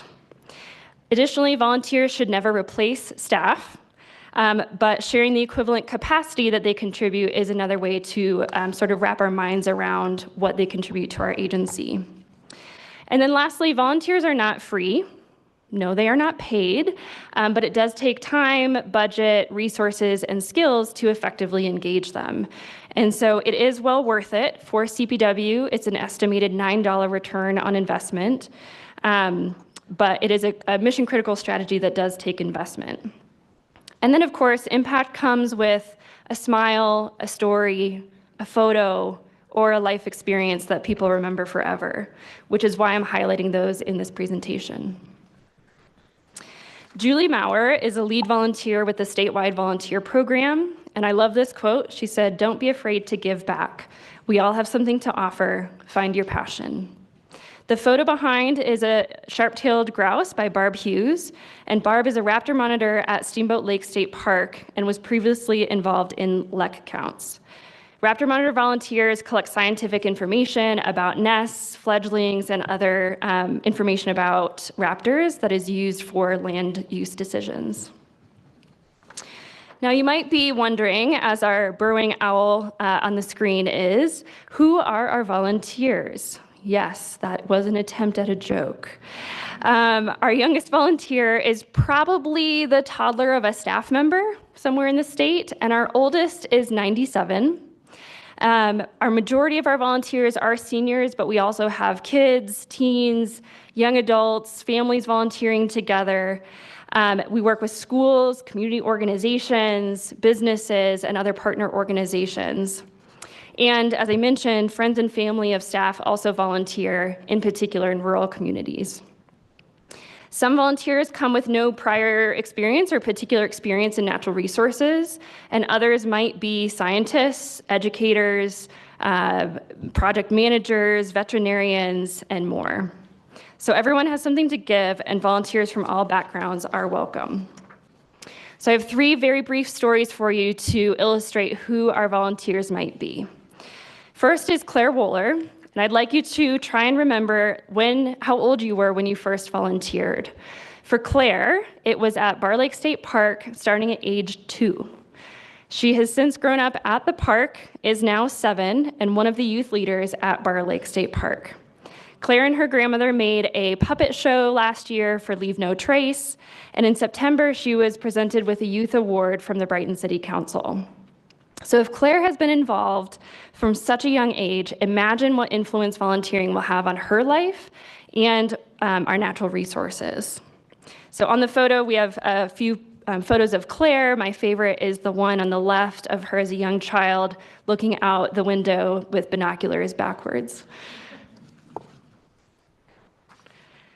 The second story is about Hitty Ulrich. She is a 19-year volunteer, and does a lot with our wildlife efforts and education booths. And she made the inaugural booth at Fiestas Patrias in Colorado Springs a success, thanks to her fun attitude and her Spanish fluency. So she interacted with both English and Spanish speakers via a wildlife trivia wheel and the wildlife hides that we had on display. So on the screen, there's a photo of a black bear skull, Haiti standing behind 3 girls in colorful dresses and talking to families at the booth. Lastly, I'd like to highlight a year to volunteer. Y2V is an RV-centric national nonprofit that travels the country performing skills-based projects, mostly at state parks. So we hosted Y2V at State Forest State Park in September for their first project in Colorado. And in just 2 weeks, 37 people constructed a 15-site campground, painted 10 cottages, deep cleaned 14 cabins. They dismantled 24 picnic tables, constructed more tent sites, built stairs at a trailhead, and more small projects. These folks came from around the country, and many had never been to the Rocky Mountains, and many even saw a moose for the first time. So photos on the slide are a variety of projects that these folks worked on, and then the center picture is the whole group being silly in front of the mountains. I heard someone tell me this one time, and I wish I could remember who it was so I could credit them, but it really stuck with me. They said, volunteers come to an organization because of the mission, but they stay because of the people. And so I would be remiss if I didn't illustrate the critical role that staff play in volunteer engagement and retention. Even the most remote volunteer roles require some kind of interaction with a staff person. So if they don't have a good experience with other people, why would they stay? Across the state, we have probably over 300 staff who work with volunteers. That ranges from park rangers and wildlife managers to customer service staff, education coordinators, hatchery personnel, etc. And we have 4 regional volunteer coordinators and myself who are repeatedly stated to be the #1 source of help for these staff who work with volunteers. 2 of those regional coordinators focus their time fully on the volunteer program, and 2 of them split their time with education and wildlife viewing programs. From our annual survey of staff, we know that their top 3 motivations for working with volunteers is to expand capacity for themselves and the agency, engage the community in our work and grow relationships, and to leverage the diverse skills and talents of our volunteers. So on the slide is a picture of our 5 volunteer coordinators standing in front of a river. A note on inclusion and accessibility. So I hope that the volunteer program is a place where all volunteers feel valued and respected, whatever their race, ethnicity, age, sexual orientation, gender identity, education, disability, or socioeconomic status. I also recognize that formal volunteerism in general, outside of this agency, has traditionally attracted people with a certain amount of privilege. The ability to give one's time without compensation is not accessible to everybody. So we value and want to continue working with our amazing existing volunteers, and we're also seeking to diversify our volunteer pool to make sure that we're a relevant, creative, and responsive program. So a couple of quick examples of what we have worked on related to inclusion and accessibility at the statewide volunteer program level. The first is that most of our volunteer documents are available in English and Spanish. We are limited, unfortunately. One thing that I hope to do is offer more language accessibility throughout the entire process of a volunteer's life cycle. For example, our database is only available in English, and we're not able to change that at this time. But there's opportunities for more language accessibility. We updated our volunteer handbook and staff manual last year from this lens. And so a couple of examples of changes that we made include it's more visual, it's easier to navigate, there's more transparency about our background check process, and clearer statements and acknowledgements around accessibility and equity. We also, for example, we offer a wide range of sizes in our volunteer uniforms, and alternative items may be available for anyone who experiences barriers related to size, sensory experiences, shape, or ability. And volunteers are invited but not required to add their pronouns to their name tag or request a pin to wear when they serve. In our newsletters, we use descriptive links and image descriptions and include an estimated listening time for screen reader users. And then lastly, we hope to continue increasing training opportunities for both staff and volunteers. And one of those I will highlight on the next slide. So each year we host an annual education and volunteer training. It's for full-time employees who manage volunteers in education or interpretive programs. This brings together staff across regions and statewide programs to collaborate, leverage internal networking, and work together in a way that they may not otherwise have the opportunity to do. The theme and content change each year, and this past December, the theme was Outdoors for All, planning accessible education and volunteer programs. We had guest speakers from the Department of Education do a keynote and workshop on universal design. We had a staff panel to share individual efforts that they're working on across the state. And we did what we call World Cafe stations to give a little taste for a variety of topics and experiences, such as neurodiversity, a pop-up sensory trail, adaptive hunting and angling equipment, and digital accessibility. Two of my personal next steps as a result of this training. One is that I'm offering an internal scholarship of sorts for 10 staff and volunteers to become certified inclusivity assessors through the Inclusive Recreation Resource Center in New York. And then secondly, we requested internal funds through the Philanthropy at Work program to provide pen friends and sensory bags to sites across the state. So if you're not familiar with a pen friend, it's a tool that folks who are blind or have low vision can use to read signs out loud. And sensory items are beneficial for folks who are neurodiverse or experience sensory processing disorders. And then I would like to wrap up with a powerful story about the impact that volunteers and our agency as a whole can make. This is written by Matt Payton to Mueller State Park. And on the screen are photos of the Payton family engaging with an outdoor skills day. In June 2023, my wife, me, and our 3 boys visited your park. Our schedule lined up to visit on your outdoor skills day, and my expectations were blown away. Each of us had wow moments like shooting clay pigeons, practicing fly fishing, or watching a bobber on the pond, tasting fresh s'mores and campfire cooked cake, asking dozens of questions about animal furs. I'm sure you know this, but the only way to make this event work is to have good people, and you have great people. Every staff member and volunteer was helpful, warm, and welcoming. The shuttle driver, firearm safety and archery teams, the most important hot dog distribution team, rangers, and the pelts and furs lady. This was an especially special trip for us because it was a Make-A-Wish trip for our youngest son. When he was 3, our son was diagnosed with leukemia. He began intense treatment that finally wrapped up in April.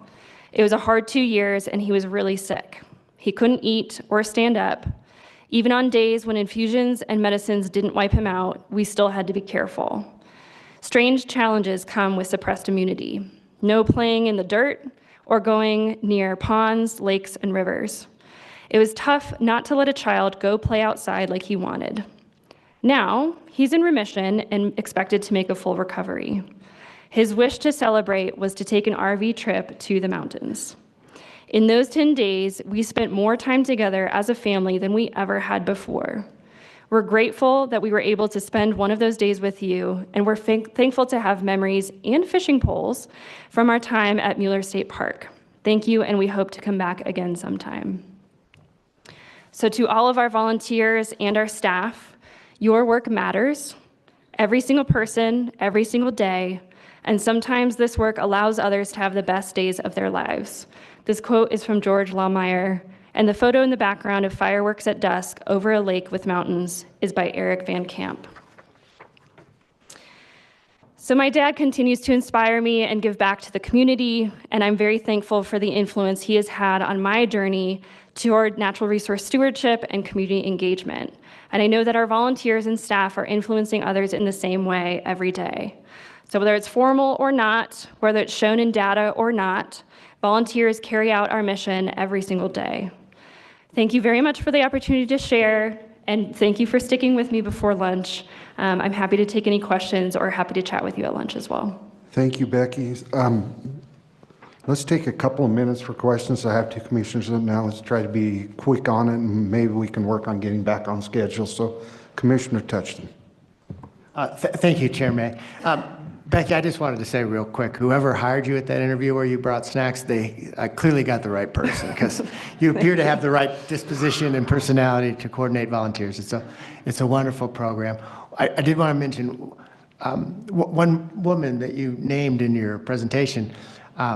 She volunteers elsewhere. She volunteers for us as well. And so I think you're also encouraging a culture of volunteerism, which is an important benefit. But I thought I'd turn the tables on myself and answer one question of what this agency would look like without volunteers. You could get rid of the Wildlife Commission, which, based on my email, some people in the public would support. Highly valuable volunteers. Thank you. Commissioner Haskett. I just want to say thank you. Great presentation, and I love your enthusiasm. I can see why a lot of people volunteer and go with you. Thank you. Thank you. Okay, thank you, Becky. I would say we're going to skip over, come back to agenda item 23 after. Pardon. Oh, sorry, it wasn't up. I don't get it on my queue, so I'm not trying to exclude you, sorry. Commissioner Bailey. Thanks, Chair May. Thanks so much for the presentation. Definitely echoing. It's really great to see the numbers, see the impact. So I appreciate all the work. Also, a master class in accessible presenting, so I appreciate that as well. Great to see. I did have one question as it relates to kind of expanding and broadening the volunteer base, and particularly partnerships. A few were named both in your presentation and the previous one. I think A Year to Volunteer, Mile High Youth Corps, and so I'm curious about what your hope is for future partnerships and growing partnerships to expand and sustain that volunteer base. Yeah, thank you, Commissioner Bailey. From a statewide level, we do have a few statewide partnerships with the volunteer program, and I would say most of that work and relationship building is happening on the ground in various areas of the state. So depending on the location, there may already be some great relationships. I know, for example, that Staunton State Park works with Brown Girls Climb. I know we have a relationship with Outdoor Buddies through our hunter education program. So I think one of my hopes and visions is to help elevate what's already happening and see where there's opportunities for reciprocal benefits to partners that are working on a local level and see how we can highlight that. Okay, thank you. Now I have no others on the queue, so we will break for lunch. I'd like us to come back at 1:15. We can get that done in 42 minutes. So we'll come back to order at 1:15.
We'll call the meeting back to order.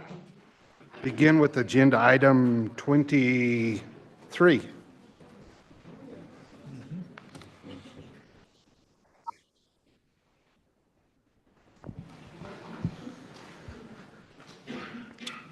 Good afternoon, Chair May, Commissioners, Directors. Thanks for having me. Happy to be here. I'm really glad there was a lunch break between Becky and myself because that was a really impressive presentation, and I don't know that I have that much charisma. So she's a great presenter, and yeah, that was great. So anyway, thank you for having me. I'm going to make this as quick as I can and hopefully help get you all back on schedule a little bit. I don't think we're going to need the full time unless there's a ton of questions. But anyway, I'm Jamin Grigg, the Southwest Region Senior Wildlife Biologist for Parks and Wildlife, based out of the region office in Durango. Thanks for having me. I'm here today to provide a kind of a high-level overview of the Southwest Region Mule Deer Herd Management Plans and to answer any questions that you may have.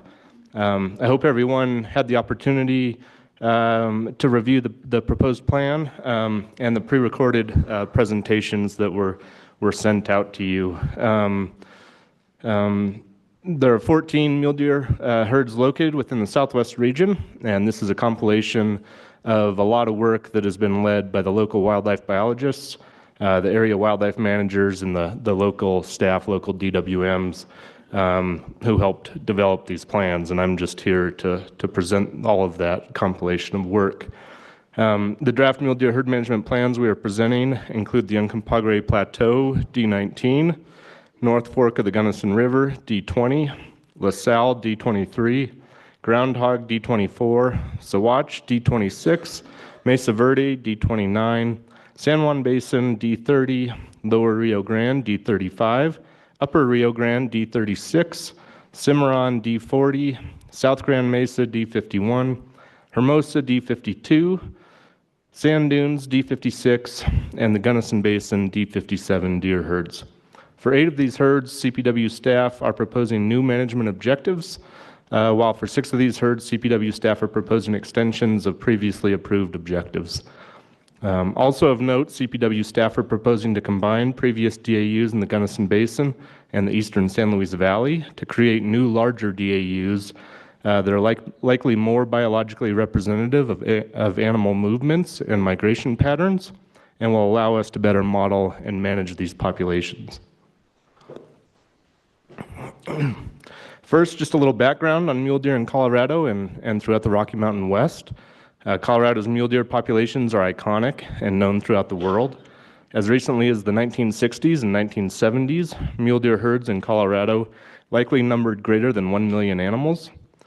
Since then, both in Colorado and across the western states, mule deer populations have steadily declined due to habitat loss and other factors, and I will be discussing some of the alarming examples of that in the presentation of these draft herd management plans today. And as you saw in the presentation, recorded presentations as well. Today, Colorado maintains a mule deer herd of approximately 390,000 deer, far below historic estimates, but still the largest population in North America. In recent decades, Colorado Parks and Wildlife, in collaboration with federal and tribal partners, conservation organizations, and private landowners, has undertaken large research and conservation efforts to stabilize mule deer population declines and allow for population growth whenever possible.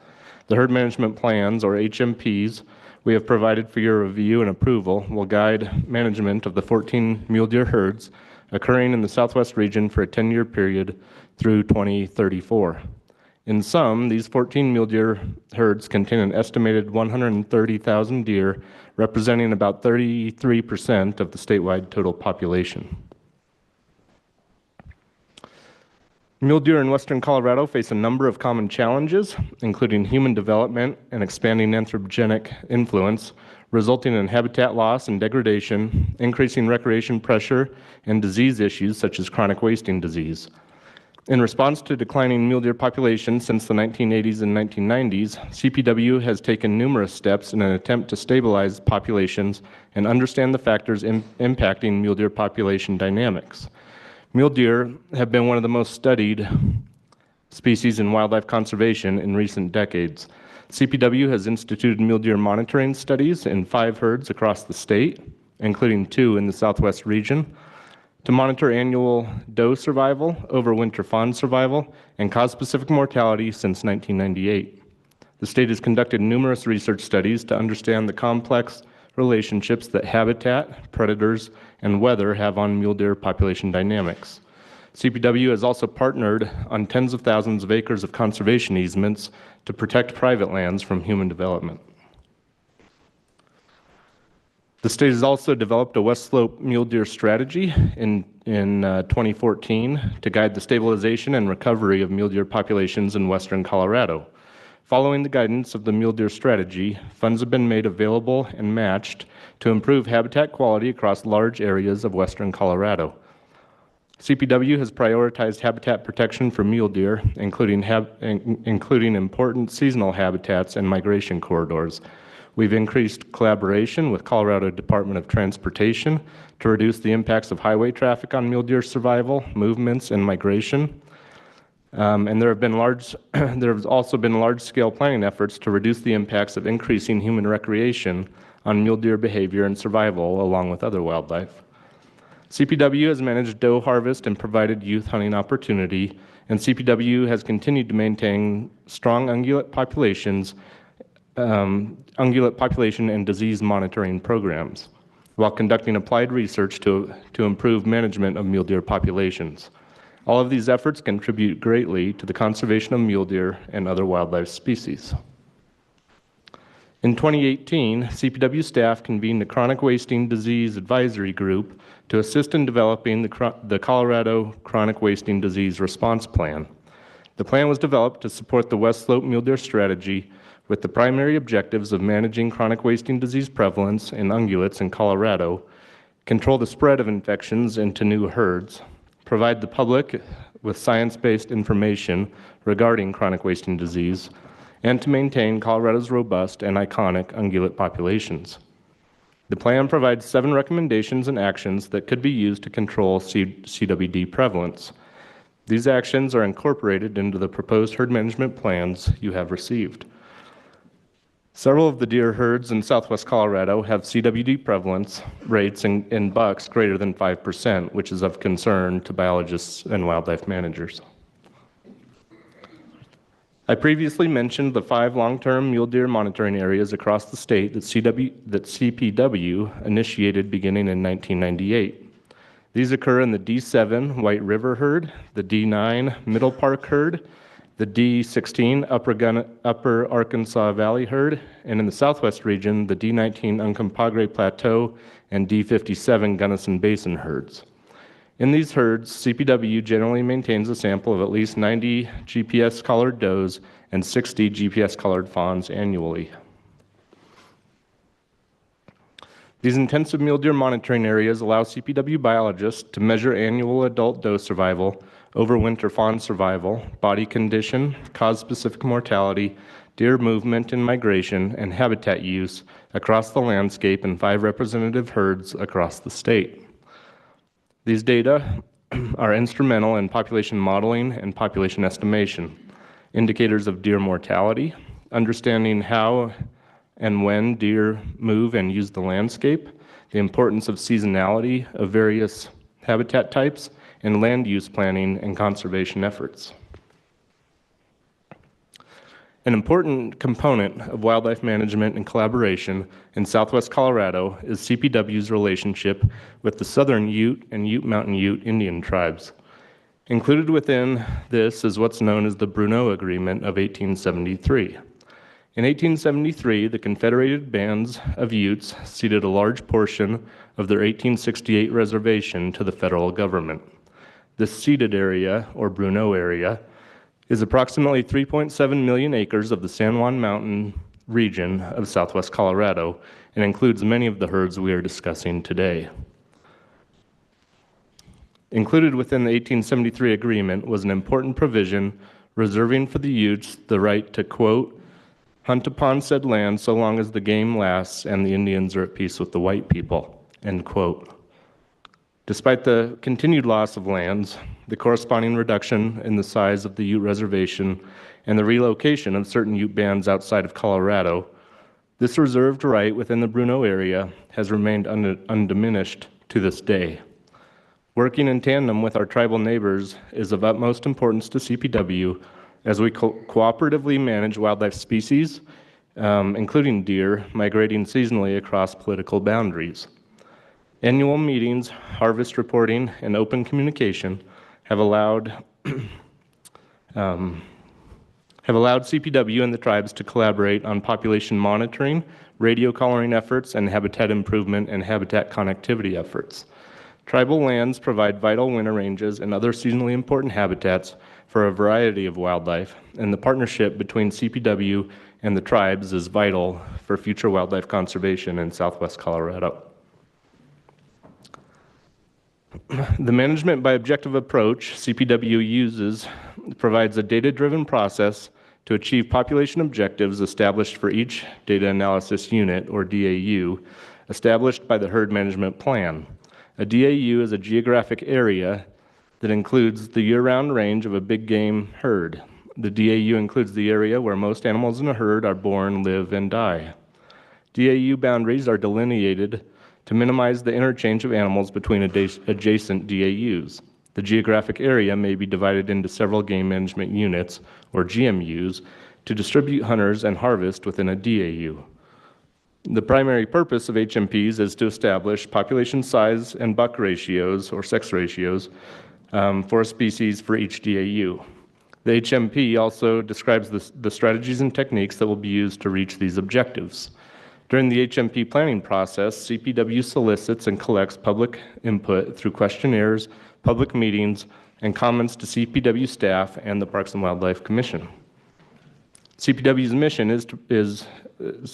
mission as wildlife stewards is integrated with the concerns and ideas of various stakeholders, including the State Land Board, the Bureau of Land Management, the United States Forest Service, Habitat Partnership Program committees, agricultural producers, city and county governments, hunters, guides, outfitters, private landowners, local chambers of commerce, the Southern Ute Indian Tribe, Ute Mountain Ute Indian Tribe, and the public.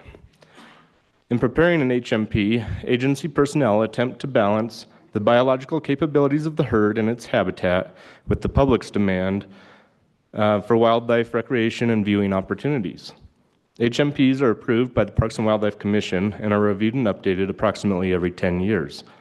The purpose of the proposed HMPs you have received is to set estimated population and observed buck ratio objectives for deer herds in southwest Colorado from 2024 through 2034, with the expectation that they will be reviewed and updated in 2034. Local CPW staff engage in an extensive public process in developing herd management plans and proposed herd objectives. This generally includes hunter surveys, landowner surveys, in-person and/or virtual public meetings, sportspersons roundtable meetings, engagement with local governments such as county commissions, engagement with local stakeholder groups and habitat partnership program committees, engagement and solicitation for comment from federal land management agencies. Generally, multiple possible herd management objectives are considered and vetted prior to the preferred alternative being selected and presented to the Parks and Wildlife Commission. Draft herd management plans are also posted on the CPW website for a 30-day public comment period, generally accompanied by CPW press releases.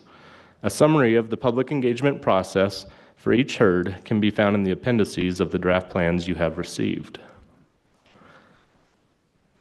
For 6 of these draft herd management plans, CPW staff are asking the Parks and Wildlife Commission to extend previously approved management objectives, seen in white in this table. For 8 of the draft plans, CPW staff are proposing new management objectives, highlighted in gray in this table. As I mentioned earlier, the D56 sand dunes and D57 Gunnison Basin plans propose combining multiple previous DAUs to form new DAUs covering larger geographic areas that are likely more biologically realistic and should allow for better population modeling and more consistent management. And with that, I would like to thank and acknowledge the local biologists and area staff who managed these herds and compiled these proposed plans, including Brad Weinmeister, Alyssa Meyer, Brent Franklin, Alyssa Kircher, Evan Phillips, as well as staff from the Durango, Gunnison, Monte Vista, Montrose, and Southwest region offices. A ton of time and effort goes into monitoring and managing these populations, soliciting stakeholder input, and compiling these plans, and I sincerely thank everyone involved. And with that, I'd be happy to answer any questions you might have, or we can answer any questions you have. There should be, I believe we have some of our biologists as well as our area wildlife managers on virtually, along with folks behind me as well. So happy to take any questions. Thank you very much. Many commissioners have comments or questions, and I'd like to say, as we go through this, staff really needs us to focus on this and give them direction rather than a shotgun approach of just sending ideas out there. Because when we leave this meeting, they need to be able to formalize this and get it in their work. So I'm just asking that we kind of concentrate, and I mean, if we have suggestions, of course, let's bring them up. But if we agree with these recommendations, let's let staff know that's where we're at. Commissioner Haskett. Thank you, Chairman May. Thank you, great presentation. I still believe this is one of the most important things that we do is our herd management plans. It's nice to see all these plans come together. All the way, I guess the oldest one is 2008. That's a long time to leave something sitting out there. So thank you for all your hard work on this, and I think it's great. Thank you, Commissioner Haskett. I appreciate that. Commissioner Touchton. Thank you, Chairman. Excuse me. Jamin, I feel like I've met you from watching the videos. I used one to work out to, and I was a little sore. You went on longer than I thought it was gonna. My question was that there was this phrase that occurred a number of times that deer are down from historic levels due to habitat loss and other factors. And then looking through your slides, it seemed like, I was wondering what the other factors are. But the two I'm interested in is rec and chronic wasting disease. And I don't know if those are making population level differences yet. So that's question one. Question two is what we could do about it through our plans, because we're setting numbers and those are kind of outside of but with chronic wasting disease, I don't know if you were here this morning. I'm curious about natural predation and if there's a role for that in our plans. Thanks, Commissioner. Appreciate the comments and questions. Yeah, sorry, I know the videos were a little long. We used to present each one of these individually, and I don't know that you all want to have to sit through every single one of these, but it's a long presentation. Yeah, mule deer population management in the West for the last 30, 40 years has been a challenge. We've got more than several mule deer herds in western Colorado that are really struggling and are way below historic numbers. As you saw in the plan, the D19 on Compagre Plateau used to be one of the largest deer herds in the state, probably really in the country. At least 60,000 deer, 40 to 50 years ago, not really that long ago, and now down close to 10,000 animals. D7 White River is another great example of a mule deer population that not that long ago was over 100,000 animals, and now sits around 30,000. Probably no species in the West has been more studied than mule deer in the last, the recent decades. No species has had more money probably thrown at it. it's been a very intensive effort, and I think we're doing everything that we can to stabilize population declines and try to bring back mule deer populations where we can.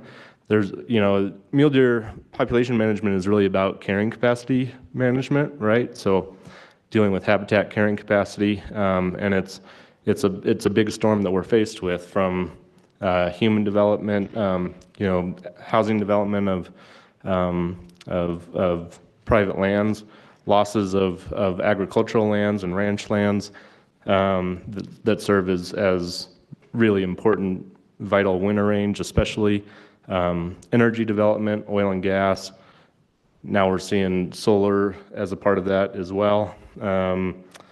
Just the human presence on the landscape is growing astronomically. Recreation pressure, trail development, climate change, drought, noxious weed invasion. I think we have a lot of herds in the western U.S., mule deer herds, that are really suffering from cheatgrass invasion, noxious weed invasion, cheatgrass, thistles, just a total conversion of winter ranges into a different habitat type or a different plant type. There's other factors as well, increasing traffic, everything that comes with it. So it's a huge challenge. I think that we're doing everything we can, working with private landowners, federal partners, NGOs, conservation groups, all of our different partners. But yeah, it's a huge challenge. To the recreation component of your question, what can we do? I think that's where some of these conversations that are forming across the state now related to, and I know Dan Zimmer's here. I used to work with Dan. I don't know if Jody's here. I used to work with Dan a lot on regional partnership stuff. I think the regional partnerships are a great place to start having these conversations related to how do we balance recreation pressure with wildlife conservation, natural resource conservation. I think the regional partnerships are a great start, and I think that's a very valuable thing. Having conversations with our federal partners is huge. Building those relationships, it's a big issue because there's only more people coming, and most people are here for the right reasons, and it's because they love the state and they want to get outside, and those are all great things. But it's a finite resource and it has impacts to wildlife. And then regarding CWD management, Commissioner, I wish we had a silver bullet on CWD management. It's a huge issue for ungulates, mule deer especially right now.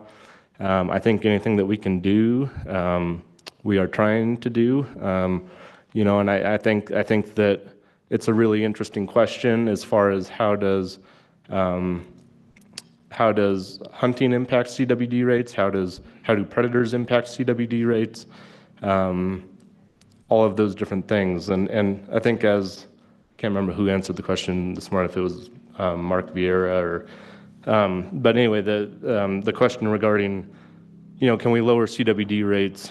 Can predation lower CWD rates? And I really wish it could. I think that would be fantastic. I think there's, as was mentioned this morning, I think what we've seen so far in the research is that predators likely do select for CWD positive animals, but I don't know that we've ever been able to, at least yet, correlate that to lower CWD rates across the landscape, especially in an area where we already have high CWD prevalence. It's an interesting question. There's certainly research evaluating that. I don't know how well that was probably a little long-winded, but it's a good question for sure. Commissioner Bailey. Thanks, Chair May. Thanks for the updates and the plans. As always, I want to commend, I think these herd management plans are really just a great example of the ways in which the agency so expertly combines biological, ecological, and social data to sort of lay out the reality for what we want to see on the landscape. So I particularly want to commend always the robust public outreach and stakeholder engagement in the preparation of these plans. In particular, I did want to note, I saw 2 letters from Southern Ute and Ute Mountain Ute, so I want to commend the tribal engagement. There was a specific ask in the Ute Mountain Ute letter that I just wanted to sort of elevate. The biologist who wrote the letter was happy to see the Bruno Agreement covered, but then also asked that it's at least referenced some way in the background material for all the DAUs that include overlap in the Bruno area. And so I think maybe including the whole background for each plan would be overkill, but perhaps referencing the page to learn more about the Bruno area CX, just sort of to reflecting the fact that many people aren't aware of the importance of that treaty and that approach. So I might just ask that language be added, in the relevant DAUs that overlap with the Bruno area. The second point that was made was just that, again, recognizing the agreement made in the creation of the Bruno area and shifting from shifting to private land only licenses in some of the DAUs could potentially limit access. My understanding through some conversations with Brian is that the tribes still have their own bag limits and quotas that they're allowed, so it's not maybe necessarily going to as directly impact them as other public land users. But I just wanted to sort of note that and encourage the ongoing partnership with Ute Mountain Ute and Southern Ute to ensure that that agreement is maintained. You bet. Thank you, Commissioner Bailey, for the comments and questions. Yeah, I really appreciate all of that. To your first question or point regarding the Ute Mountain Ute comment letter and the request to have the Bruno Agreement mentioned in each individual plan, I think that's a perfectly fine request. We can certainly do that. I saw that request in their comment letter. Unfortunately, by the time we got the comment letter, it wasn't very far. Wasn't very far before we had to send the plans to you all. So we didn't have a chance to make those changes yet, but we can certainly do that for the final, and we can highlight that for the final. So I think that's very, very reasonable. Yeah, our partnership with both Southern Utes and Ute Mountain Utes is extremely valuable for us. I know that our biologists and local staff are working, probably much more commonly or much more often than most people realize. We're working together with them. We actually just completed year 1 of a radio collaring project for mule deer across state and tribal boundaries. Just completed that right before the new year here, so just a couple weeks ago. And we really enjoy our working relationship with them. It's very important. So regarding bag limits, just if I can, I guess just to help provide some clarity there, the Bruno Agreement is obviously a federal treaty, a federal agreement. But then within that, or since then, I guess, we have CPW has an MOU with the tribes, and within that MOU, allows them to set their own bag limits, their own harvest numbers, I guess. So they can, within the Bruno area, they can set those bag limits for, I think, almost all of the various species that are huntable, with the exception, I guess, of bighorn sheep, mountain goats, and moose. And for those species, they generally get about 5% of the licenses. But for deer and elk, they can set their own bag limits. But certainly if animals are congregating on private lands that they don't have access to, or animals are being harvested on private lands, and that's impacting their ability to hunt those animals, those are all considerations. Thank you. Commissioner Reading. Thank you, Chair May. I share concerns over the mule deer populations, but I also really appreciate the work that went into all this, and I also appreciate you keeping it down to just a couple hundred pages for us to read. Seriously, it could be a lot longer. I did share some comments I had with your staff. In the interest of time, I'm not going to go into them, but to the extent we can, I'd love to see population goals lifted a little bit in some areas, and some, as I understand, it's really not feasible, but to the extent you can when you're reviewing it, it'd be great, I think, if we could try to get those populations back up. But thanks for your hard work on this. Thanks for that comment, Commissioner Reading. Yeah, I certainly, and I would say, all of our local staff share the concern of wanting to see more deer on the landscape and in these populations whenever we can. And, I think we're committed to that. And, as we were talking earlier, mule deer management is mostly really about habitat carrying capacity and managing that and trying to figure out where that lies and where that balance is. And, at what population level do we start to see density dependence kicking in? So say maybe lower fawn survival starts to kick in because populations are reaching carrying capacity and we're seeing density dependent effects. So that's a very challenging thing to quantify, I guess, and to figure out exactly where that is. But that's certainly what we try to do. And it really is a huge public process. I mean, I don't think it's an exaggeration to say that there's, hundreds of hours of public outreach that went into these plans.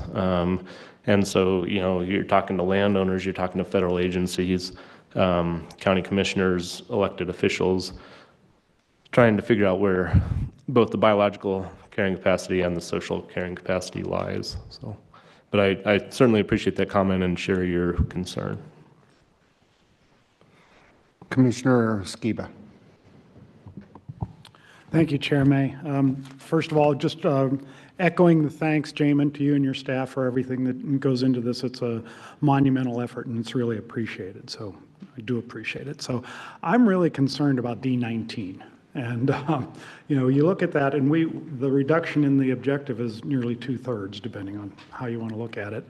And I realize that old objective is nearly 20 years old now. And so that makes sense. A lot's changed since then. But so first I'd like, if you could, to just address that in some detail so everybody's on the same page on it, understands why that happened and why we're where we are now. That would be helpful, I think. And then secondly, there's one other piece well, let's do that first and then I have a follow-up on another part of this. Okay, yeah, you bet.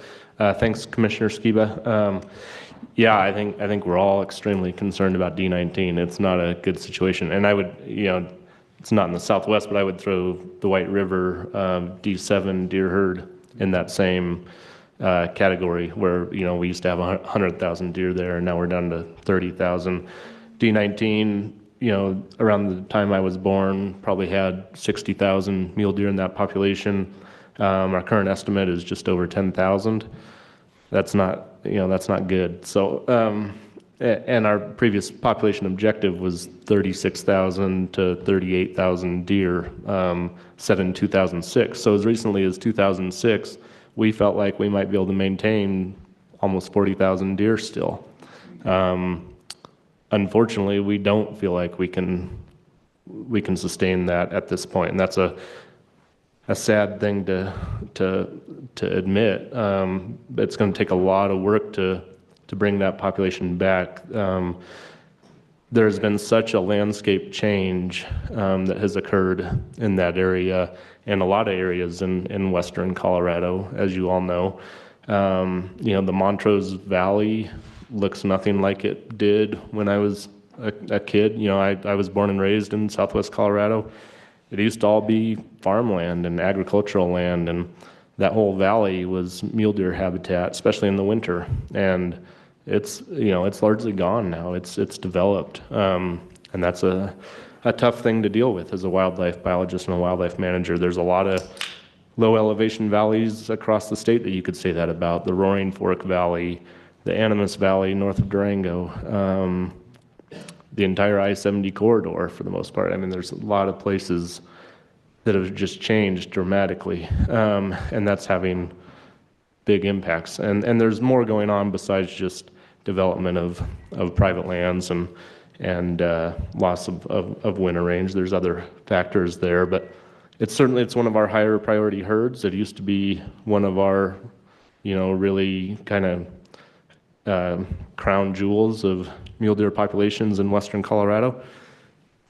I would just say that we're doing everything we can. The population objective that we're proposing is above the current estimate. So, our hope is to allow that population, or do what we can to help that population to rebound to whatever extent possible. So we are setting a population objective above the current estimate.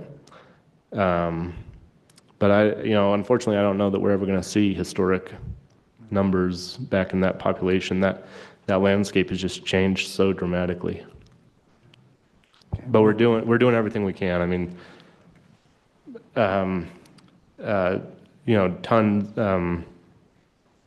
tons of hours and hundreds of thousands of dollars, probably millions of dollars into habitat projects, conservation easements, highway crossing structures, all these different efforts. So, and not just us, but a lot of different partners as well.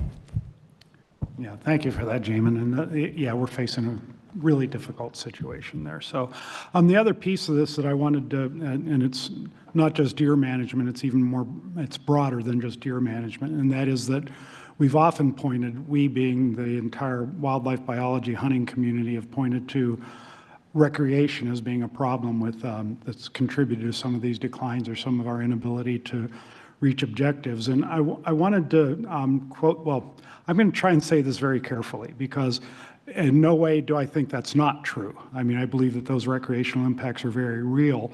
But there is one piece of it that it seems to me we often don't look at in enough depth or detail, and that is the effects of hunting recreation on these populations. And I wanted to quote something that came in through our packet through a public comment. This is from a Michael Gerber, who says he's a resident elk archery hunter, and he says, "I'm absolutely no expert, but it seems hunting pressure in these units cannot be good for the elk," he's mentioning elk, "nor the recreation of hunting itself for the hunters. If we can assume that many of these hunters are going out at other times of the year to scout their hunting locations, that the hunter knows that they can get OTC no matter what, then the elk are being pushed and bumped by hunters in the woods at many different times of the year than just during the hunting season itself." And I really think that's true, and I really hope that we can figure out what opportunities we have to address that part of recreation as well as mountain biking, hiking, and everything else that we're concerned about, because I tend to hear that recreation, when I hear it, it is mountain biking, it is hiking, and we also need to address this piece of it as best we can. And I realize we have some limited opportunities to make changes that could affect how that recreational use by hunters affects the animals, but I think we need to do that. And that was all. Thank you. Yeah, that's a good comment. Thank you, Commissioner. I guess I think probably my only response to that is just that I think it's important for all of us to realize and recognize and acknowledge our impacts, and that includes recreationists, that includes hunters, and I think we just all need to be aware of what those impacts are and how we are impacting wildlife and the landscape. And one of the things I guess I would say on hunters' behalf is that they have some skin in the game, certainly through the the North American model. And that's done a lot of good things for wildlife, but certainly there are impacts that we all have, and I think a good starting point is just to acknowledge that. Thank you, Commissioner Haskett.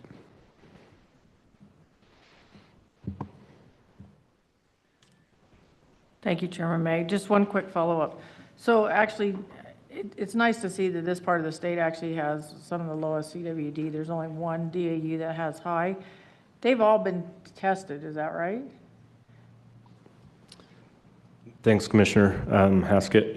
Yes, we've had mandatory testing, I believe in all, and if Matt Eckert's here, please. I believe we're on the second round. Yeah, of CWD I think testing. all of our herds have been tested, mandatory tested at least once. Some more than that, but currently we're on I believe generally about a 5-year rotation. Yep. And Matt can probably answer that better than I did. Okay.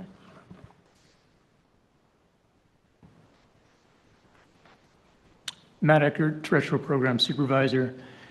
When we adopted the statewide chronic waste and disease response plan, we weren't intending to test every herd every single year, but as it turns out, we did have the capacity to do so. So every 4 years, we are testing right now every single herd in round one. Now, there are some low priority herds that we have not detected CWD or CVD is so low, we may not be able to detect a difference over the course of a 5-year period. So we may not test every single herd in round 2, but we will in round 3. So there's going to be 3 5-year periods of mandatory testing at least for each round. 4 years will be deer, 1 year will be elk. Okay, that's what I thought. Thank you. Thank you, Director Davis. Yeah, I just wanted to maybe try to add on to what Jamin said about the outdoor rec and wildlife conservation challenge. Like, that's not a mystery, I think, to a lot of folks. In fact, we have the outdoor strategy, which we're working closely with GOCO and partners. Jamin mentioned the regional partnership initiative. So those are critical conversations happening right now. And CPW really is trying to elevate our investment of time and expertise in those conversations because they're local and we can bring our technical expertise to the table and try to be an effective partner in figuring out that tension between getting people outside and making sure we do it in places and times that avoid and minimize impacts on the wildlife conservation side of it.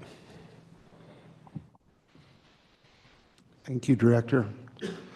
Seeing no other comments, my thought is we pretty much have consensus that we agree with this plan as it's presented to us. Is that the thought of the commission? Everybody good with it? So we can direct staff to proceed with what they've worked on.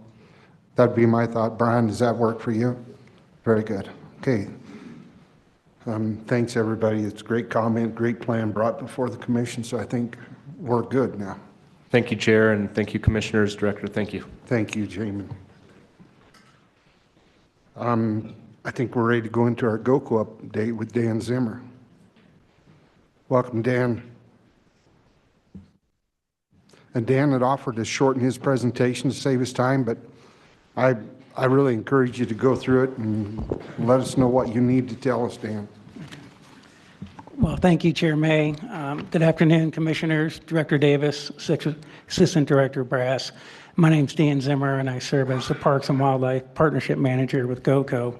And one of the things with our partnership is we want to be a strategic and a flexible partner. So we're going to do that today. We're going to save you all some time, get maybe 15 minutes back in the agenda. So a lot of what I was going to talk about today will move to March. So I look forward to sharing that then. But I did want to share that you all should have one of these in front of you. That's our annual report. This is hot off the press. Just took them out of the box from UPS this week. So we're really excited about releasing this report.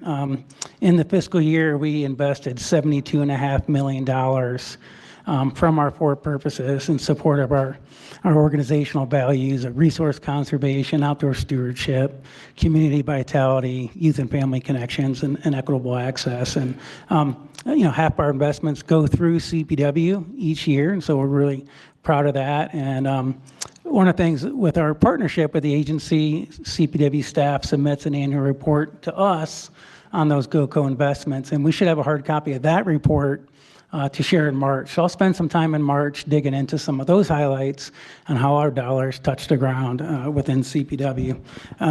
But specifically, I was really glad to hear the conversation that came up about regional partnerships and the statewide planning effort, and we highlight that on page 7 and 8 in there. So, take a look at that.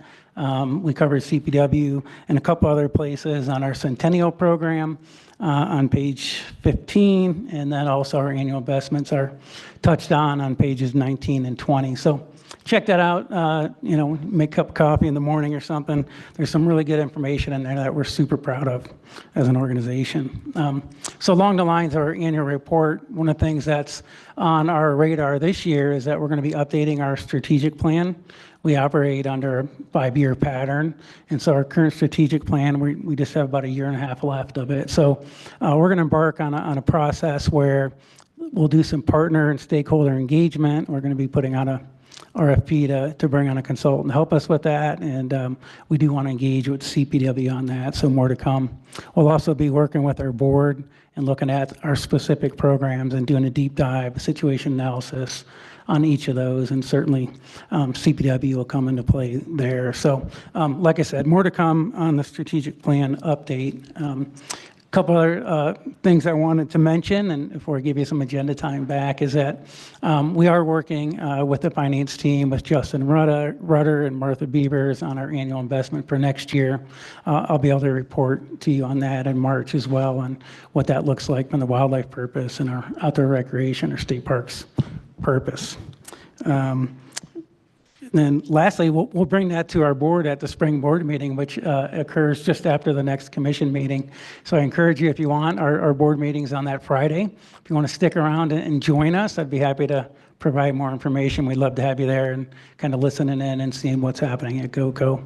In particular, in the afternoon on that Friday, we're going to hold a special press event and celebrate our investments in the Centennial program, as we're rewarding a lot of that on our competitive side. So we're happy about that and love to talk to you more. Last thing I wanted to share is a small mini grant program we have with CPW is the Directors Innovation Fund.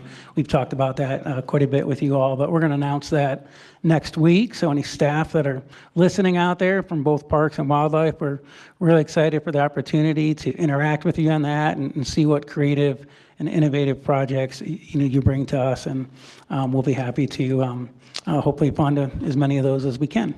So that's a quick update from GOCO. I will give you all some time back unless y'all have any questions. Any commissioner questions or comments? I see none, Dan. I guess that was a great, concise presentation. I would encourage you to remind us about that opportunity we have to meet with you at your annual. I'm sure it'll be highly anticipated. So thank you for all that. Definitely, Commissioner, definitely. Well, we'll now move into agenda item 25 with Amanda Nims. Thanks, Amanda.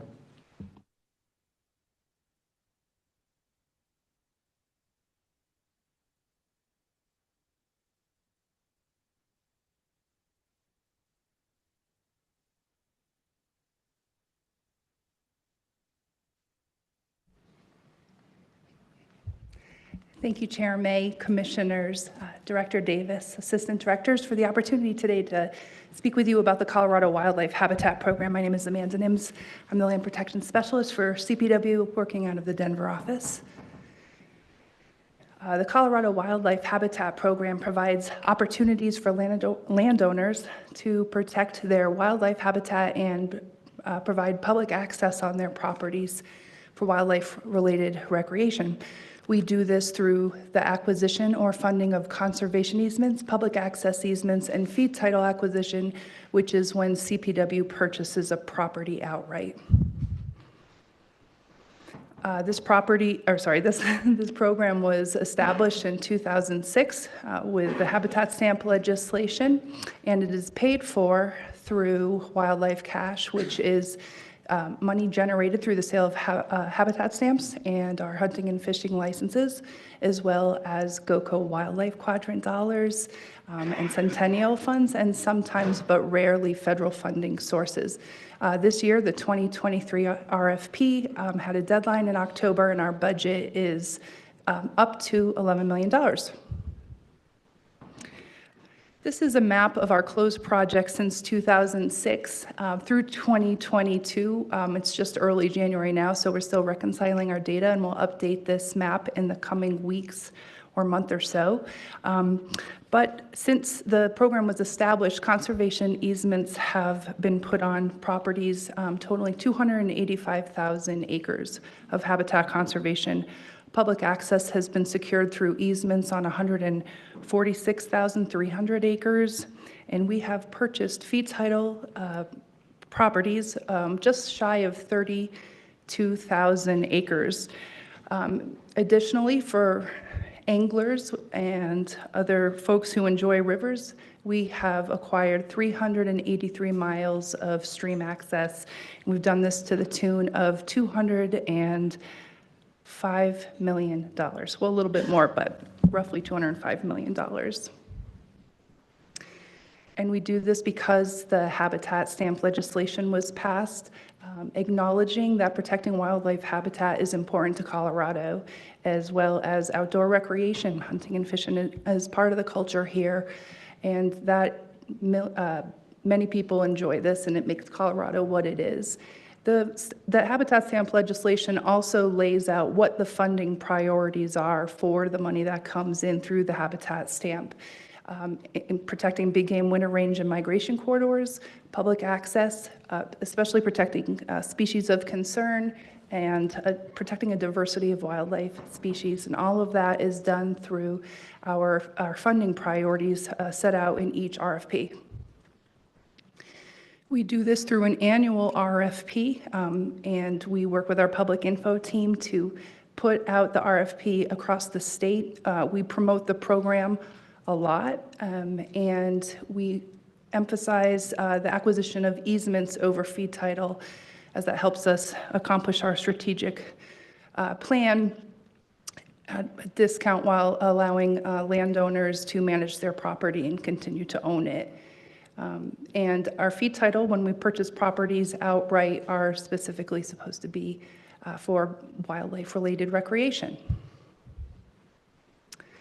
The Habitat Stamp Committee is an integral part of our process in deciding which projects are chosen. We have a 9-person committee representing the different regions, the different quadrants of our state. We've got 4 sports people, 2 representatives that are recognized conservation groups, generally for non-game wildlife interests, 2 landowners who are agricultural based, 1 citizen at large, and then we have 2 CPW staff members. They are governor appointed and Senate approved and may each serve up to 4 years, 2 consecutive 4-year terms. The staff and the Habitat Stamp Committee each look at our proposals through their own lens. The Habitat Stamp Committee looks at whether or not proposals check off the boxes of our Habitat Stamp legislation. Are we protecting big game and winter range? Is there public access, special species status? And our staff really gets into the details of each project and if there's going to be good impact and if it's meaningful access, if it's shovel ready, things of that nature. So they're both in-depth evaluations of all the proposals that provide recommendations to our director and executive management team to decide which are competitive and should move forward. So let's talk about this year's RFP.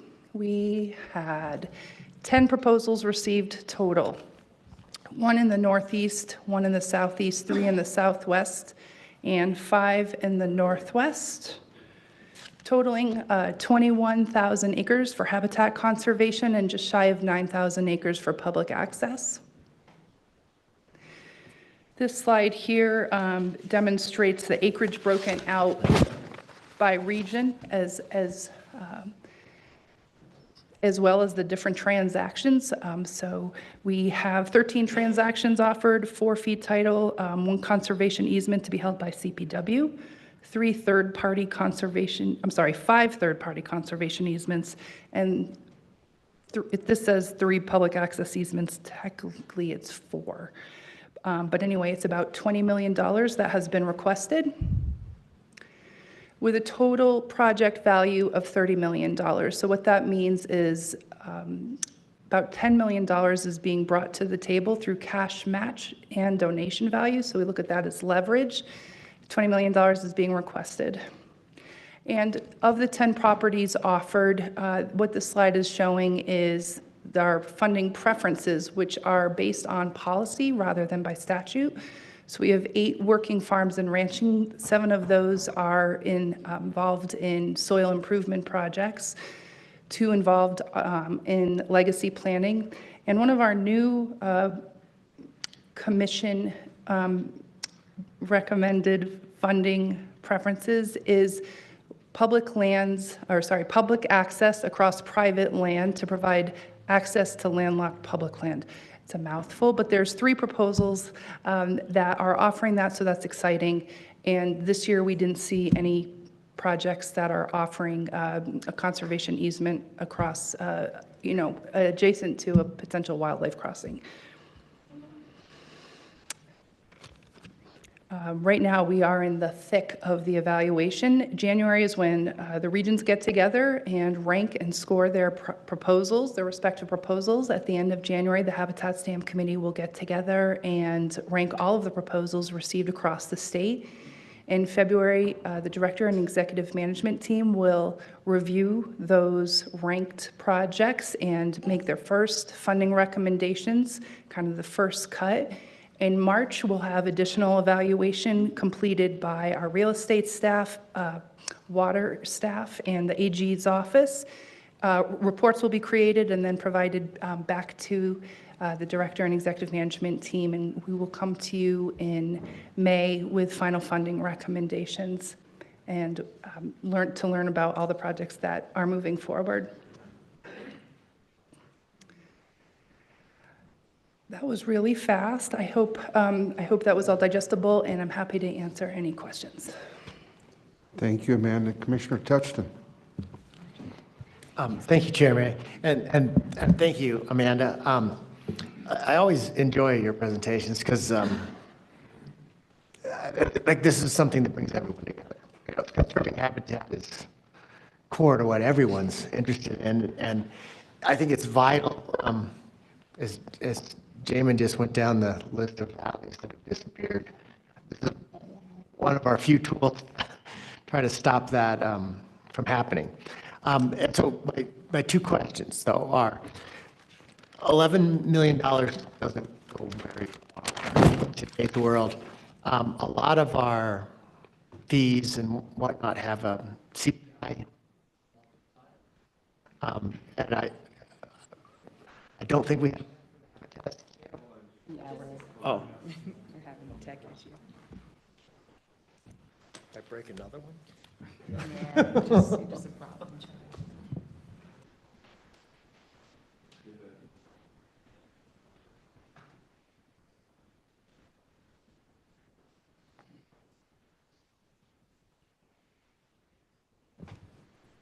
Okay. All right. Thanks. Sorry about that. So I was saying $11 million doesn't go as far as it used to when this program was initially envisioned. And I've always thought of it as like a $10 kicker on most products. I'm curious if we do increase it by the CPI like we do most other things, if we could, or if that's something we might have to ask the legislature to fix because, again, $10 isn't what $10 used to be. So I see Justin will handle that one, but I'll ask my other question now is, and I'm going to echo our former colleague, Commissioner Blecka. We divide the world into our quadrants of regions, and I think that's just so the guys in the Northeast and the Southeast could have some mountains.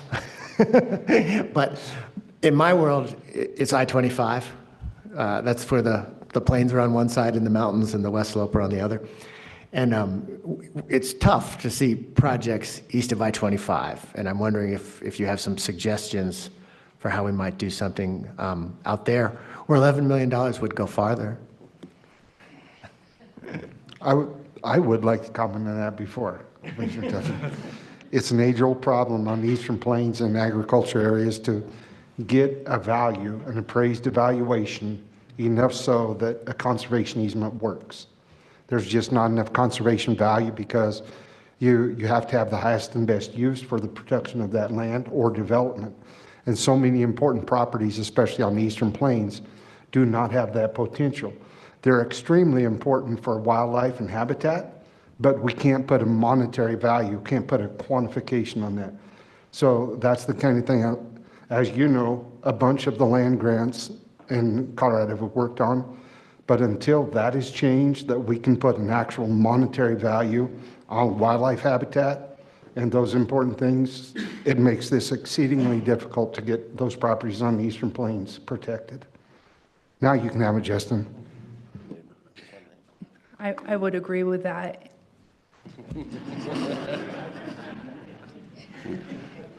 So as to the Justin Rudder, Assistant Director for Financial and Capital Services again, good afternoon. The question was, I think essentially, can we charge more for the habitat stamp?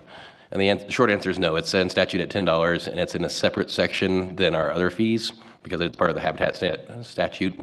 So the CPI that was added as part of the Wildlife for Future Generations Act only applied to that section, so this is distinctly separate. We'd have to revisit in legislation. Any other questions or comments? Seeing none, I guess that's it for this. Amanda, you'll be back. Yes, thank you. Okay. See you in May. Very good. I believe next we have Reed with the Species Conservation Trust Fund, agenda item number 26. Justin, go ahead. My apologies. I have that entirely wrong. It is adjusted with CPI, and it's at $12.50 now. $12.15 for our regulation manager. So it's at $7 million, it's slowly creeping up.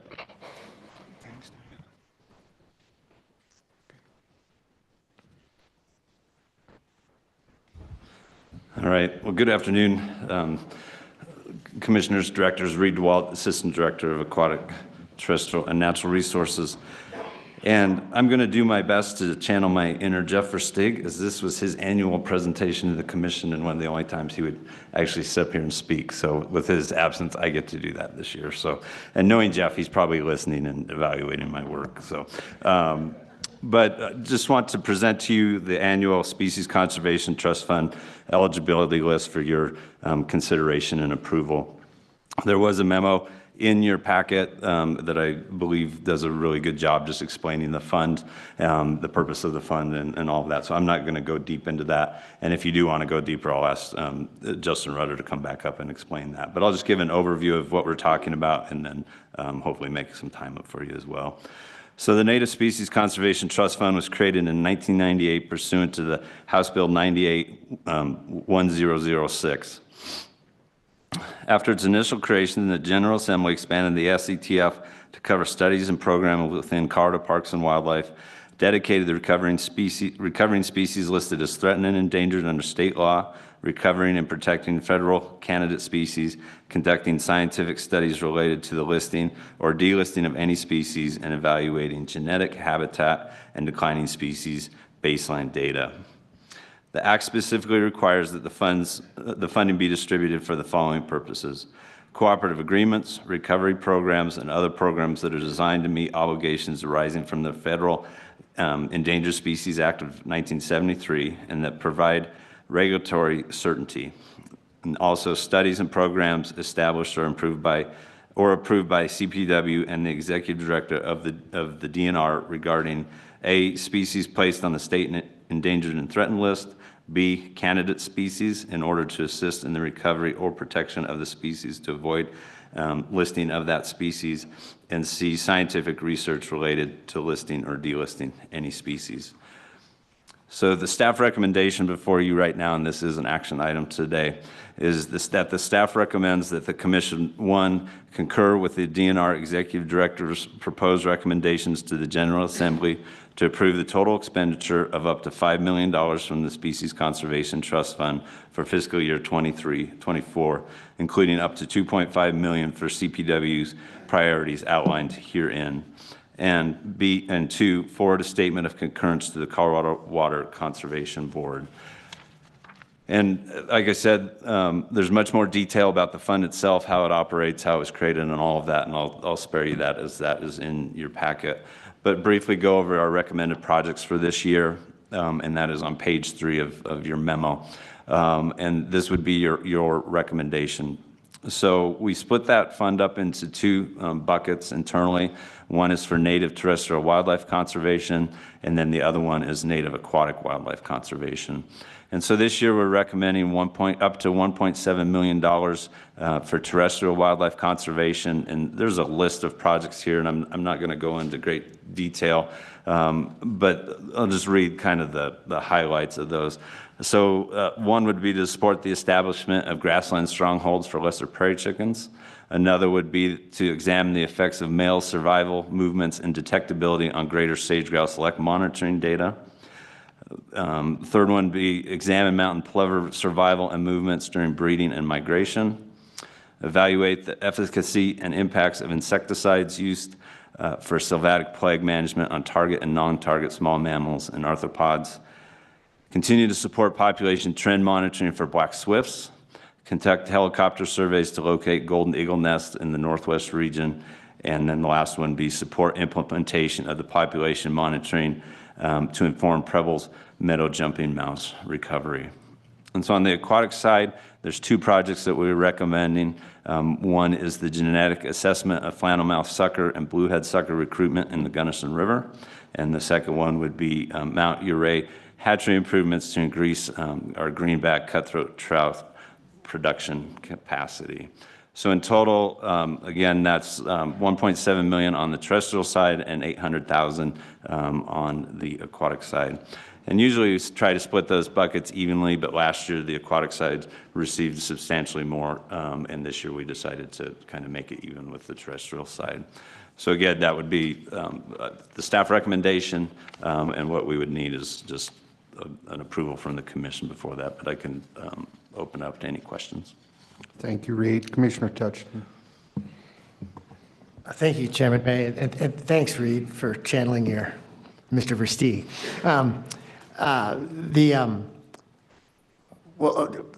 Lesser Prairie Chicken Stronghold is trying to acquire one that we can manage for the benefit of Lesser Prairie Chickens is a real priority in my area. And what I was $1.7 million spread among all the other terrestrial priorities. I just know the prices of some of the things that we might be looking at as a potential Lesser Prairie Chicken Stronghold. That won't get us very far. And what I was wondering is if, I mean, I think that's a real top level endangered species concern. If we could make it one of the commission priorities of the Habitat Fund to help us with acquiring a Lesser Prairie Chicken Stronghold, because we're going to need more financial resources to make that possible. And so it's just a suggestion. I don't want to get ahead of anybody, but I think we're going to have to combine some pots of money to make that a reality. Yeah, and thank you for that, Commissioner Touchton, and I share those same concerns that you do, and I believe we've talked about that, and we'll continue to look at that. And it's my understanding that that's a multi-year effort with the Species Conservation Trust Fund as well, so it's not just a one-and-done effort. But your additional question, I think, would be a good one for Amanda and Justin as well. So, but your point's well taken.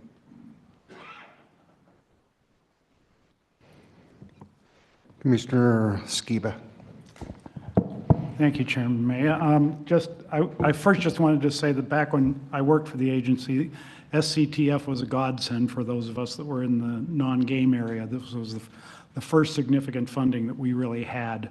We started to combine it with GOCO, and it just made a huge difference both for our morale and for the effectiveness of getting projects on the ground. So I was going to mention the Lesser Prairie Chicken thing, as Commissioner Touchton did. I think that is an excellent point. We need a lot of land to take care of prairie chickens. And the other question that I had was on the helicopter surveys for golden eagles. My impression has been we had a fairly good handle on golden eagle nests overall, and I don't know if you could explain a little bit about why the helicopter surveys are necessary, I guess. I'm trying to understand that a little. Yeah, thank you, and I'm going to ask for David Clute to come up and help me with that, as he'll have the details for you.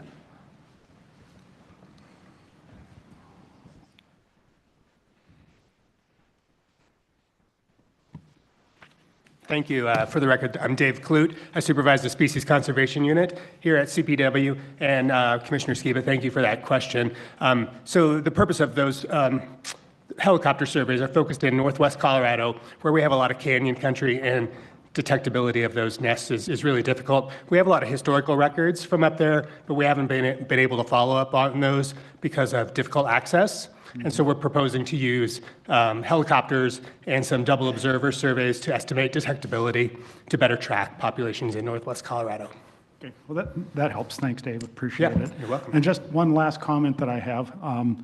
Black Swift surveys, those of you who don't know Black Swifts typically nest behind waterfalls. And so if anybody wants to have fun, you should go out and start surveying for Black Swifts. It's just great. So thank you. Thank you, Commissioner. I'd like to go ahead and comment on, since the Lesser Prairie chicken issues have came up. I know that we keep having this on our future agenda topic discussion, but I don't think a lot of people probably realize the complexity and the problem that's going on with the Lesser Prairie chicken in Colorado right now. They're almost to be extirpated. For years and years, we have watched this number dwindle, and I'm sorry to say that it's almost to get to the point that we're almost to give up on them. I know CPW is not. I know all the efforts they are doing. But as far as creating a stronghold, that's a great, it's throwing out a lifesaver to try to keep this from happening. But the complexities we just mentioned before when we were talking about conservation easement efforts on the Eastern Plains tie into this. And that's the reason I want to bring it up. There are known licks in eastern Colorado that are on CRP land, which that CRP land cannot qualify for conservation easement because there's no conservation value. There's no value put on the very fact that that might be the only Lesser Prairie chicken lick in counties. But because of the fact that conservation easement has to be done through conservation dollars, and in order to increase the value of that land, it only has two uses. It's either farming, it's either plowing it back up for agriculture use, or it's grazing. And neither one of those add a value to that land that is substantial enough to do a conservation easement. So if Slimway, and we had hoped for years that RAWA was going to come through and could contribute to some of this, but that's why we can't conserve those important lands, because a section of CRP land that might have an active Lesser Prairie chicken lick on it can't be conserved. I mean, that landowner cannot get a conservation easement put on it. He's better off to sell it, or they're better off to sell it. So it's just a myriad of those problems, and I only wanted to add that because the Lesser Prairie chicken issue does not get enough attention. And I know there's several people in this room that are working diligently on that, but until we can get to the point where we conserve not only a stronghold property, which we're working on right now, but some of these properties that have historically been known licks, I don't see us gaining any traction from it. It's pretty disappointing. Commissioner Haskett. Thank you, Chairman May. I echo your comments that conservation easements are extremely important for a variety of reasons. Unfortunately, there's not enough money to go around for everything that we do, but all of this stuff is intertwined together, so we need to pay attention. When I look at some of this, of some of these species, I also think about solar development, which we've talked about, and that's huge. If you don't get a conservation easement, some of these people are turning around and getting solar development or something. So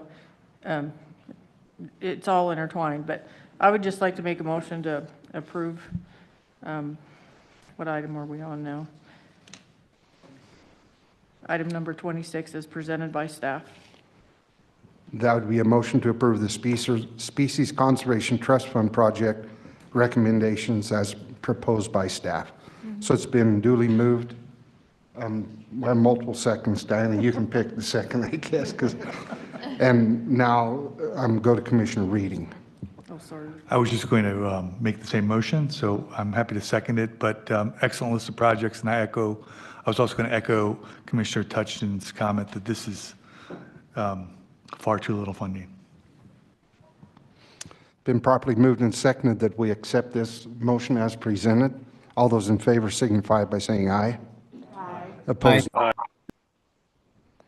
Opposed, nay. Motion passes. We'll now move to agenda item 27. Amanda Biederman, Jake Jorgensen, and Lucy Harbour.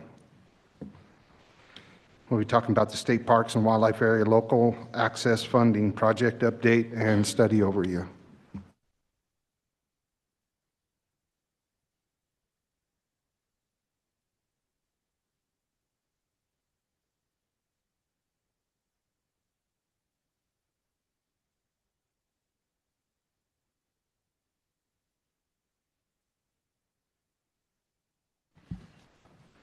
Hello, Commissioners, Chair, and Directors. My name is Amanda Biederman.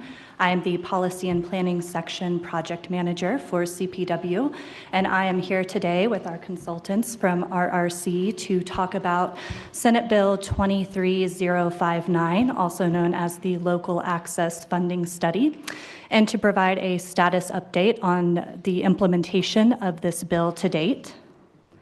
So before we get started with the main part of our presentation, I just wanted to go over some of the CPW staff that have been involved on this effort to date. So we have myself and Katie Lanter from the Policy and Planning section. We have Jean Potter and Margaret Taylor from Financial and Capital Services branch with CPW.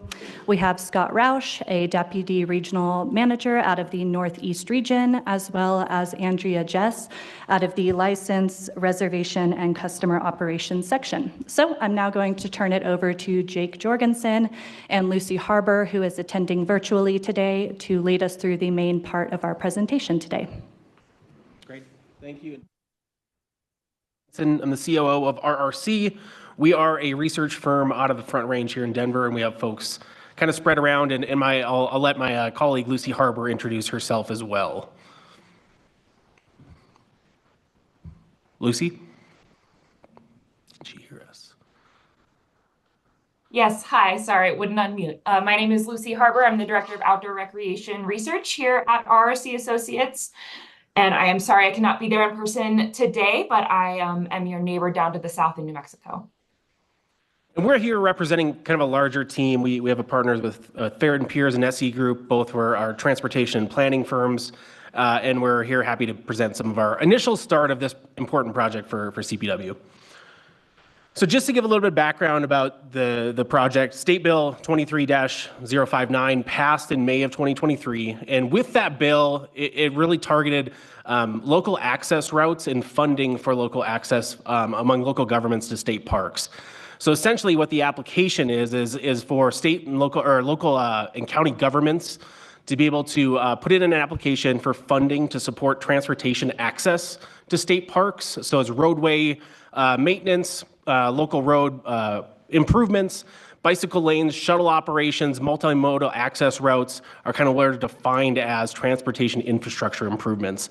And the way that this would be funded is the local governments would be submitting an application to CPW to add on up to a $2 fee on state park daily vehicle passes allocated to local government transportation infrastructure funding. This bill requires CPW to establish a process for criteria for applications by July 1st, 2024, and then with the earliest fee collections in place starting in January 1st, 2025. So we have a lot of work we've been working on in the past few months, kind of prepping for a lot of heavy local engagement work, and then drafting these criteria to be adopted by July 1st, 2024. Prior to the collection of any of these fees, CPW through the bill is required to go through a pretty comprehensive study with a lot of local engagement to talk about these access to state parks. The study is pretty comprehensive and it addresses a number of different topics such as potential deficits with local transportation infrastructure providing access to state parks, sources of funding and partnerships to address these potential deficits, use of and effect of local transportation infrastructure and services of visitors traveling to state parks, incurred costs by local governments for supporting the state and managing access to the parks, and appropriateness of CPW or others to help support infrastructure funding. And there's a lot of other topics such as economic impacts, both beneficial and adverse from state park visitation, financial demands, impacts on the visitor experiences. There's a lot of different metrics and different data sources that are required to be collected and analyzed as we start to put these criteria and study together. So looking at kind of the study as a whole, it's really three large phases, and we are kind of in the middle right now of phase 2. So beginning in October of 2023 was phase 1, where we kicked the project off, set up initial study coordination and management. Phase 2 is really the bulk of the work and the research for this project, where we have a process, developing the process and criteria for the state park access fee applications for local governments.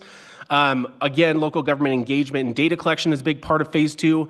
And then drafting the comprehensive study is kind of the final part of phase 2, ending in September of 2024. Phase 3 is finalization of this study and then presentation to the commission on the entire process to date. So we'll walk through a little bit of what each of these phases represents and where we've been so far. Phase 1 is largely done. We completed that right before the holidays. In phase 1, we developed a comprehensive management plan with CPW staff to guide this large-scale process. We started creating a large list, an ongoing list of internal stakeholders, internal and external stakeholders, to be reaching out over the next number of months to get feedback and input on this process. We'll be continuing to build that through the next few months.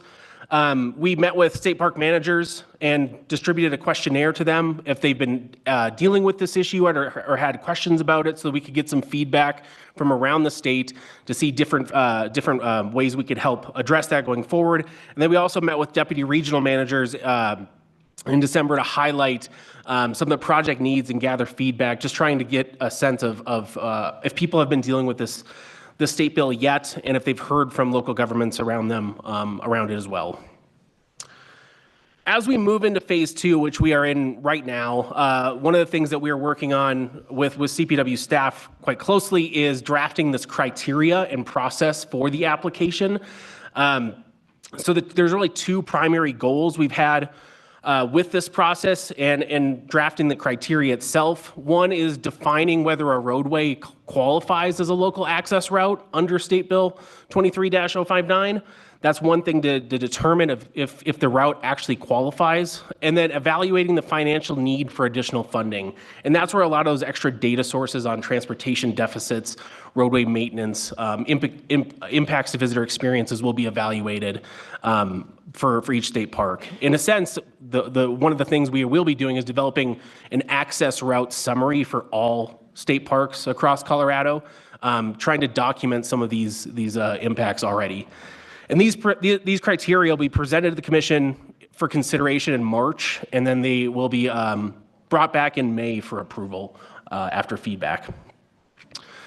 As well, during that whole process, as we're developing this criteria and process, one of the largest tasks is local government engagement and reaching out to a lot of potential folks who may be interested in this topic or have perceived impacts from state park visitation.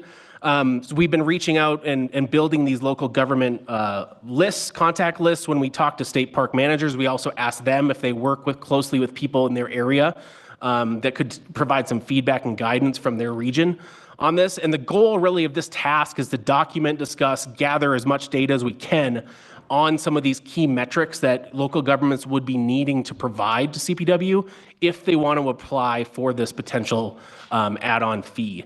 We'll be making a lot of trips, visiting parks on the ground as well to kind of hear from them in their area to see and document also the local access routes in real time to see kind of what the status of them is right now. Taking that, after we have developed the criteria, we've done all our local engagement, government engagement, we'll be drafting a large-scale study that includes those access summaries to every state park, but also compares a number of data sources across where available to understand what's a potential process for creating a standardized set of data for governments to be able to apply with. And that's something that, as we try to develop these standards, we'll be using what is available from county, city governments across Colorado to try to build something comprehensive and something that's standardized that can be given to folks who may be interested in putting their application in for this potential fee. And then finally, after the draft studies developed, we'll be going through a series of reviews, not only with CPW, but with potential other partners as well. And at the end, we'll have a finalized study. They'll be presented to the commission in November of 2024. And then that will be used to, as we said, the earliest potential collection of this fee would be January 1st, 2025. And the process and the criteria will all be in place before that date so that local governments can see what is expected and what will be needed to apply for this potential fee moving forward. And I'll pass it over to Lucy just to talk about where we are and kind of finalize some of our next steps. Thank you, Jake. So yeah, in conclusion, SB 23059 requires Colorado Parks and Wildlife to establish basically two main goals of the bill. They need to establish the process criteria for applying for an additional fee on a daily vehicle pass, as well as the second component of that, which is conducting a comprehensive study on local access issues as they currently exist around state parks. And so as we're doing today, the commission will be continually briefed throughout the process and will be asked to provide feedback at specific stages. So as Jake mentioned, right now we're working on finalizing the process and criteria. And so that will be presented to you at your March meeting, after which those criteria and process will be finalized and then presented for approval at the May commission meeting ahead of that July 1st deadline for getting that process and criteria established. At the same time, we're really gearing up for the local government engagement and data collection side, as Jake mentioned. That phase is occurring over the next 4 months, really getting out to different state parks and understanding their perceptions and their needs around local access issues, visitor experiences, and all the different criteria that were brought up earlier. And so the goal of that task is really to document, discuss, and get stakeholder feedback that local governments might have regarding transportation issues. And so that final study that we're working on will be brought to you in November 2024 to your commission meeting for final presentation to you. And so I think we'll leave it at that in the interest of time. The staff at CPW and us on the consultant team are happy to answer your questions or clarify any elements of the project along the way.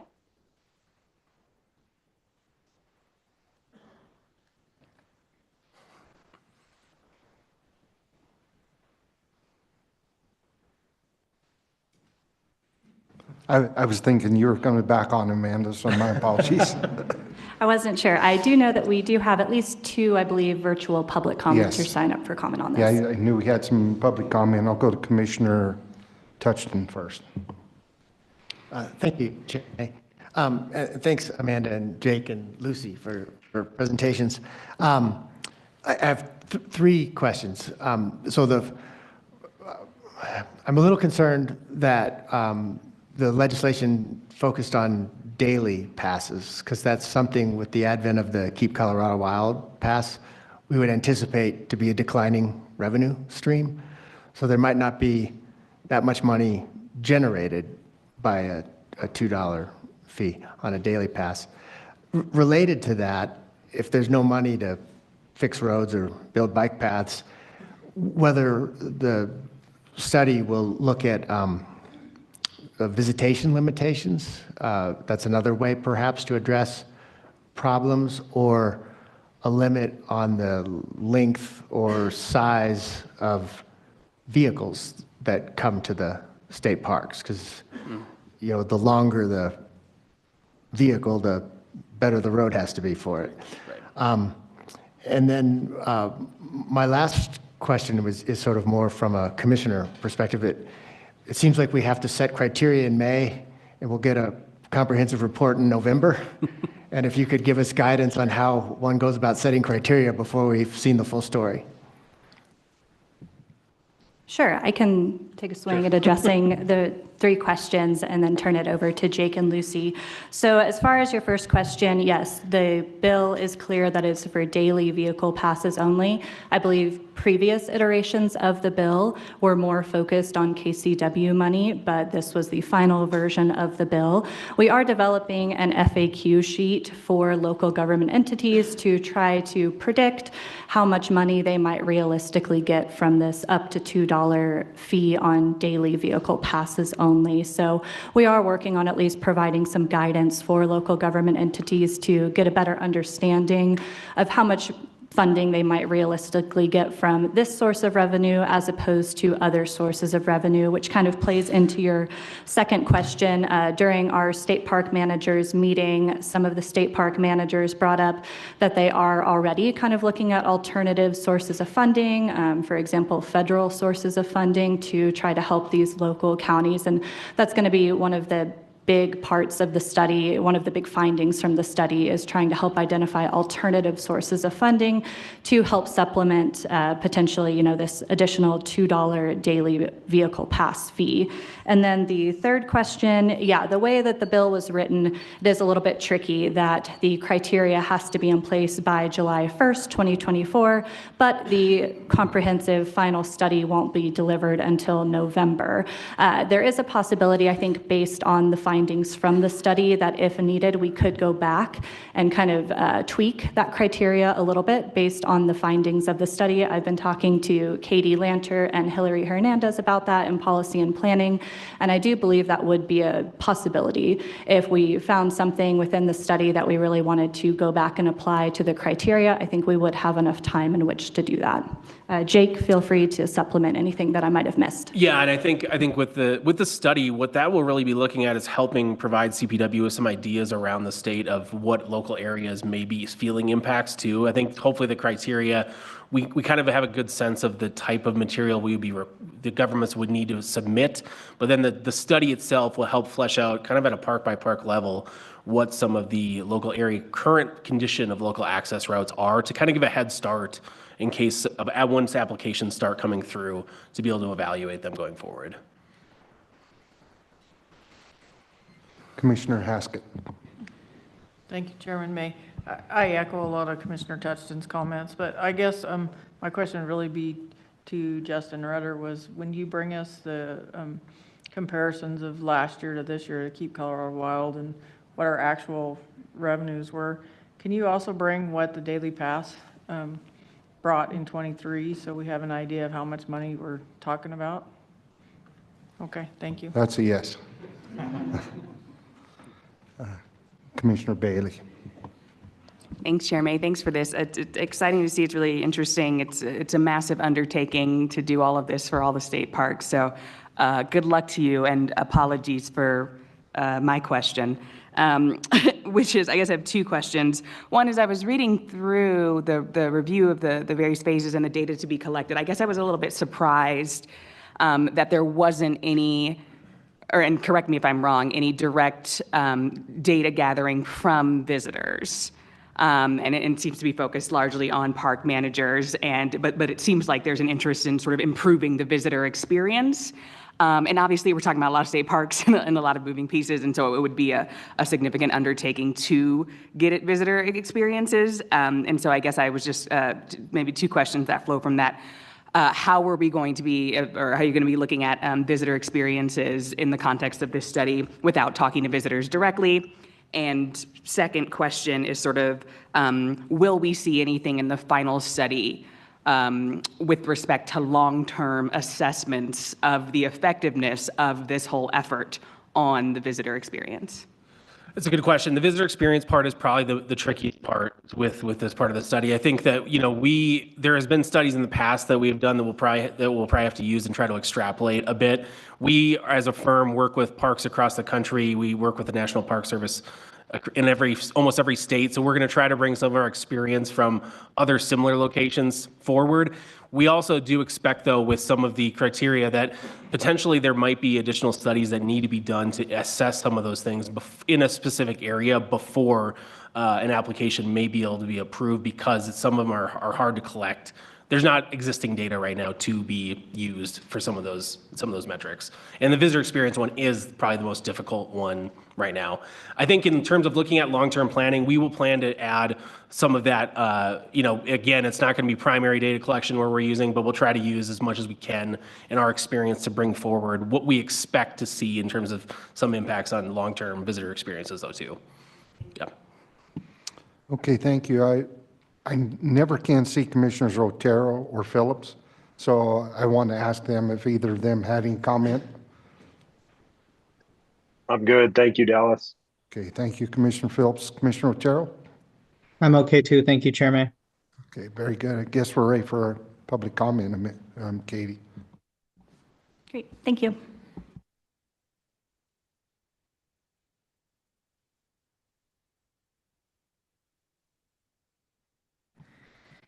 Yes, so we had two people pre-registered for public comment, but I think we only have one on. So if we could go ahead and get Commissioner Amy Mitchell unmuted.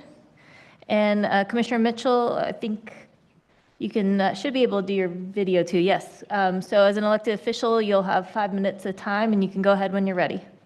Thank you very much, and I will be respectful to your agenda. I know it's jam-packed. Thank you, Mr. Chair May and the commissioners. I am a Park County Commissioner. We are impacted by Spinney Mountain, an 11-mile reservoir, being only 60 miles from Front Range, Colorado Springs, not that much farther from Denver. We are severely impacted. And the goal of SB 23-059 was to bring meaningful financial help to counties that host state parks with regard to access roads. And it was brought forth by Colorado Counties, Inc., me helping lead the charge. And to comment on the study plan to gate, Phase 1 establishes a foundation for the study outlining the plan and identifying key internal and external stakeholders. It looks like Phase 1 is mostly done, but who are the key stakeholders engaged in Phase 1? Because local governments and counties have not been contacted up to this point, and we have been eagerly awaiting the opportunity to provide input and be a stakeholder in this study process. Phase 2 then calls for 2 different tasks. One is to develop the fee criteria and the process to establish the $2 maximum stipend on day passes to access parks. We never believed this fee was going to provide meaningful money with the Cape Colorado Wild Pass being introduced. And it would be very helpful to know how many day passes have been sold since the KCW Pass was enacted, because we do not have expectation that it was going to provide any meaningful funding to provide safe and decent access to the state parks. And the whole process for this fee collection, we really should have input at the table, because the process needs to work for local governments as well as for the state. So I just respectfully ask that we were eagerly asking to be involved in the process. Phase 2 of the task is where I want to spend rest of my time. It was to conduct an in-depth study of local access routes to state parks. And it states that CDOT is going to be the first entity to provide insight on local transportation issues. Well, with all due respect, many of the access roads to state parks are county and municipal roads. And CDOT has limited knowledge of those roads, limited insight, and limited purview. So local public works departments have the insight far beyond CDOT on what the challenges are within those access roads to the parks, on the local residents as well as the visitors to the parks. There are 2 entities impacted here, not just the visitor. It's the people that live in Park County and utilize the roads. And a side note, about 300,000 people, plus or minus, the numbers go up and down, access Spinney and 11 Mile. Park County has 18,000 residents. So if you can imagine the undue amount of traffic going on those roads far exceeds our annual budget to be able to do any kind of meaningful work. And the roads going to 11 Mile Spinney need to be rebuilt and completely redone. They are far beyond their life expectancy. So the CDOT, the local governments and local public works have the information that they can bring to the table to help make this study very meaningful and get down to the reality of what it's going to take to provide safe and decent access for visitors to the park. We'd like to know when we are going to be contacted and brought into this process. Also, the 11 points in the study outline, we eagerly want to be at the table to provide our input. We have unique day-to-day instances that we can bring to help make this study more meaningful. So I believe the ultimate purpose of task 2 is to determine the worst to best list of accesses to state parks. And we would like to help with this process. Thank you. Any questions for our presenter, Ms. Mitchell? Commissioner Bailey. Thanks for your comments. I don't know that it's actually a question for you. It might be a question for the consulting team and Amanda. But I guess I would want to make sure we confirm when and how city and county officials will be engaged in the process. Thank you. I could not agree more. One of the things is always overlooked in rural areas is the infrastructure, roads, bridges, and the impact that development has, or just for this, for example, there's very little benefit to the local communities with this, but a lot of the downside. So I agree with Ms. Mitchell that this is something they should have a lot of input into. Yeah. And I can provide just some feedback for, in terms of local government engagement. We had been building our list all the way through the holidays, and we are starting to outreach in February, and we'll be doing on-site visits kind of throughout the spring into early summer. So we will be in contact. We know 11 Mile specifically has asked for input, and we will definitely be including that throughout the process going forward. That sounds good. Like, Jake, will you have any contact with Ms. Mitchell or so? Yeah, no, we will. And Ms. Mitchell, I know that I've heard your name come up before, so we definitely want to reach out and talk to you about it because we know that you have legitimate concerns and we want to hear from you. At least we can provide that for him. Go ahead, Ms. Mitchell. And I just wanted to state that the federal government has acknowledged that their activities require bring a lot of more people into an area. So they access FLAP grants, Federal Access Land Program grants for roads. The state through KCW, I respectfully that was our goal to get that to happen through KCW. Overage of the $36 million that the KCW needed for operations to be able to help us do the same thing. We welcome people here. We love it. We know why people want to come visit 11 Mile and Spinney. We welcome them with open arms. We just need help to be able to make that happen. Very good. Do we have more public comment, Katie?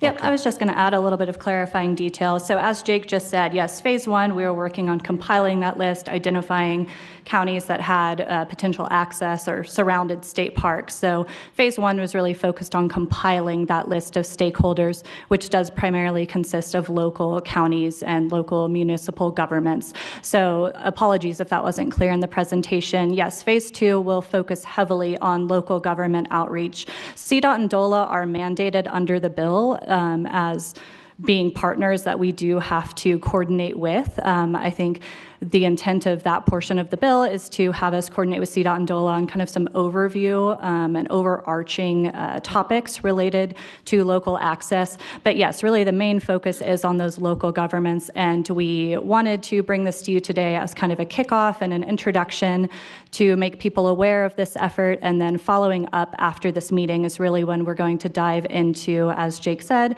coordinating more closely with those local governments and starting to travel out to the various state parks and meet with these local governments who are our main focus. Very good, Amanda. Your points are well taken. Director Davis? Yeah, thanks, Mr. Chair. What I'm about to say is not to undermine the need to invest in access by any means, and nor us being not good partners with local governments. But I just want to say, like, maybe I'm just being too nitpicky about some of the words I heard in this conversation, but there are huge economic benefits from state parks also. And I just want to, I think we have a tendency to dissect this part of the economic story or this part of the economic story. I think Commissioner Touchton and Chair May, you all, I was hearing you talk about ecosystem goods and service valuation, right? So that agricultural lands weren't just seen as,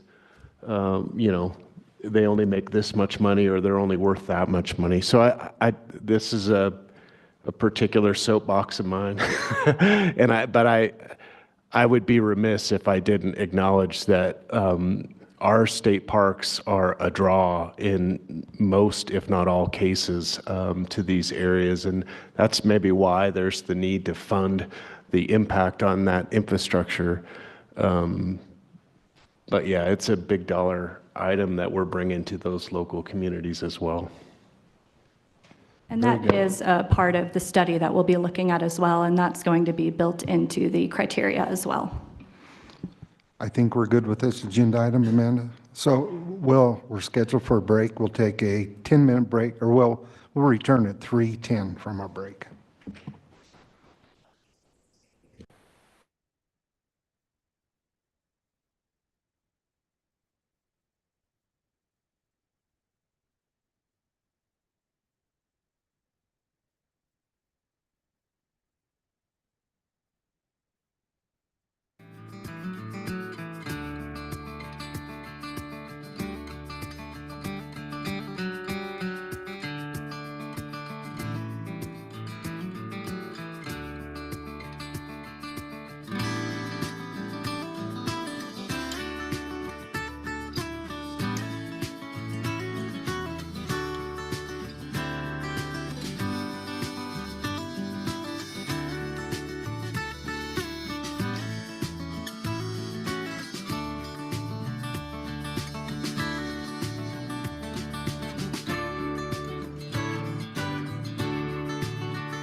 We'll come back to order if everybody can find their seat.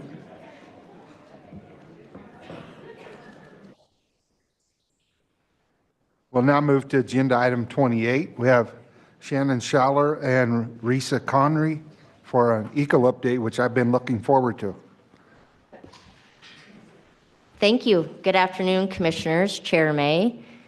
Thank you for the opportunity to present to you on bald eagles today. Myself, I'm Shannon Schaller, the Northeast Region Deputy Regional Manager, alongside Risa Connery, our avian researcher, and we thank you for the opportunity to talk to you about bald eagles today. So bald eagles are not only an iconic, charismatic species and our national symbol, they also represent one of the greatest conservation stories of all of our lifetimes. It's an exciting story to tell up here. After listening to some of the other stories about other species, we're excited to talk about bald eagles and their recovery. Over the last 40 years, bald eagles have gone from nearly extinct across most of their range to substantially increasing in the U.S., which is really exciting. A few things that caused some of their declines in numbers were illegal shootings, poisoning, habitat destruction, and because of that, several key events have occurred that have helped recover their numbers. One of those was banning DDT, so an artificial insecticide that contaminated the food sources of bald eagles and then led to ingestion by bald eagles and then thinning of eggshells, so it interrupted their reproduction and caused problems with their numbers. And then additionally, putting the bald eagles as an endangered species helped with the recovery of bald eagles. So throughout the 80s and the 90s, numbers started to recover for bald eagles, which was great. And we're excited to say that in 2007, bald eagles were removed from the endangered and threatened species list nationally and in Colorado in 2009.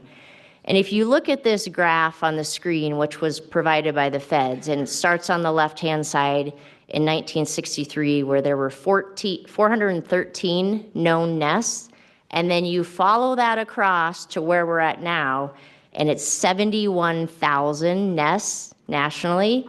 That's not a complete count of every nest, but that's sure a lot more than there were just not that long ago. And even from 2009 to now, we've seen a quadrupling in the number of bald eagles, which is really exciting. The primary authority for bald eagles, as far as regulating take or issuing permits and issuing fines, rests with the U.S. Fish and Wildlife Service, and not CPW, but we're a collaborative partner with the U.S. Fish and Wildlife Service. A couple of other things that are important for bald eagles that continue to protect them are the Migratory Bird Treaty Act and the Bald and Golden Eagle Protection Act. Those continue to help protect the birds and prohibiting the sale of them, prohibits their parts and pieces that could be sold or in illegal trade. So that's all. Those two acts have also helped keep bald eagle numbers increasing. So in Colorado, bald eagles are also doing well, which is great. The graph up on the screen, the blue line indicates statewide nests, and then the red line are the northern Front Range known active nests. CPW has a database by which we collect and store data for all of our active nests in Colorado. And this database is derived from historic helicopter and fixed wing surveys, and then also from opportunistic nest surveys by our DWMs, biologists, and the big part of our nest survey is collaboration that we do with external stakeholders and other volunteers. Bald eagles are one of those species that get people really excited. Like I said, they're very charismatic, and we're very lucky to have a lot of people interested in the public who help us gather data, which goes into our database. And this database is not intended to be an all-out census of every nest in the state, but it's really important for locational data as it relates to our understanding for land use comments in the state. And you can see, just like in the US, we have an increasing number of nests in Colorado, which is exciting. So I talked about the primary authority for regulation resting with the U.S. Fish and Wildlife Service, but we are seen as a respected leader also as it relates to bald eagle management in Colorado. CPW is a recommending agency, so we don't have regulatory authority over bald eagles, but we are regularly consulted on how to avoid, minimize, and mitigate impacts to wildlife. Bald eagle nests and wintering roosts and communal roosts are listed on our high priority habitat list, and that's a list that's publicly available of all of the sensitive habitats for wildlife and then the recommended timing restrictions and land use restrictions related to those species. One thing that's important to note is while CPW is not regulatory with species and bald eagles, other agencies may adopt our recommendations. So an example of that would be with oil and gas activity. ECMC adopts our recommendations as it relates to the high priority habitat list and buffer recommendations and seasonal timing restrictions. So they can become regulatory through other agencies. So CPW provides a list of recommendations to further protect bald eagles and other raptors in Colorado, and those include buffer zones around active nests. So the most important one is the quarter-mile buffer around an active nest that prohibits any permitted or disturbance by humans within a quarter-mile around an active nest. And that's a year-round quarter-mile buffer around an active nest. So during the time frame from December 1st to July 31st, that buffer is a half-mile around that nest. And what we're trying to protect are nesting bald eagles through the fledgling period of July 31st. Now, we know that there's a lot of activity in Colorado. We not only have a lot of increasing nests, we have a lot of development, and we have birds in and around development areas. So we also can recommend that those buffers be halved if it's in a highly developed area. So if a disturbance cannot be avoided and it's within a quarter mile and CPW deems that there are 10 daily occupied dwellings within a quarter mile of that nest, those buffers can be halved. So half of quarter mile, half of a half mile.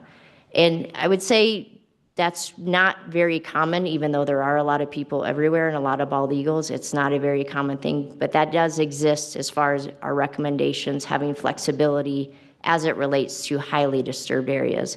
Another thing to note is that those highly developed area buffers align with the U.S. Fish and Wildlife buffers. So CPW's buffers of a quarter mile and a half mile are actually larger than the U.S. Fish and Wildlife Service buffers.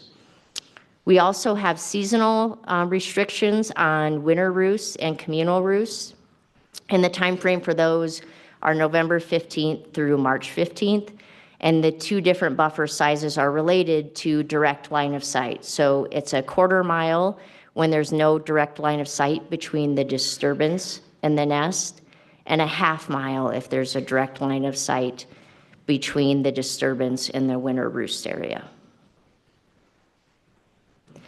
If I showed you a graph of humans in Colorado and other disturbances in Colorado, it'd look a lot like the graph I showed you of bald eagle nests going up. And that was something that CPW was paying attention to, right? We have a lot of bald eagles, which is great, but we also have a lot of people and a lot of change on the landscape. And it begged the question about how are eagles responding to this disturbance. And we're fortunate enough to have one of our avian researchers here, Risa Conry, to tell us about an exciting project for CPW to better understand that exact question. Okay, thanks, Shannon. Thanks for the opportunity to come and speak to you all today, Chairman May, Director Davis, and commissioners. So like Shannon already introduced me, I'm an avian researcher out of the Fort Collins office, and I lead the Front Range Bald Eagle Research Project. And I will acknowledge my co-authors and collaborators on the project. So first, Miranda Middleton. She has been a 10-year temporary employee for CPW. She's now a graduate student at Colorado State University working on the project. Jim Gavinley, avian research leader. Many terrestrial and regional staff from CPW contribute to raptor monitoring generally and this research project in particular. And our main partner on this project is Bird Conservancy of the Rockies, Bald Eagle Watch. So they have many volunteers that contribute the bulk of the nest data that we use. So Matt Smith is an avian ecologist with Bird Conservancy, and Bruce and Jan Snyder are both contractors who oversee the volunteer program and volunteer data collection. So as Shannon just described to you all, is my mic okay? Okay. Bald eagles appear to be doing well in Colorado, and they are no longer CPW's highest conservation priority, but they remain a very high management priority because of legislation and policies protecting eagles and nest sites, the potential for land use conflict, particularly in areas like the Front Range, as well as the fact that the public is very interested and supportive of this species. So we wanted to bring the best data and the best science to bear to support our management and to accomplish this objective, which is to assess bald eagle demography, habitat use, and land use impacts in the rapidly changing human-dominated landscape of the Front Range. And so here you see DWM Mike Grooms releasing one of our study eagles after we tagged it. So the main methods that we're employing for the project are to estimate breeding success, and that's through human observations, observing nests from a distance with binoculars or spotting scopes. Second, to quantify potential land use impacts and disturbance of birds. Again, that's through observations of nests as well as through landscape scale spatial analysis. Also analyzing home range, habitat use and movements, so that's the transmitter portion of the study. We've been focused mostly on adult territorial birds across a gradient from more rural to more urban sites. And of course, the eventual outcome is to inform conservation and land management. So we've been doing that through social media, press releases, presentations, eventually through publications, and lots of direct communication with our partners. So the animation you see on the left was done by my grad student, Miranda Middleton, showing the increase in nest numbers across the Front Range, northern Front Range counties that are part of our study area. So that's running from 2016 through last year. And the graph on the right shows apparent nest success over those same 8 years, which is averaged around 75 to 80% with a little bit of bounce from year to year. So when we started the research project in 2020, one thing we wanted to do was decrease the uncertainty in those nest success numbers. And so you can see that starting in 2020, the high and the low estimates have started to converge. And you might note the decline in 2022. So that was when highly pathogenic avian influenza was having a big impact. And I just want to point out that these data are derived from over 3,000 observations per year by our staff, by many volunteers, both with CPW and Bird Conservancy of the Rockies, and lots of partner observations. So cities and counties and other entities are also providing data. So for the land use and disturbance piece, we have direct observation through human observers of what types of human activity and infrastructure are occurring near nests, as well as how eagles appear to be responding to those. So observers are recording those things on their data sheets. When they input the eagle response, it could run the gamut from a more severe response, like the eagles flushed from the nest, left the area, and didn't return during the observation, to something like increased vigilance by eagles, to a response of none, so basically no apparent response to the activity. And then we also have landscape scale spatial analyses that we're doing. We have land cover and land use layers that include things like oil and gas, solar, wind, transmission lines, roads and trails, residential and commercial development.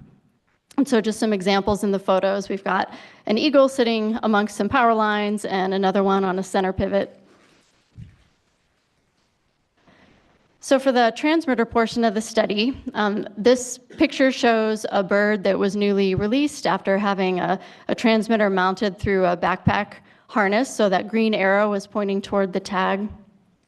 They become less apparent over time as the birds kind of preen themselves and the feathers start to come up over the sides of the tag a little bit.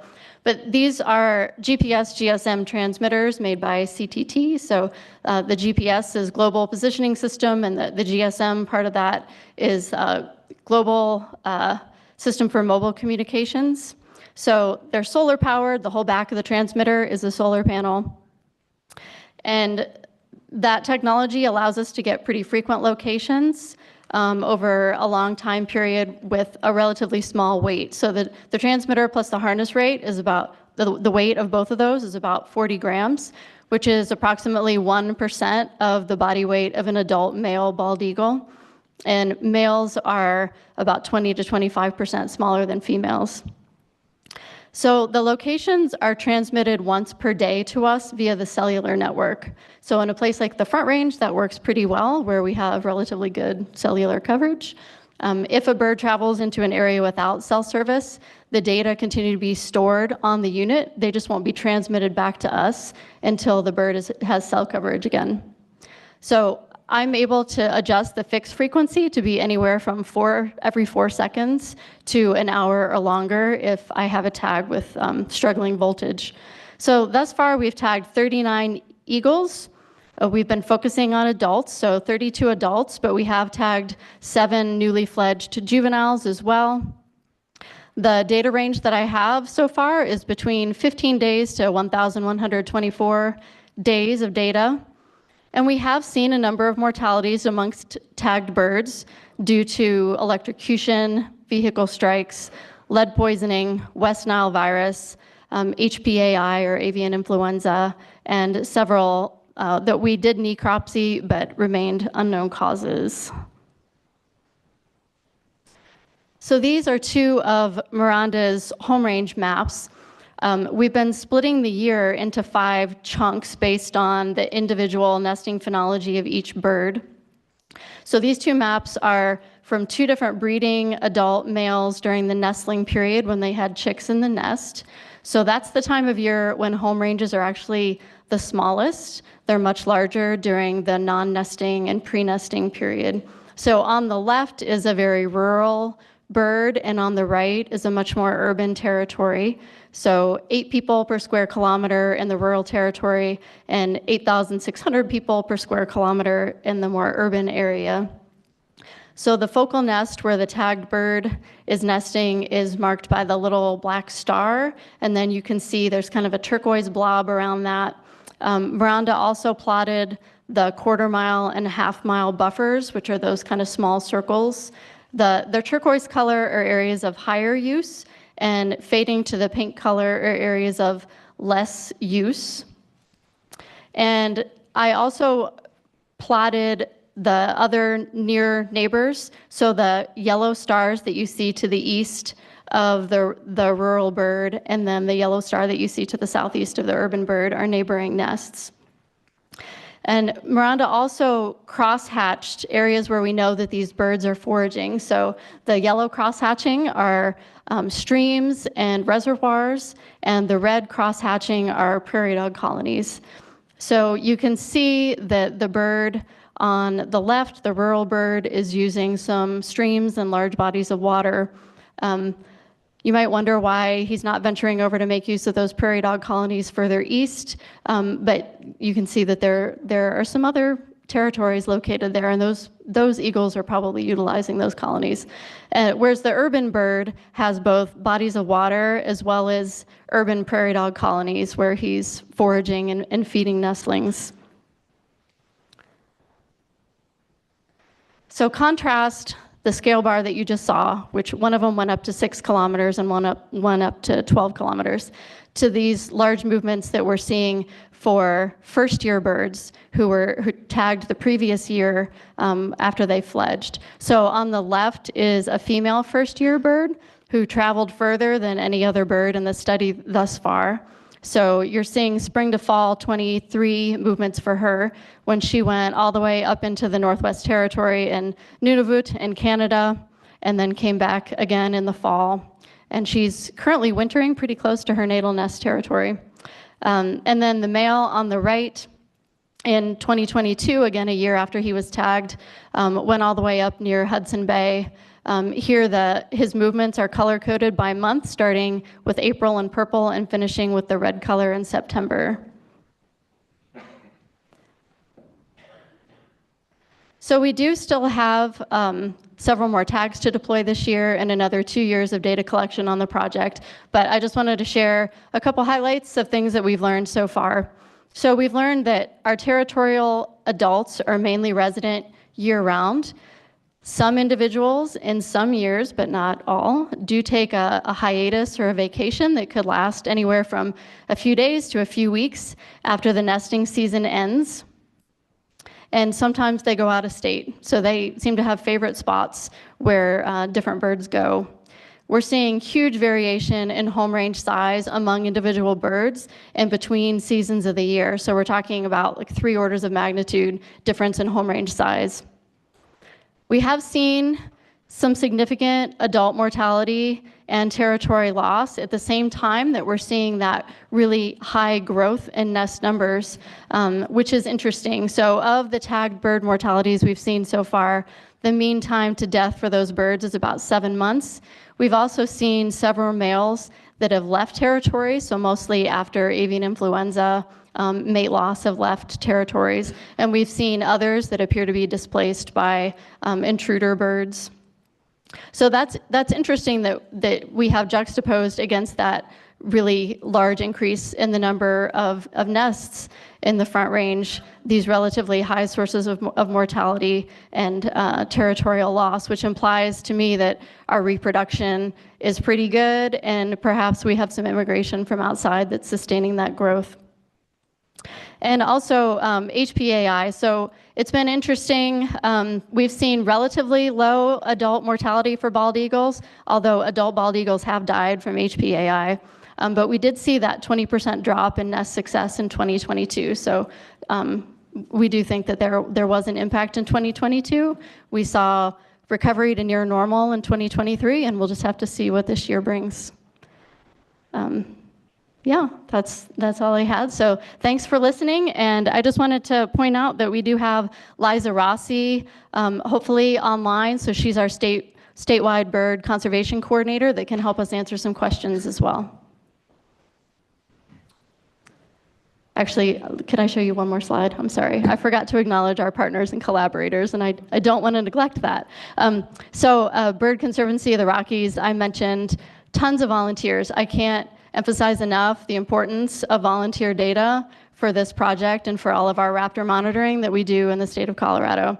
Our contractor, Mike Lockhart, who's our star eagle capturer, Denver Audubon Lois Webster Fund has provided some funding for a few tags. Many cities, counties, federal employees, and companies have helped with providing data, but the ones I've highlighted here have helped us specifically with the transmitter portion of the study, so getting access to properties and getting tags on birds. And then private landowners. Most of our bald eagle nests in the Front Range are on private property, and private landowners have been great to work with and have given us access almost every time we've asked. Now I'm really done. Okay. Lisa, thank you. Commissioner Skiba. Thank you, Chairman May. Thanks, Shannon and Risa, for that. Eagles are one of our most encouraging stories as far as a recovery. And I think back to when I worked with Jerry Craig here, who was working on peregrine falcons.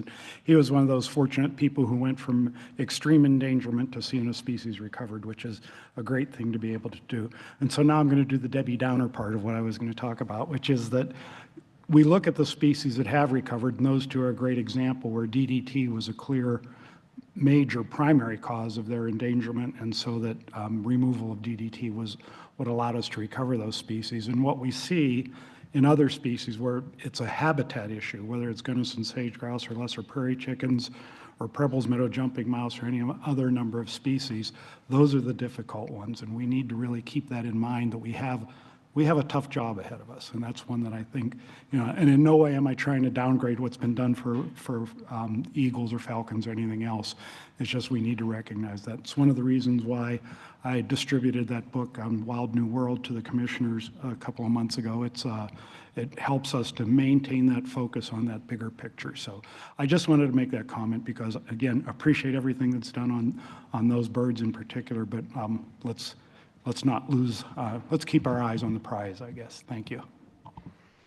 Thank you, Commissioner Skiba. Commissioner Touchton. Thank you, Chair May, and thank you for the presentation. I assume Coors brings beer while you spend all these hours watching eagle nests. I saw them on the list as well.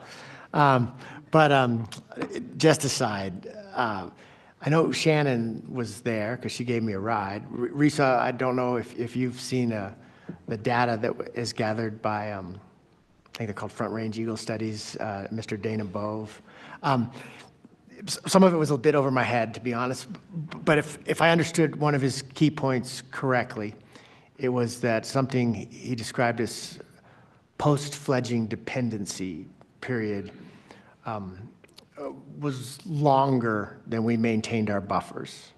And I just wanted to, and I assume that would lead to lack of recruitment, if the eagle fledged successfully, but then the young didn't make it much beyond getting out of the nest. I just wanted your response to that, if you can, that data that he gave us. And then I have one other question. Yeah, so we have spoken to Dana Bovey and are aware of the work that his group is doing, and he has shared with us lots of data and insights. His group has cameras on a couple different nests, and actually just the other day he contacted me because one of our study birds was seen at a different nest. So we're in communication with him, and yeah, I'm aware of his work on the post-fledged dependent period. And yeah, it is true that, I don't know if I'm the best person to answer this, but our seasonal restrictions do end either at July 31st or when the nest is known to fledge or fail. So it doesn't explicitly cover the post-fledge period, although in reality, most eagle nests start early enough in the season that the eaglets are actually fledged by July 31st. And we do, our DWMs and others do speak to, our land use folks do speak to developers and oil and gas operators and try to work with them, in a reasonable way as much as we can. But our recommendations and the way that we deal with the post-fledge period are consistent with what other states are doing and what the feds are recommending. Thank you, Risa. I just wanted to make sure we were, all in getting the best information that we had. My other question, and again, this does not in any way mean to detract from, I think what you are learning about bald eagles and their use and their recovery is wonderful. The federal act is the Bald and Golden Eagle Protection Act, and I'm actually a little bit more worried about that second part. In particular, again, my own experience is some of what I would view as prime golden eagle habitat is also prime wind farm habitat. And I see emerging threats to golden eagles,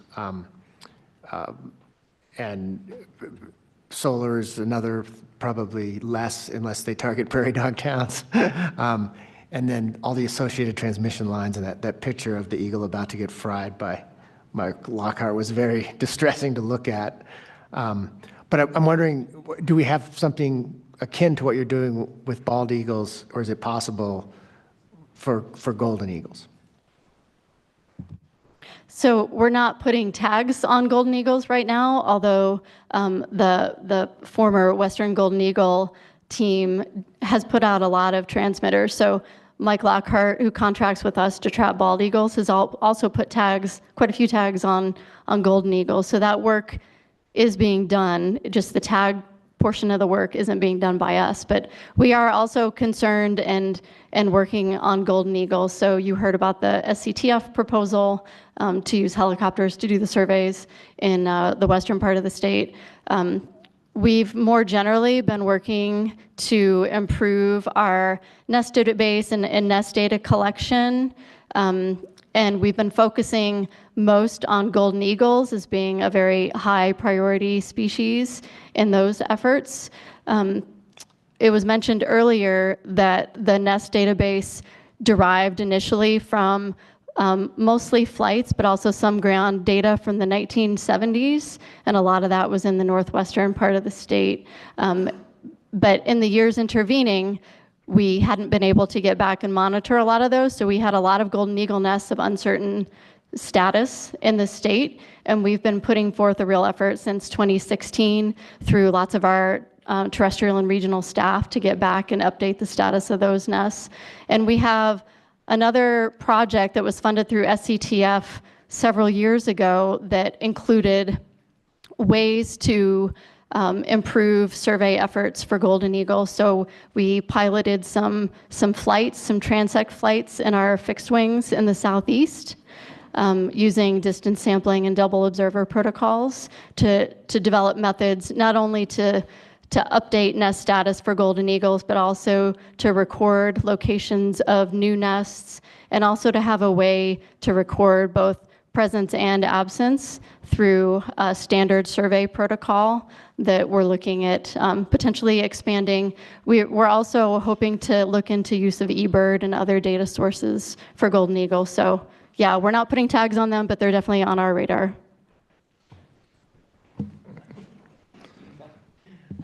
Let's see if I forgot one thing. Commissioner Dutchin, if we weren't behind on time, I would ask you to share your story of rescue and delivery of an eagle to a rehabilitator. Yeah, a different time perhaps. But my question was, at the beginning of our meeting, which seems a very long time ago now, we had a discussion about encouraging the use of non-lead ammunition for hunting. I noticed that one of the factors of mortality was lead. I assume it's lead poisoning. And I'm wondering, when you determine that lead killed a bird, can you tell the source of the, and because with a bald eagle, I'm thinking it could be fish, or it could be, a gut pile. But we just know it's lead. That's the extent of the data. Yeah, that particular bird was a juvenile, and she actually died in Nebraska. So Colorado wasn't even necessarily the source of the lead that contributed to the death of that bird. But in addition to the necropsy data, we also are collecting blood from every eagle that we trap. So the blood samples are also being tested, and that allows us to look at lead levels beyond just lethal levels. So we can look at elevated but sublethal levels. So that's part of our protocol. So, and no, we can't, even the bird that was necropsied, we don't know what the source of the lead was. Commissioner Murphy. Yes, hi, great presentation, by the way. It was really good. You mentioned that some of the mortalities were from avian flu. And I was wondering, is that in any specific area, or is it all up and down the whole Front Range? Yeah, it's been across the extent of our study area. So the first bird that we were able to get our hands on was a nestling. So we had the sense that perhaps avian flu was responsible for low nest survival that year, but the trouble is you have to get a swab fairly quickly, especially when it's warm. You really only have a day or two to get that swab, and eagle nests are really way out of our reach. So, we weren't going to try to climb up into nests to get those. So in that circumstance, that nestling either was pushed or fell out of the nest onto the ground at the same time that we were planning on trapping there. So that eaglet was in Adams County, but we've had other deaths in the Metro Denver area and all the way up into Larimer County as well. But it's a small number. It is a small number. It's a small number that we've been able to get our hands on in necropsy. I think probably most of the mortality was to nestling eagles that we couldn't get a hold of and we couldn't necropsy. So all the other birds that we were able to necropsy were adult birds. Okay, because the one reason I was concerned is right now in the metro area, there's 2 rehab places that are taking geese, and they're really getting a lot of avian flu, really bad. You know, so. Yeah, I know, it's unfortunate. Yeah, okay, thank you. Yep. Commissioner Reading. Thank you, Chair May. Thank you both for a great presentation. I found it really interesting. I've had the great privilege of working with vultures in Africa, and we looked at blood levels in those animals, and we found sublethal effects. And so I'm wondering, because you brought it up, if since you're collecting those data, have you seen any kind of impacts on reproduction or longevity associated with sublethal levels of lead blood? Thanks. Yeah, thanks for the question. So, so far I haven't gotten test results back on birds that we've tagged more recently. So in all the eagles where I've gotten the blood results back on lead and other toxins were the ones that we tagged earliest in 2020 and 2021.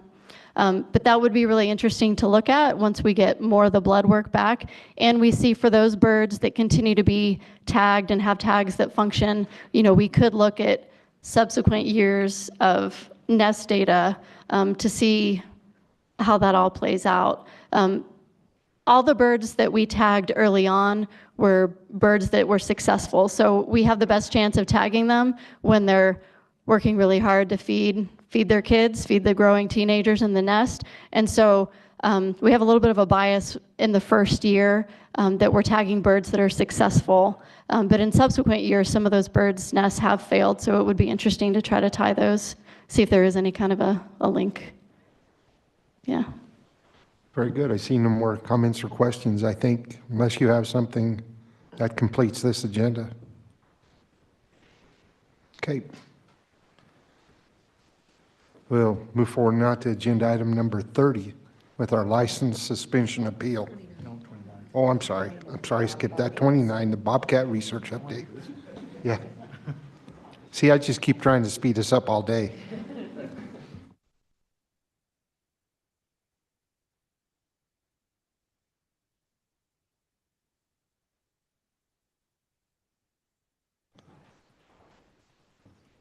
Welcome, Shane. Thank you. Can you hear me? Yep.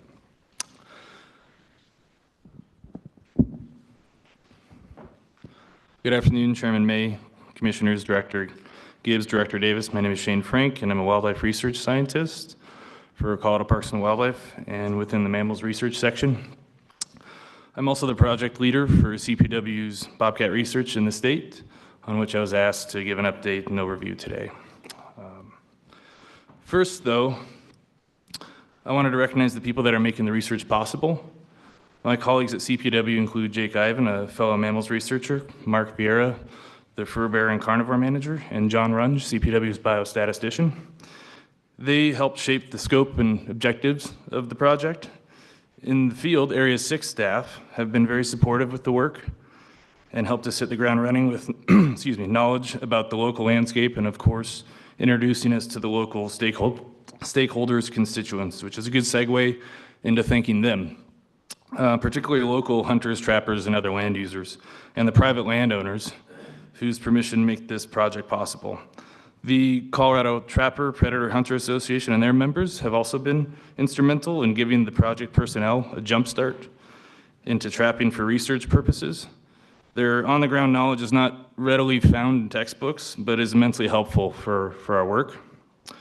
This leads to the seasonal staff that work hard in the field during inclement weather and facing unforeseen challenges. They are greatly appreciated for their efforts in the field. Today, I wanted to briefly talk about bobcat ecology in Colorado, the motivation for the research objectives, how we collect the data, as well as inform about where we are in the project in terms of progress and timeline. The first word that comes to mind when thinking of bobcats is versatile. They are twice the size of a house cat and average about 20, 24 pounds. This somewhat small size allows them to effectively conceal themselves and stalk prey, but they are also quite formidable predators. They are generalist carnivores that prey upon small rodents, rabbits, hares, birds, snakes, fawns, and the occasional adult deer. They also appear to be effective scavengers. Perhaps, my mistake. Perhaps owing to their flexibility in diet, they are regarded as the widest ranging wild felid in North America. Within their distribution, their densities range from as little to 4 to as many as 62 bobcats per 100 square kilometers. And 100 square kilometers is slightly bigger than a township per 6 by 6 mile area. In Colorado, bobcat range covers virtually the entire state, and CPW expects that there are around 15 bobcats per 100 square kilometers, which was originally based on estimates from other states in comparable habitat types.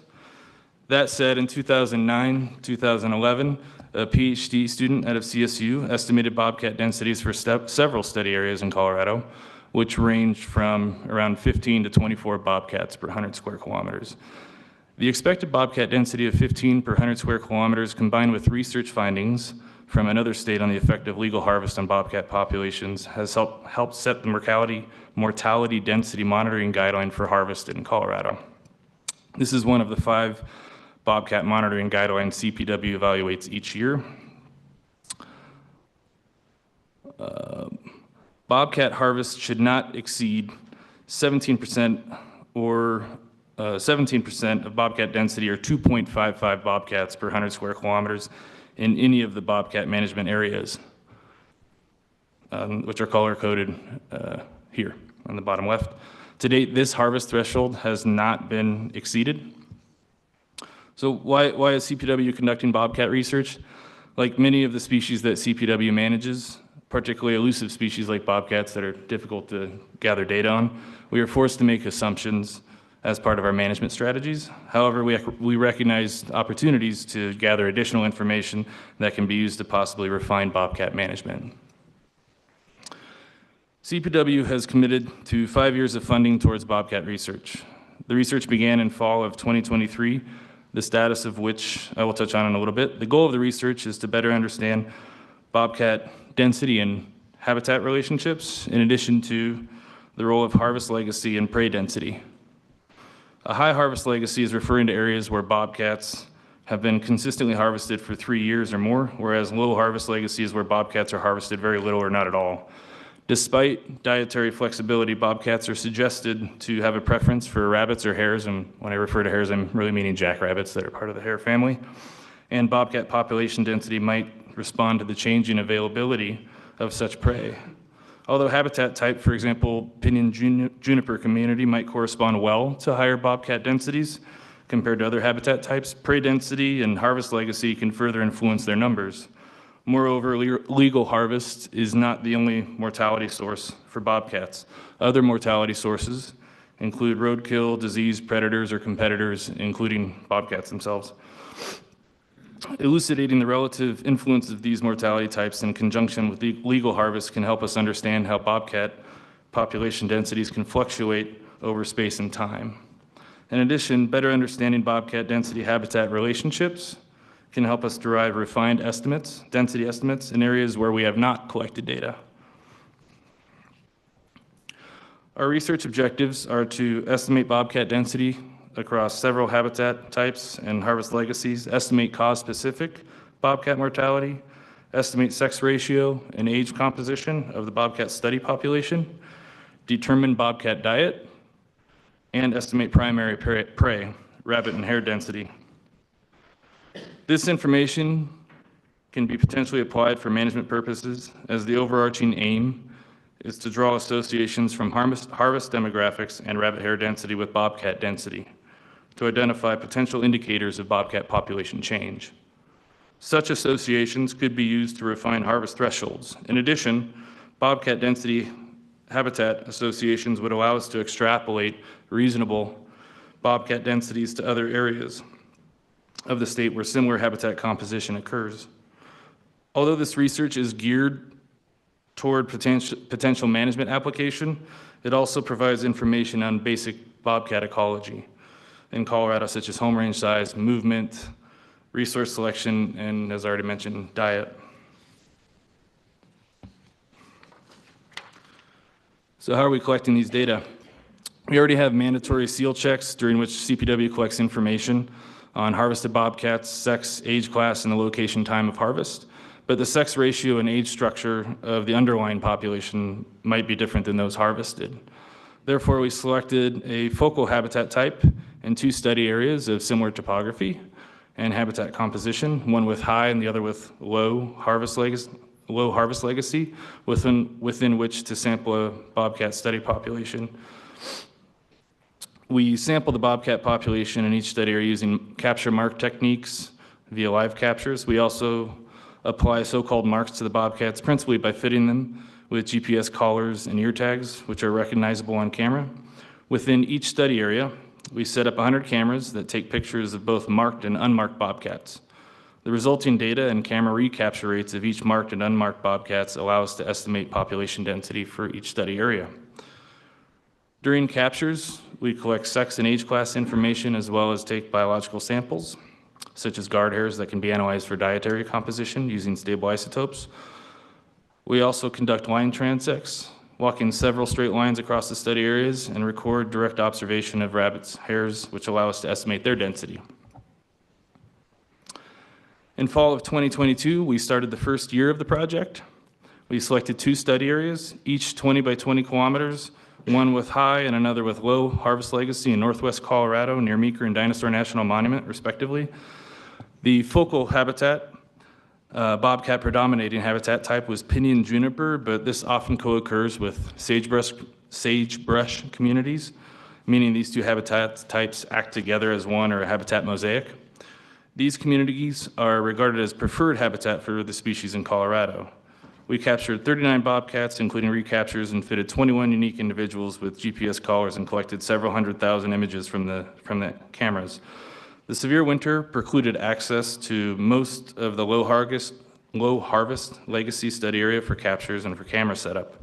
We focused on the study area with high harvest legacy where the majority of captures occurred and where the full camera array was set up.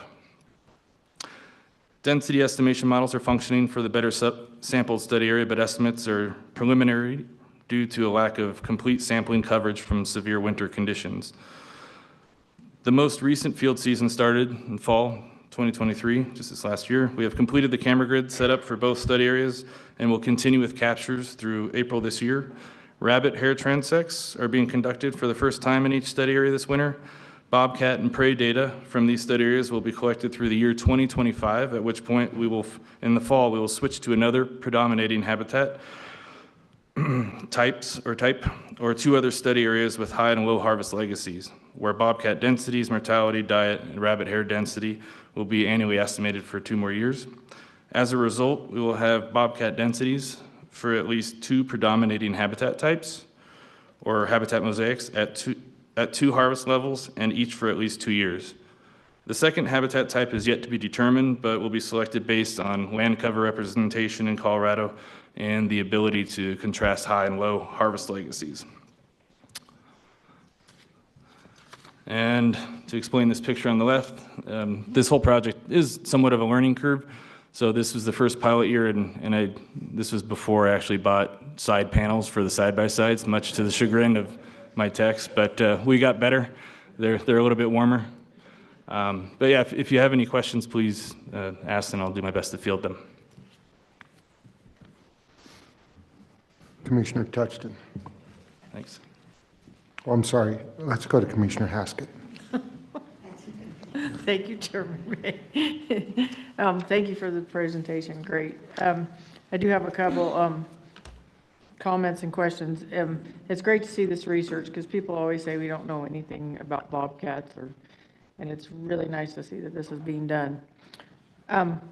So in my area, right now rabbits and hares are pretty much non-existent. They kind of seem to have highs and lows. As I think there's like a 7-year cycle is what I've been told. So what are they eating now? As I already mentioned, they're pretty versatile, so most likely a lot of small mammals, rodents, whatever they can get their hands on. Scavenger, they can scavenge roadkill as well if you have some roads that are particularly lethal towards ungulates, birds, potentially, if there are some in the area. Like, definitely saw turkey tracks in our area, and they probably take some of them. But that's something that we're going to find out specific to our study areas in the PJ community or Pinyon Juniper community. So we'll get an idea of how much they're eating relative to the availability of the prey. Okay, all right, thank you. And I have a suggestion, actually. I'd like to see this presentation and the one that Mark Vieira did, item number 17, put on our YouTube channel, because I think this is very informative and it would do the public good. I don't know what any other commissioners think, but I think they're great. Commissioner Beaulieu. Thank you, Chair May, and thank you for this presentation. It's super interesting and really important research. I am not a specialist in bobcat ecology, and I might have missed this, but you mentioned one of the sources of mortality was disease, and I'm curious what those diseases or disease are or is. Yeah, Mary Wood, I think, presented some information to the commission that avian flu was detected in some of the bobcats, so that's a possibility. I know that they do carry parasites, nematodes to the degree that it causes mortality. I'm not sure, but as we know, all these things can be additive, and then they might be more prone to maybe conspecific or killing from other bobcats, or if they're competing for food sources, maybe they're more prone to even roadkill. I'm not sure, but a singular cause, I'm not sure in Colorado if there's a singular source of mortality from disease. Commissioner Touchton. Thank you, Chair May. First, I wanted to agree with Commissioner Haskett.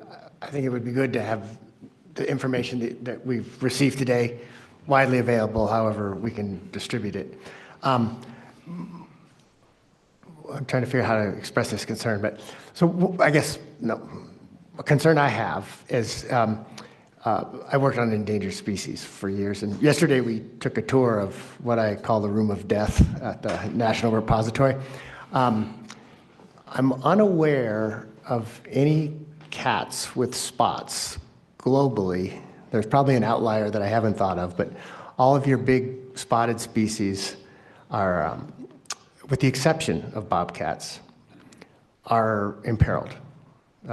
Pretty much in North America, lynx. You know, a lot of, and that's primarily because of their desirability in the fur trade. So I think one of the concerns that heightens scrutiny on bobcats is people wonder, are bobcats next? Is the demand for spotted fur switches species as species are eliminated or become legally protected? Or if, for whatever biological reasons, bobcats are more resilient than all the other species with spots. And since you're studying them, I'm wondering if you could speak to that.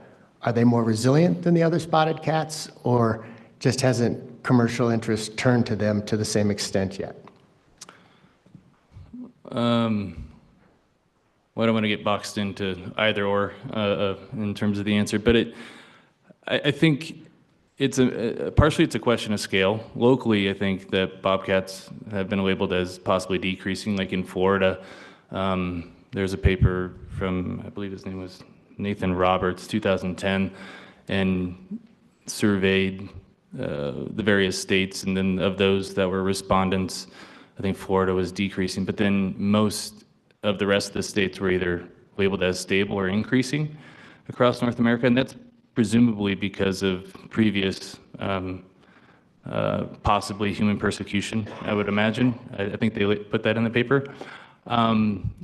So locally, it might be more problematic, but then on a wider scale, it seems like they're doing okay, particularly with the IUCN designation of least concern for the specialist group. So I guess I would probably side with their assessment, but that's not to say that, you know, in some local areas you wouldn't put forth more effort.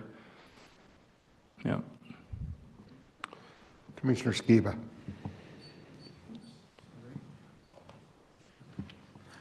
pressed the wrong button, sorry. So, thanks for your presentation, Shane. I had just a couple of quick, I hope, biological questions. One is on your range map that you displayed, there's that area south of the Great Lakes that showed no bobcats present. I'm curious as to why that would be. I don't know actually why. I mean, there is quite a bit of trapping in the area, of course, in that, but I don't know the local. It just seemed odd that that area was devoid of bobcats for whatever reason. And it could be a lack of data, that- potentially. yeah. So The second question is, of course, we have the classic relationship between lynx and snowshoe hares and cyclic populations. We know that cottontail rabbits here cycle clearly. And do we know if there is that same sort of a relationship with bobcats here or anywhere else? I thought I'd throw you an easy question. yeah, we don't know. And to be fair, you know, this is a 5-year study, and that might not even be able to grab a hold of that. So it's really, we have to be a little bit reserved in our interpretation, because we wouldn't want to misallocate like a cause of a fluctuation to the wrong cause. But that was part of the strategy here, was to get a status quo and get density estimates for these areas and track it over a period of time. And try to make associations. It's not causality, but associations with other factors on the ground, such as harvest and density, hare density or rabbit density, and possibly other factors. Thank you. Commissioner Bailey, were you? Okay, very good. An unrelated question to bobcats, but the rabbit hemorrhagic disease that was looking like it might be a big issue a year or 2 or 3 ago, is that still prevalent? Yeah, not your area, I understand that. Yeah. There's 3 guys behind you that probably are.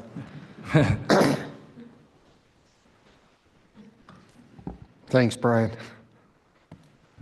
It's good to see you all this afternoon. Brian Dreyer, Terrestrial Section Manager.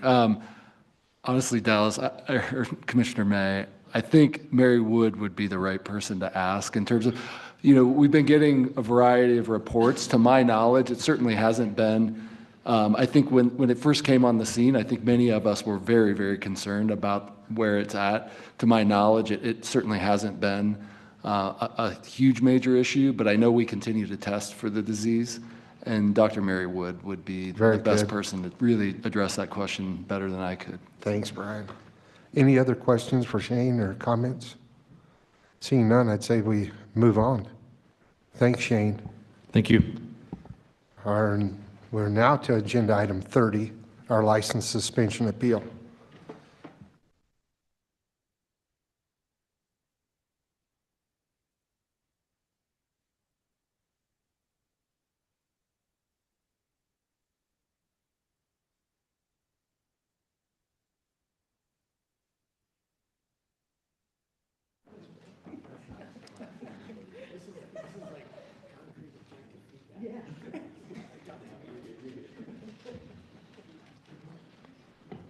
Thanks, Steve. Chairman May, Commissioners, Director Davis, good afternoon. For the record, my name is Steve Cooley, State Hearing Examiner for Colorado Parks and Wildlife. I'm appearing today in response to an appeal filed by Jared Jensen in license suspension case number 2022-227 for his initial suspension decision of 3 years. Mr. Jensen is represented virtually today by counsel Ryan Hansey and Austin Turley. And I believe Jared Jensen may have also had the opportunity to appear today virtually as well. I'm first going to give a brief overview of Mr. Jensen's suspension case, and then Mr. Hansey and Mr. Turley will provide the basis for the appeal, and I'll offer my response. I believe we've been given like a 5-minute limit for each there. In regards to the episodes, in episode 1 on December 7th of 2019, Jared Jensen brought a mountain lion into the Craig Parks and Wildlife Office for a mandatory harvest inspection. Colorado Wildlife Officer Jonathan Lambert inspected the mountain lion and found that it was a very small mountain lion with spotting on the belly and inside of the legs. It also had faded spots on the body. Officer Lambert estimated the age of the mountain lion to be 4 to 6 months. Jensen explained that he had gone mountain lion hunting with 2 houndsmen and another individual, Kevin Lewis, who had also had a mountain lion license. They had put the hounds out on a mountain lion track and treated a mountain lion, which Jensen shot at and missed. The lion jumped out of the tree, treed a short time later, but again jumped out of the tree before Jensen could get a shot. The lion treed a third time, and Jensen was able to shoot the mountain lion from a distance of about 100 yards. When Jensen inspected the lion, he noted that it was a very small lion, but told the officer he thought it was legal since it was all by itself. The dogs continued on another mountain lion track and treated another lion a short distance away. Lewis shot that adult mountain lion, which turned out to be a lactating female, likely the mother to the kitten that Jensen had shot. Mr. Jensen was issued a penalty assessment and had the opportunity to appear in court or pay the ticket. The count was a regulatory violation for unlawfully killing a mountain lion kitten. It was a 5-point violation. He did opt to pay the penalty assessment fine and forfeited his right to appear in court. In episode 2, and just as a note, 5 points is not enough to get notice to a suspension hearing. It requires 20 points. So in the second episode, on September 4th of 2020, Colorado Wildlife Officer Jonathan Lambert received information regarding a bear hunter, Mr. Pfluger, and his 2 daughters, ages 15 and 18, that were hunting on the private land of Byzantiner Ranch without permission. The officer investigated the incident and discovered that Pfluger had received permission from an adjacent landowner, Jared Jensen, to go onto the property of the Byzantiner Ranch. Pfluger had kept text messages between he and Jensen where Pfluger told Jensen that he had seen a bear west of Jensen's property, and Jensen replied, quote, "Kill it, neighbors don't care," end quote.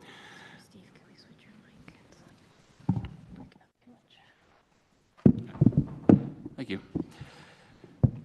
When questioned about the text message exchange, Jensen believed that Pfluger was asking about another landowner's property, not the Byzantiner Ranch, and that there had been a miscommunication about whose land Pfluger was going to be hunting on. Mr. Jensen was issued another penalty assessment. This was for complicity in unlawfully entering upon private land to hunt wildlife without permission. It's Colorado Statute 33-6-116-1, and this is a 20-point violation. In this case, Mr. Jensen opted not to pay the citation and appeared in Moffat County Court, where he later pled guilty to that charge, was assessed 20 license suspension points. In addition to these 2 most recent violation episodes, Mr. Jensen has 5 previous wildlife violations dating back to 1999 in Utah and Colorado. Mr. Jensen has the 2 previous wildlife violations in Colorado were in 2008 and 2009 for unlawfully failing to wear fluorescent orange while hunting elk, and also unlawfully hunting a buck mule deer without a license. This was issued as a complicity charge. He appeared for a hearing in 2009 and was issued a no suspension decision. In Utah, he was cited in 1999 for illegal method of take on waterfowl. He was issued a no suspension decision in that case. In 2008, he was convicted for illegal take of a mule deer and was issued a 5-year suspension. In 2008, he was cited for wanton destruction of wildlife involving the take of an elk without a permit, and was issued a 7-year suspension in that case, which ended in 2021. That is the background on the cases, and at this point, I'll turn this over to Mr. Jensen's counsel to present the basis for his appeal. Thank you, Examiner. My name is Austin Turley. I'm counsel for Appellant Jared R. Jensen in this case. Mr. Hansey will not be appearing, but I do want to note also that my out-of-state sponsor, or my Colorado sponsor for ProHawk Vice admission, Aaron Byrne, is also present at this hearing. Examiner, did you say we were allotted 5 minutes? Correct. Okay, I'll try and be brief then. As the examiner has pointed out here, this case involves 2 separate violations by Mr. Jensen, which resulted in a total of 25 wildlife suspension points being assessed to his wildlife license, and then consequently resulting in the 3-year suspension of that license. As described in greater detail in Mr. Jensen's October 20th, 2023 written notice of appeal, Mr. Jensen asked that the examiner rescind the 3-year suspension of his wildlife license, reduce the total number of points assessed against that license to fewer than 20, or alternatively reduce the total length of the suspension. Such a result is justified under the circumstances for at least 4 reasons.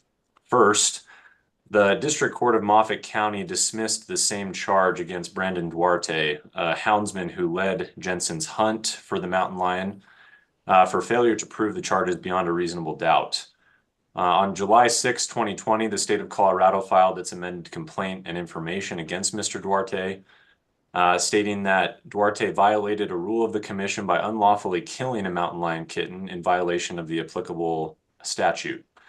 After a lengthy adjudication, the state submitted a motion to dismiss this charge for inability to prove the charges beyond a reasonable doubt on June 14, 2021. Mr. Jensen does not dispute that payment of the penalty assessments, or the penalty assessment, I should say, resulted in a forfeiture of his right to challenge the violation in the Moffat County courts. However, the result of Duarte's litigation strongly suggests Jensen may have achieved a similar result had he chosen to forego payment of the penalty. It further indicates Jensen may have committed no violation whatsoever. Therefore, given Duarte's exoneration, the commission should rescind its 3-year suspension of Jensen's wildlife license because the charge is no longer equitable to enforce. Second, the examiner incorrectly found that Jensen did not self-report the violation or otherwise attempt to remedy the harm caused by that violation. Under Colorado Code of Regulations 406-16B2F, the hearing examiner will consider the facts of the underlying violation giving rise to the criminal conviction and will give specific consideration to the absence or presence of 17 separate factors when determining the duration of any license privileges suspension. The examiner in this case considered these 17 factors in the findings of fact and conclusions of law. Factor number 11 asks whether the party self-reported the violations or otherwise attempted to remedy or ameliorate the harm caused by the violation. The examiner here incorrectly determined Jensen did not self-report or otherwise attempt to remedy the kill of the mountain lion kitten. And that can be evidenced by Officer Lambert's report of an investigation, which indicated that on that morning after the kill occurred, Jensen contacted Officer Lambert at about 2 p.m. and asked to check in and seal the mountain lion with the CPW. Jensen also testified earlier before the examiner that he could have just thrown it in a ditch and walked away, but he is not that type of person, and that he felt extreme remorse over the incident. Jensen clearly self-reported the violation and in doing so attempted to remedy the problem as best he could. Therefore, as it relates to the mountain lion incident, the examiner, I should say, should correct its designation of Jensen's behavior under factor number 11, apportion proper consideration to that factor, and subsequently rescind the license suspension or alternatively remove the 5 wildlife points assessed to his license as a result. Finally, the examiner should give greater consideration to the determination that Jensen's unlawful kill of a mountain lion kitten did not show an intentional, knowing, or negligent action on his behalf. The same Colorado Code of Regulations section states that the examiner may also consider whether the violation showed an intentional, knowing, or negligent action on behalf of the party. In the examiner's findings of fact and conclusions of law, the examiner finds that Jensen's mountain lion violation was, quote, a mistake, not negligence, because he had been advised by a professional outfitter that the animal was legal. The examiner further noted that the fact that a professional guide instructed him that the animal was legal is a mitigating factor in this case. Based on that and other evidence supported by the record, the examiner should allocate more consideration and weight to the fact that none of Jensen, Duarte, other members of the hunting group, or even Officer Lambert thought Jensen killed the mountain lion with intent, knowledge, or even negligence, and should therefore accordingly rescind Jensen's suspension, remove or reduce the 5 wildlife suspension points, or reduce the length of Jensen's suspension. As to the second violation for Jensen's alleged complicity with Eric Pfluger's unlawful entry upon private land to hunt wildlife without permission, Jensen's actions in that incident do not meet the requisite mens rea for a complicity charge or conviction.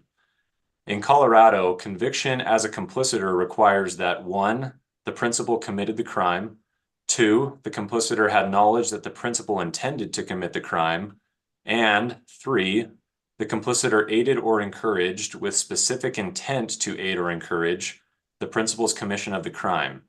And that case is People v. Wilson, Colorado Court of Appeals, 1990. Thus, all 3 of the listed factors must be present to issue a complicity conviction. Here, there is no dispute that Pfluger, the principal, committed the alleged trespass. However, the remaining two elements are plainly absent. First, Jensen did not have knowledge that Pfluger intended to trespass on the land at issue. When Pfluger initially informed Jensen on September 3rd, 2020, that he saw a bear on a water hole west of Jensen's property, Jensen thought Pfluger was referring to one of several ponds in the northwest portion of his upper parcel, where Jensen shared a property boundary with a landowner with whom he had a deal worked out. Pfluger also admits he and Jensen were probably talking about two different water holes. Finally, Jensen told Officer Lambert that if he had known Pfluger and his daughters were hunting on that property, he would have immediately instructed them to leave that property and return to his property. Second, Jensen did not aid or encourage Pfluger to trespass on the neighboring land and lacked specific intent to do so. Jensen told Officer Lambert that Pfluger hunted a portion of land Jensen, quote, told him not to hunt. Jensen also told Pfluger not to jump any fences and that if he did, he would no longer be on Jensen's property. Jensen was very specific when explaining where to hunt and told Pfluger to stay put and wait for the bear to come around, not to pursue it off the property. Further, Jensen was not physically present when Pfluger trespassed on the property as he was out of state and therefore could not have had the specific intent to aid or encourage that trespass. Though Jensen may have told Pfluger to, quote, kill the bear, neighbors don't care, Jensen believed the bear was located on a landowner's parcel who had given him permission to hunt and kill bears. Therefore, he could not have encouraged Pfluger to trespass because he lacked the knowledge and specific intent to be able to encourage such a crime.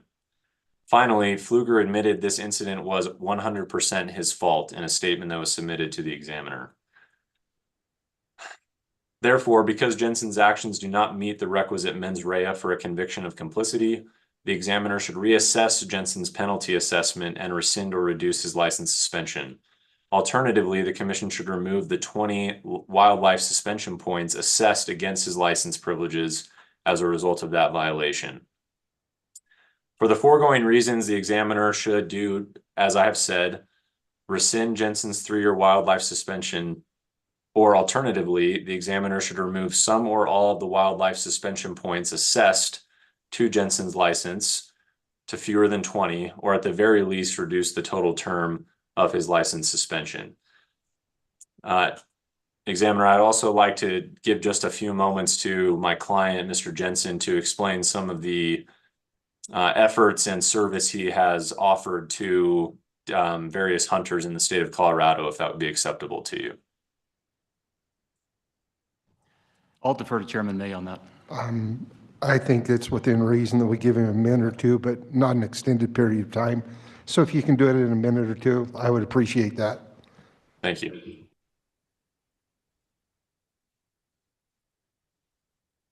Go ahead, Jared. Yeah, please proceed.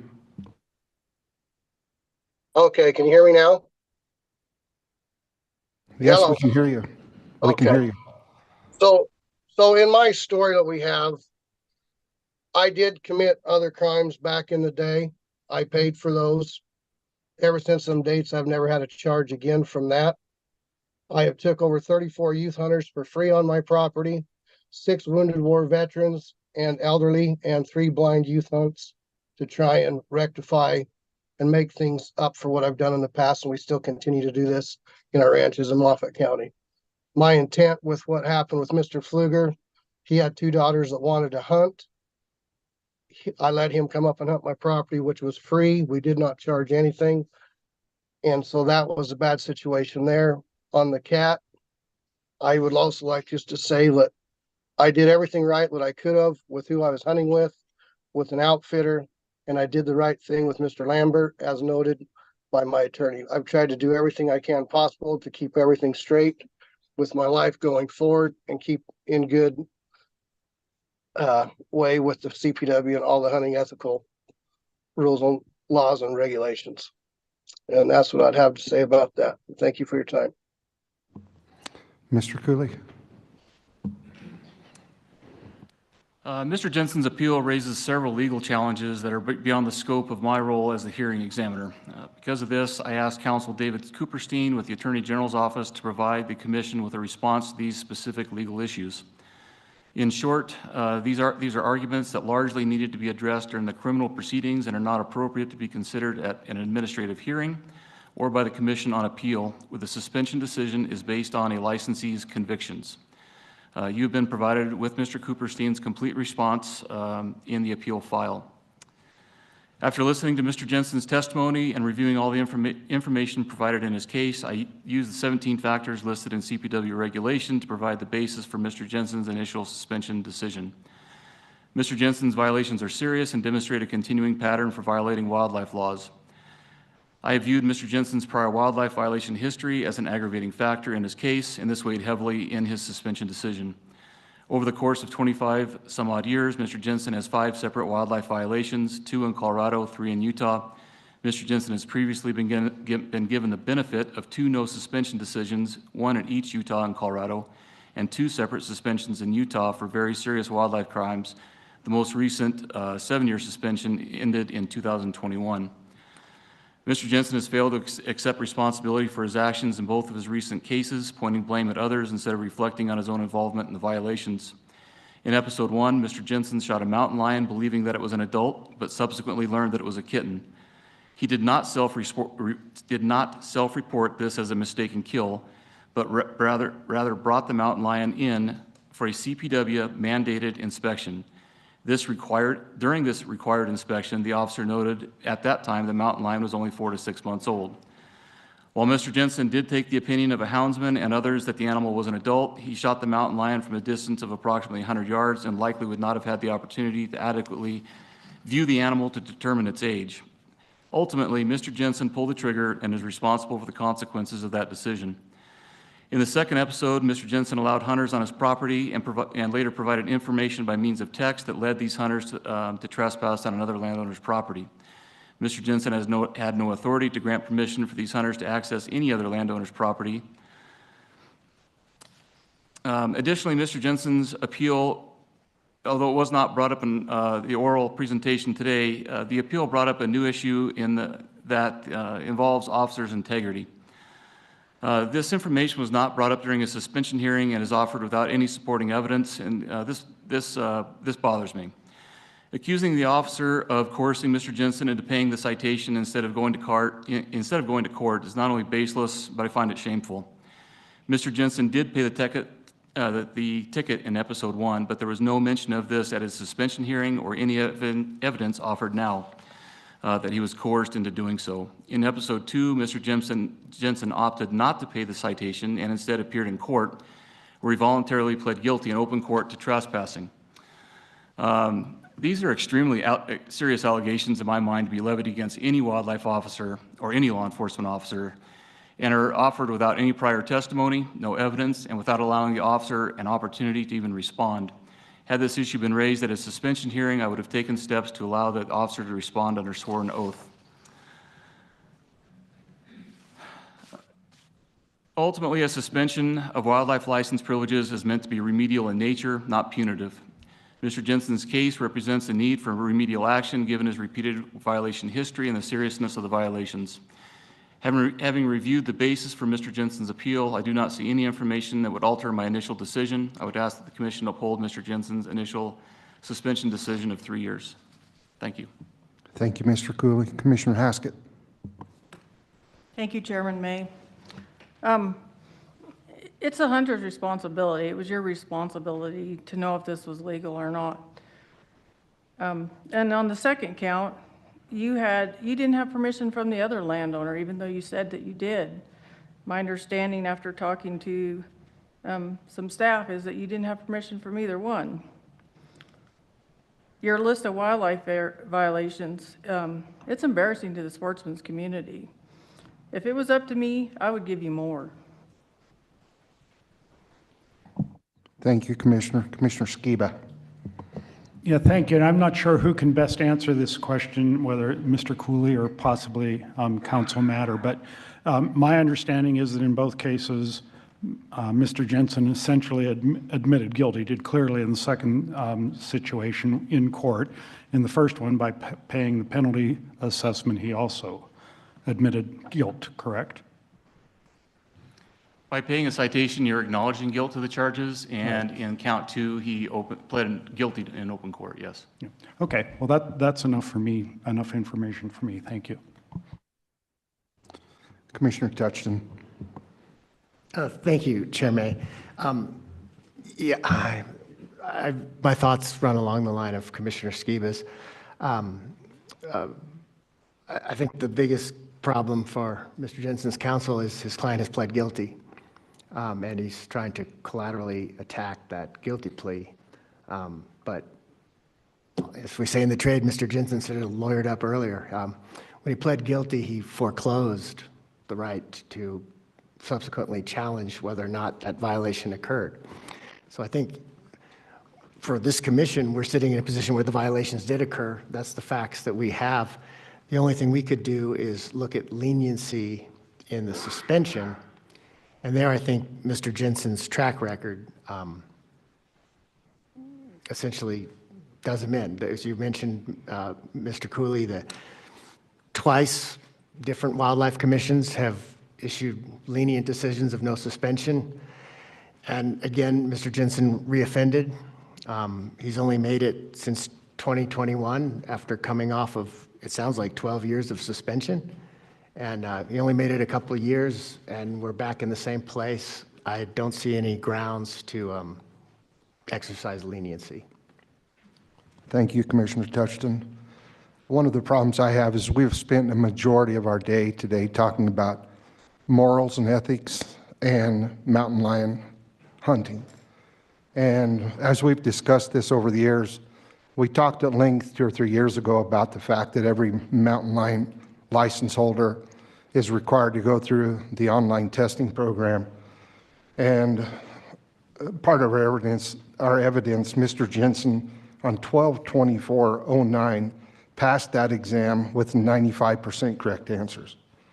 On 11/26/15, he passed the final exam with 90% correct answers. On 12/01/11, he passed the final exam with 100% correct answers. On 11/22/19, he passed the final exam with 85% correct answers. What does that say? Is that a problem with our online exam?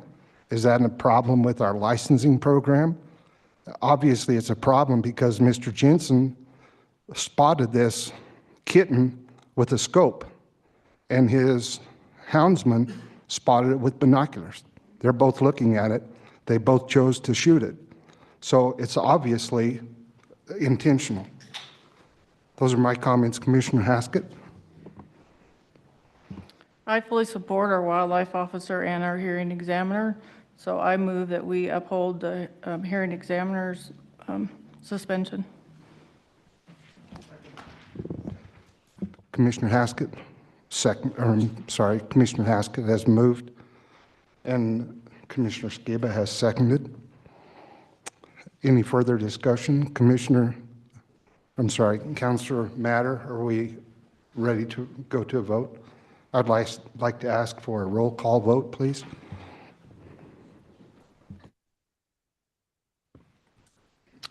Bailey? Yes. Beaulieu? Yes. Haskett? Yes. Murphy? Yes. Otero? Yes. Phillips? Yes. Reading? Yes. Skiba? Yes. Touchton? Yes. Vardy? Yes. Chair May? Yes. Motion carries unanimously. Thank you. We'll now move on to agenda item 31, our consent agenda. Councilor Mayor, I'm sorry.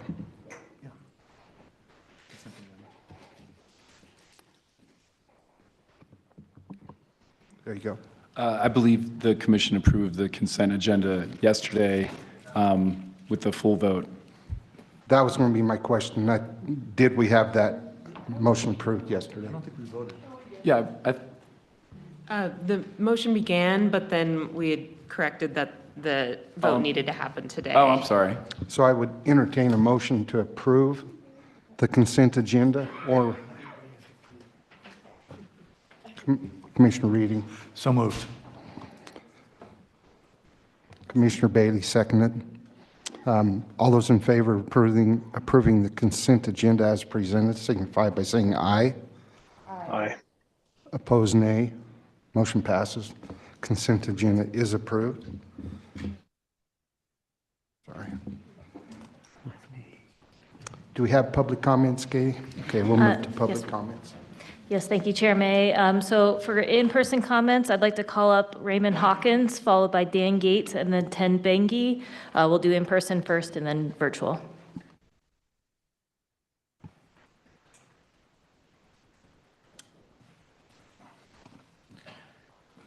Thank you, and I appreciate this opportunity to talk to the commission about a issue that I believe has been overlooked, maybe unintentionally, maybe intentionally, I don't know. So I have to ask the question. I am Ray Hawkins. I represent the seaplane community here in Colorado. We've been attempting over the last 14 years to be able to find some way forward with the Parks Commission and with the Parks organization to be able to allow the opportunity for seaplanes to land either as a special event or as a routine visitation. The rule that came into play that I'm talking about is 100C15. It has to do with prohibiting seaplanes landing at the state park. This rule was first introduced in 1983. It was used as a management tool at that particular point because it came out with a notice of rulemaking, and it asked the question, is this going to be a problem? There was no comments, or at least no comments that we have been able to find through Cora to be able to tell you if there were any comments provided or not. In 2009, that rule was then administratively edited. At that point, or prior to 2009, the rule read simply, it is unlawful for a seaplane or aircraft to land on the park's waters except in designated areas. This is what the original rule was approved, and it was not a prohibition, it was simply a management tool, and that worked fine for us. However, at 2009, administrative editing of this rule through the Colorado Secretary of State ended up changing the unlawful to prohibited, which in itself is an editorial change, no objection to that. But it removed entirely the section that said, except in designated areas. This effectively changed the rule from a management tool to an absolute prohibition. There was no comment, no public comment sought, no public comment was given, and with the whip of a pen, suddenly our rights were removed. I believe that that is a violation of the rulemaking process and that it should be changed or reverted to the 2009 wording that included the except in designated areas. Thank you, sir, for your comment. Any questions for this presenter? Commissioner Bailey. Thanks for your comments. I'm wildly unfamiliar with this legislation, so I appreciate it. I wanted to ask if you've been in contact with any staff from CPW about possibly pursuing a citizen petition on this topic. On this particular issue, no. We have, of course, been working or trying to work with the parks with the access question involving why it was initially considered important in the first place. But no statistics, no metrics, no incidents, accidents, anything was cited as a reason for the implementation of this particular rule. I have asked over and over again through Cora requests for this information, and it always comes back with the same basic sentence. That data does not exist. Commissioner Touchton. Thank you, Chairman. Like Commissioner Bailey, vaguely had ever heard of this. It just seems to me the best possibility, if your organization is seeking this as the special event thing, and I was just going to encourage you to, it seems seaplanes would displace about every other use out there, but there might be a special event where we could displace other uses for some limited period of time. But it seems that, you know, everything else would have to get out of your way, and that would be a problem. That is not true. Seaplanes operate in concert with other uses of the water seamlessly. In fact, if you have ever been to Seattle, there's a lake in downtown Seattle area called Union Lake. At that lake, there are 2 seaplane bases that operate 100 operations out of that lake every day. There are over 100 boats on that water at any one time. It is less than half the size of Cherry Creek. No incidents, accidents, or anything has happened at that lake during that over 100 years of operation. Well, sir, I'd like to thank you for your public comment. Thank you. We'll now move on to agenda item 33. Pardon me? Oh, more public comment. I'm sorry. Yes, so next up we'll have Dan Gates, followed by Ted Bengi and Jennifer Burby.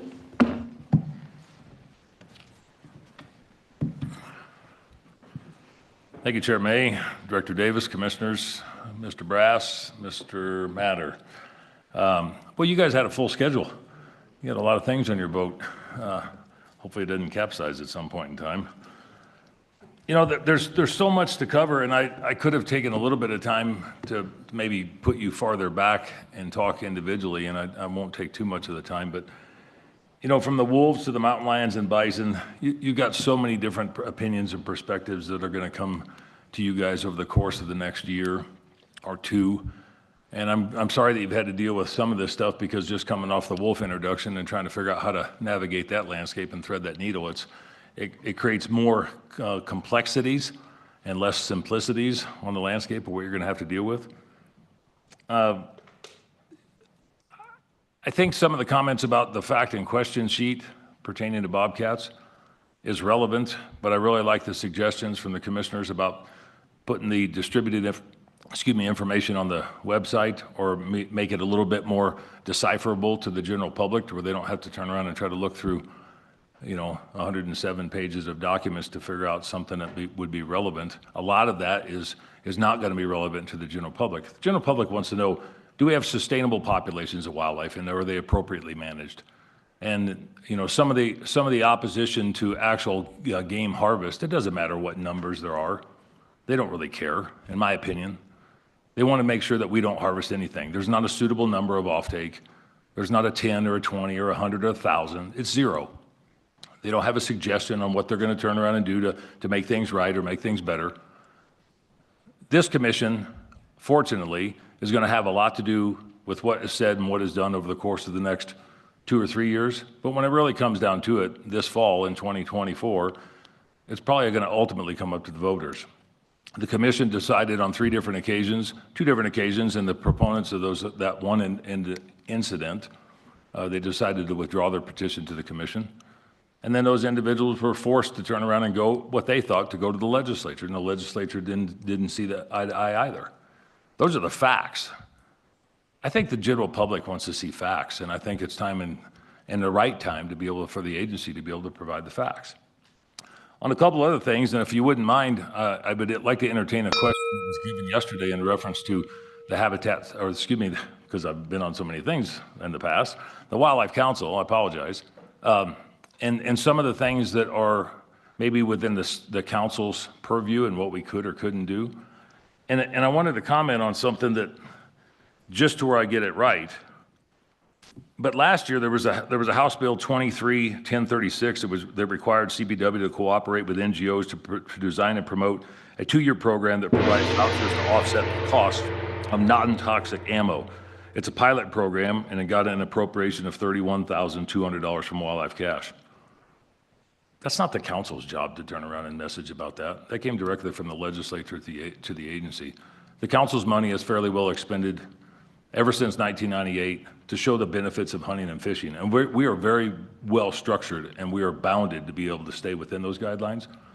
I think we're willing to turn around and carry CPW's message wholeheartedly, and whatever they have on their website or whatever can be distributed to the general public. It's not an anti-ammunition campaign by any means, but it's not the council's job or the purview to take sportsman dollars that were previously allocated under statute for specific reasons. And I think it would be confusing for the sportsmen to be able to allow that to happen. Thanks, Mr. Gates. Thank you. We have Commissioner Haskett has a question. Thank you, Chairman May. So tell me, I have two questions actually. What would be a better way to get the education or the message out there than just our website? You've been on so many committees and the habitat stamp, you got the research. There's got to be a better way. I don't think our website is the only way. What is the research there shown? Well, you're putting me in a corner here. First and foremost would be to have the agency speak when they're asked a question. And I don't think that they've been appropriately allowed to do that or been told not to do that, or they've chosen not to do that historically. I mean, stuff on the website is one thing, but when they get asked by legislators or they get asked by the press, I think that those questions should be answered, and I think that should be transparent and accountable. I think that'd be the first and foremost. The websites are generally overlooked. Have you looked at the CPW website? It's broad. I mean, you can pop up anything and you can find a lot of stuff, but there's a lot of stuff that I know where to go and I still can't find it. I think the general public not knowing what questions to ask might get confused, might get the misinformation, or might not find any information at all and then take the first bit of information that they get that wasn't relevant or wasn't factual. Well, thank Mr. Gates. In the interest of catching up, I think we'll move. Do we have another presenter, Katie? Thank you very much. Yes, next we'll have Ted Bengi, followed by Jennifer Burby and Luke Weedle. Could I quickly, Commissioner Haskett has one more question, but I'd really like to speed up because we're spending several minutes on. Go ahead, Commissioner Haskett.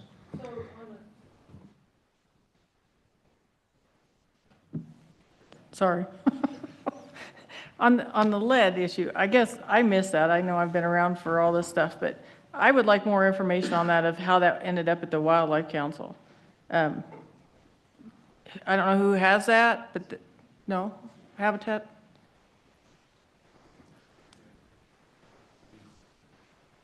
So my recollection was that we were talking about the non-toxic ammo yesterday as an agenda item. There was a question posed here, or a suggestion that we reach out to Mr. Gates, who's the chair of the Wildlife Council, to see if there's any way that as part of our messaging around that, the Wildlife Council might be able to assist with that. So for clarification for you, Mr. Gates, it wasn't, in my interpretation, like CWC should use your resources. It was really just, can we have a conversation to see if there's an opportunity as you are putting out information, it could be a potential vehicle. So it wasn't requiring a commitment on your part or obligation or anything like that. It was really, we should talk with you about if there's anything possible there. No, and I appreciate that, Director. I just would say that I did have multiple outreach yesterday or last evening from individuals of the public that were concerned about some of those inquiries, and that's why I brought it up today, because those specific individuals helped formulate the council on the original side of things back in 1998, and so I was relaying that message, but also trying to do some clarification as well. Thanks all for the clarification. I think we will go to the next presenter now. Thanks, Dan. Thanks. If we could have Ted come up. Chair, Commissioners, Directors, thank you very much. My name is Ted Benj. I'm from Carbondale, Colorado. I was born and raised and still reside there.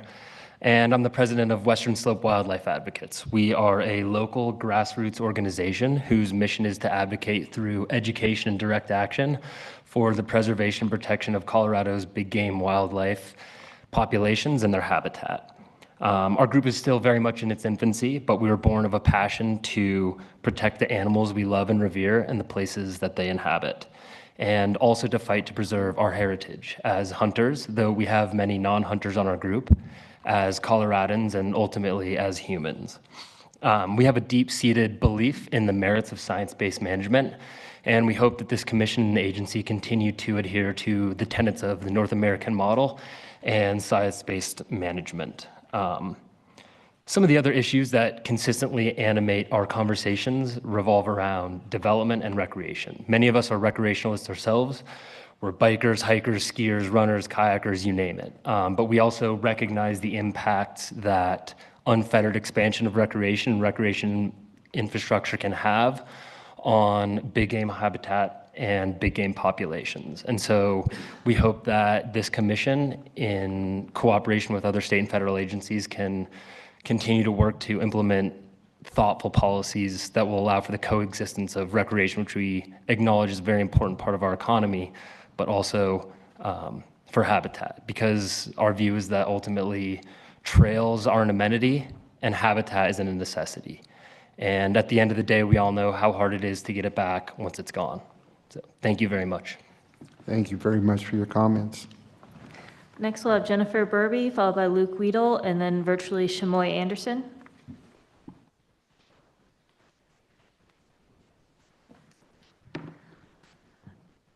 Thank you all for continuing to hear public comment after a very long day. Jennifer Burby, Breen, Colorado. First, I want to thank the disciplinary actions against the last suspension. It's appreciated. People like that who operate do none of us any help. I also wanted to talk about the stakeholder group. We spent a great deal of time talking. Any of you who followed any of my comments, I've followed the dollar a lot. And one of the things that I learned was that outreach and education and outreach only had a $200,000 budget out of this agency. I do not know at this point in time if that has changed, but if it has, this staff is phenomenal at getting information out. If they were funded more, they would get a lot more information out, and you would have a lot better feedback from the public and a more educated public that showed up. Thank you. Thank you. Next, we'll have Luke Weedle, followed by Shamoy Anderson.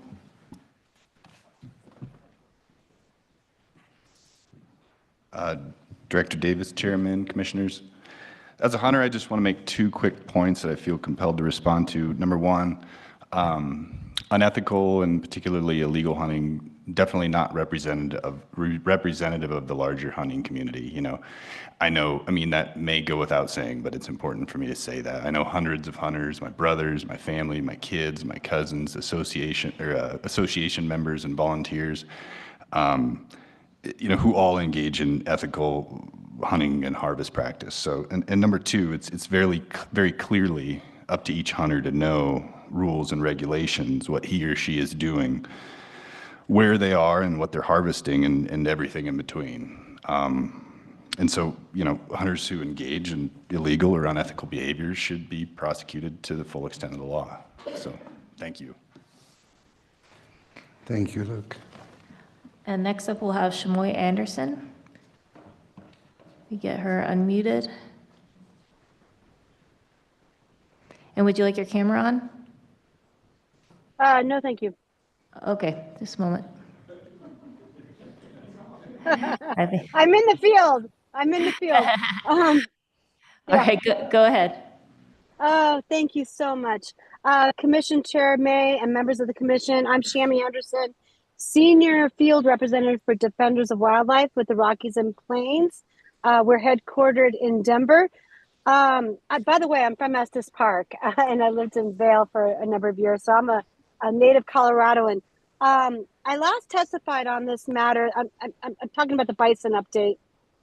When the citizen petition from Trevor Pellerite came up with the commission March 8th, 2022.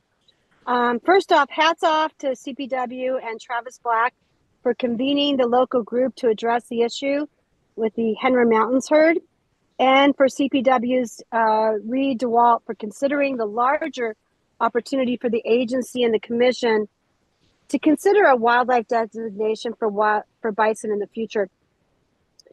Just to give you a little recap, Defenders, we've been involved with bison for more than 2 decades in terms of management and on the ground restoration. We partner with tribes, national parks, and refugees across the plains. In fact, I've worked for Defenders for more than 7 years. We partner with Yellowstone. I actually hire the trucks and drivers to move Yellowstone bison to Fort Peck, where they go final brucellosis testing and then are made available to tribes across the plains. We also have an MOU with the Intertribal Buffalo Council representing 83 nations, and we work closely with the tribes. We help secure grazing leases, and we do all kinds of fencing, which, by the way, we're sort of best practices working to perfect, but where it's wildlife-friendly fencing and bison-proof.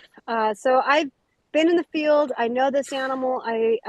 We also work very closely in Colorado as a partner on the Southern Plains Land Trust with their bison herd of Yellowstone genetics, and with the Laramie Foothills herd of Soapstone Prairie Natural Area, and with the partnership of City of Fort Collins.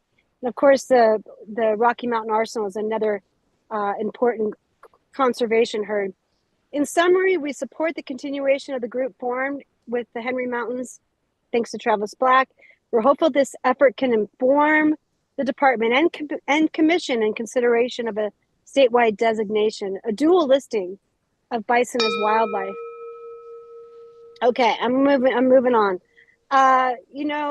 Bison do not prefer to mingle with cattle. We did that. That's a beefalo.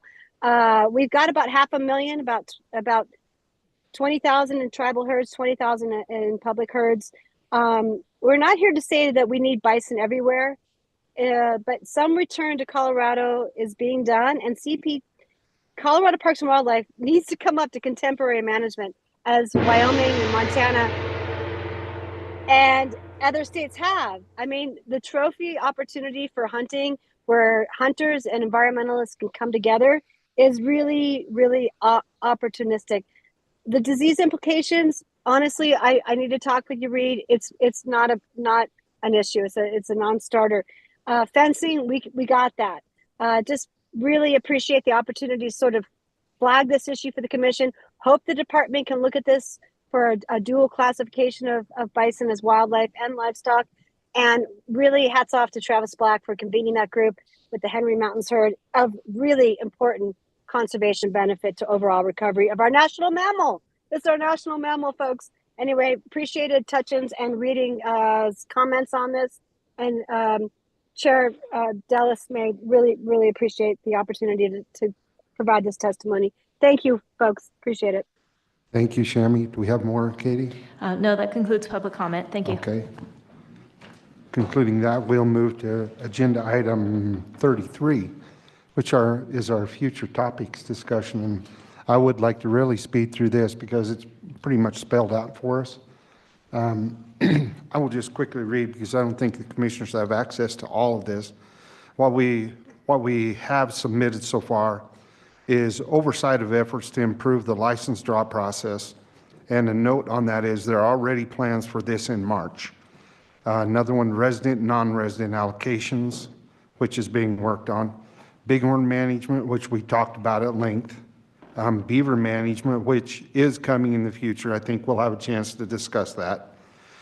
Wolf management and statement of support for CPW's wolf resolution and agency actions taken to address wolf livestock conflict.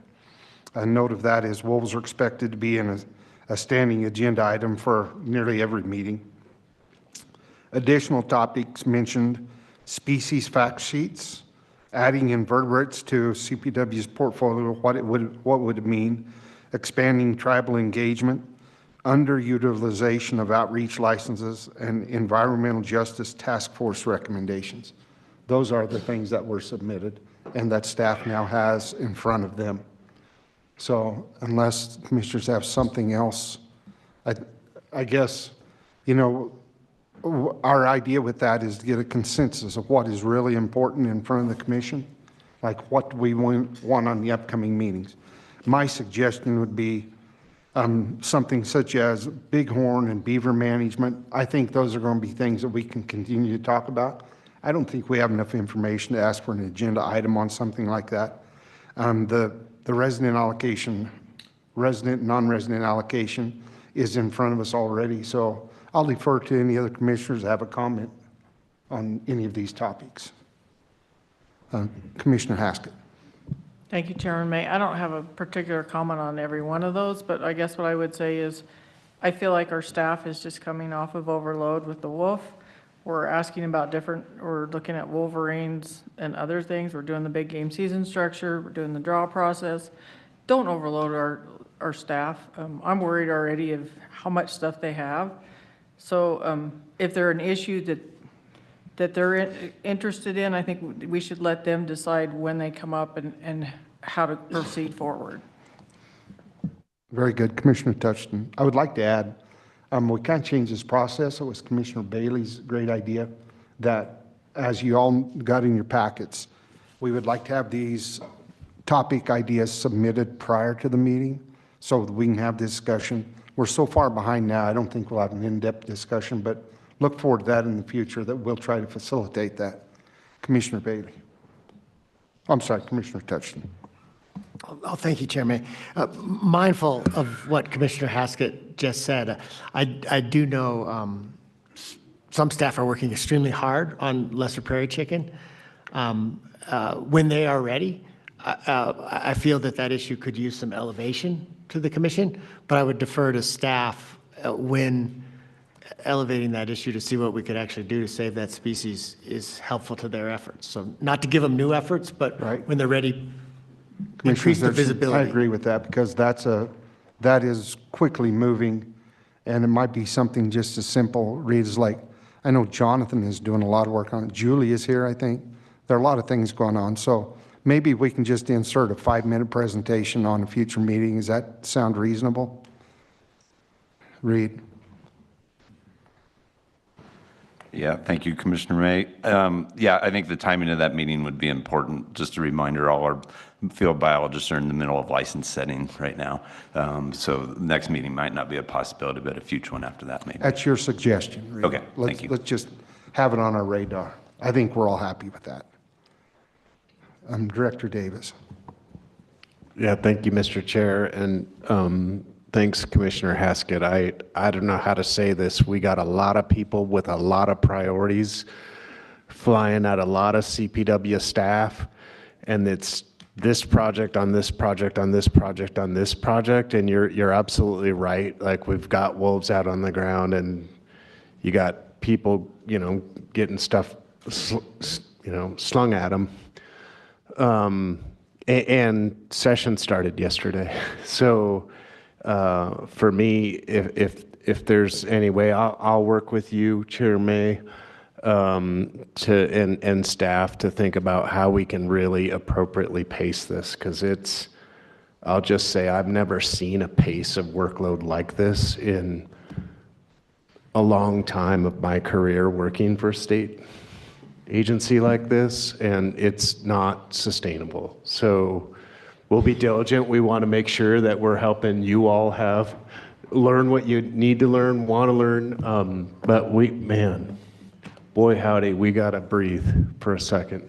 Yeah, I couldn't agree more. I think it'd be really hard for us, as evidenced by the last 2 meetings we've had. We're having a hard time getting through the agendas, so I don't think we should add too much. I think we should work our way through, take small steps, and simply let the team come to us with things that need to be done, just like Reed just mentioned, things that the commission's not aware of, that the biologists are covered up. Let's work within those parameters. I think with no other comments, let's move on. So we'll move to agenda item 34A and ask Kim to come forward.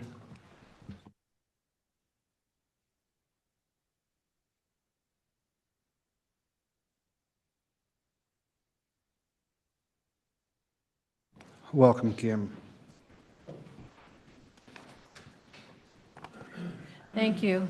Good evening. I'm Kim Rogers. I'm the Real Estate Section Manager for Colorado Parks and Wildlife. Chairman May, Director Davis, and Commissioners. I'm here today to talk with you about a material change in an RFP project, number 21036, a third-party CE in the Northwest region. When Amanda Nims talked with you about the RFP program earlier today. And so when we have a material change in a project, we like to come back and touch base with you before we proceed with due diligence to make sure that our efforts are not in vain. And so that concludes my public. Thank you. I guess we invite a counselor to give us a explanation, direction. Thank you, Commissioner May. Yeah, at this point, we're going to have a non-public executive session for a number of reasons, including the real estate item Ms. Rogers just discussed. We're going to enter executive session pursuant to the Open Meetings Law, Title 24, Article 6, Section 402, 3A, 1, 2, and 3 for purposes of considering real estate project 21-036 to consider the purchase of private property for public purposes, to receive legal advice concerning the transaction, and to maintain the confidentiality of analyses and maps compiled or maintained by CPW related to private lands as required by the Open Records Act, which is Title 24, Article 72, Section 204, 3A 21. During the executive session, the Commission will also receive an update concerning the two Wolf cases as authorized by the Open Meetings Law, Title 24, Article 6, Section 402, 3A2, which enables the Commission to receive legal advice and ask questions of its attorneys. The two cases are the Gunnison County Stock Growers Association and Colorado Cattlemen's Association versus CPW and the Fish and Wildlife Service, which is in the District Court of Colorado, case number 23 CV 3258. And the second case is the Colorado Conservation Alliance et al. Versus CPW and the Fish and Wildlife Service. And the case number for that is 23 CV 03294, also pending in the District Court, in Federal District Court in Colorado. And with that, I would ask for you to request a roll call vote to enter executive session. And once we do that, we'll clear the room of all non-essential CPW staff and also ask the public to leave so that we can have a confidential discussion. Counselor, do we need a motion second for that? Yes. So I'll invite a motion to enter executive session. You pick it, Diana. Everybody moved it, everybody seconded. With that being said, motion's been properly moved and seconded to enter executive session, and we will ask for a roll call vote. Bailey? Yes. Beaulieu? Yes. Haskett? Yes. Murphy? Yes. Otero? Yes. Phillips? Yes. Reading? Yes. Skiba? Yes. Touchton? Yes. Vardy? Yes. Chair May? Yes. Motion carries unanimously.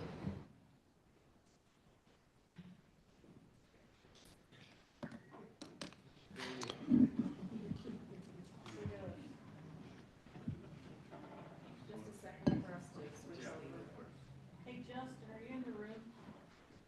Yeah. Would you pay the electric bill so we can have some heat in this room? There's a back there. The poor guys that are out front sit there at the table and freeze.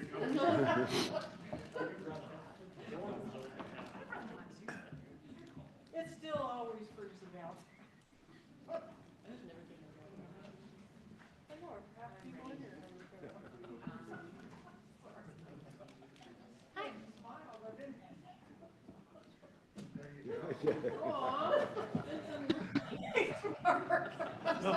No whiny commissioner.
Do I have to leave? No.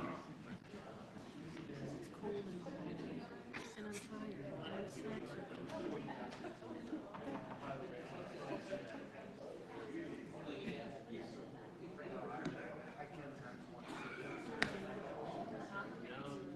Yes, I noticed it.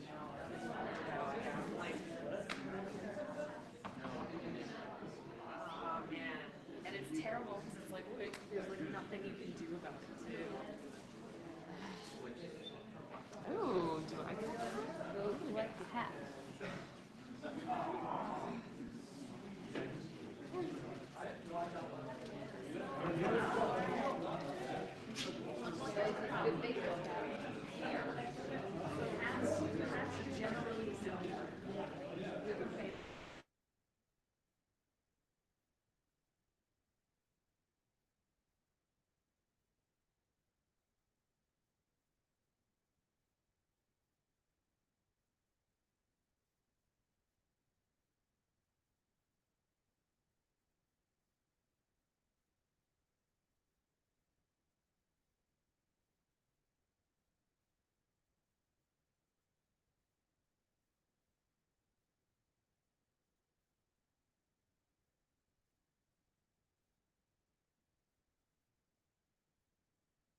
Bailey. Been properly moved and seconded that we exit the executive session. Roll call.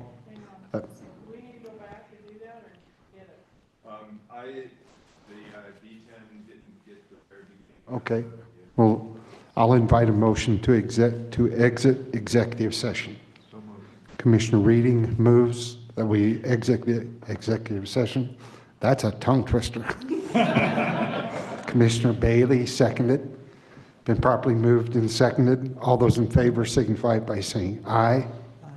Aye. Opposed, nay. Motion passes. Commissioner May, just to advise the public quickly, we were in executive session pursuant to the Open Meetings Law, Article 24, Section 6402, 3A, 1, 2, and 3 for purposes of considering real estate project 21-036 and receiving a status update and responding to commissioner questions concerning two wolf-related cases, and we did so under Section 402, 3A2 of the Open Meetings Law, which enables the commission to receive legal advice. The two cases are 23CV3258 and 23CV03294, pending in the U.S. District Court in the Federal District of Colorado. No decisions were made. Thank you. We'll now entertain a motion to approve the real estate purchase. Commissioner Haskett. I make a motion that we approve real estate project 21036. Second by Commissioner Reading. Is there any discussion? Seeing none, I think we can have a voice vote for this.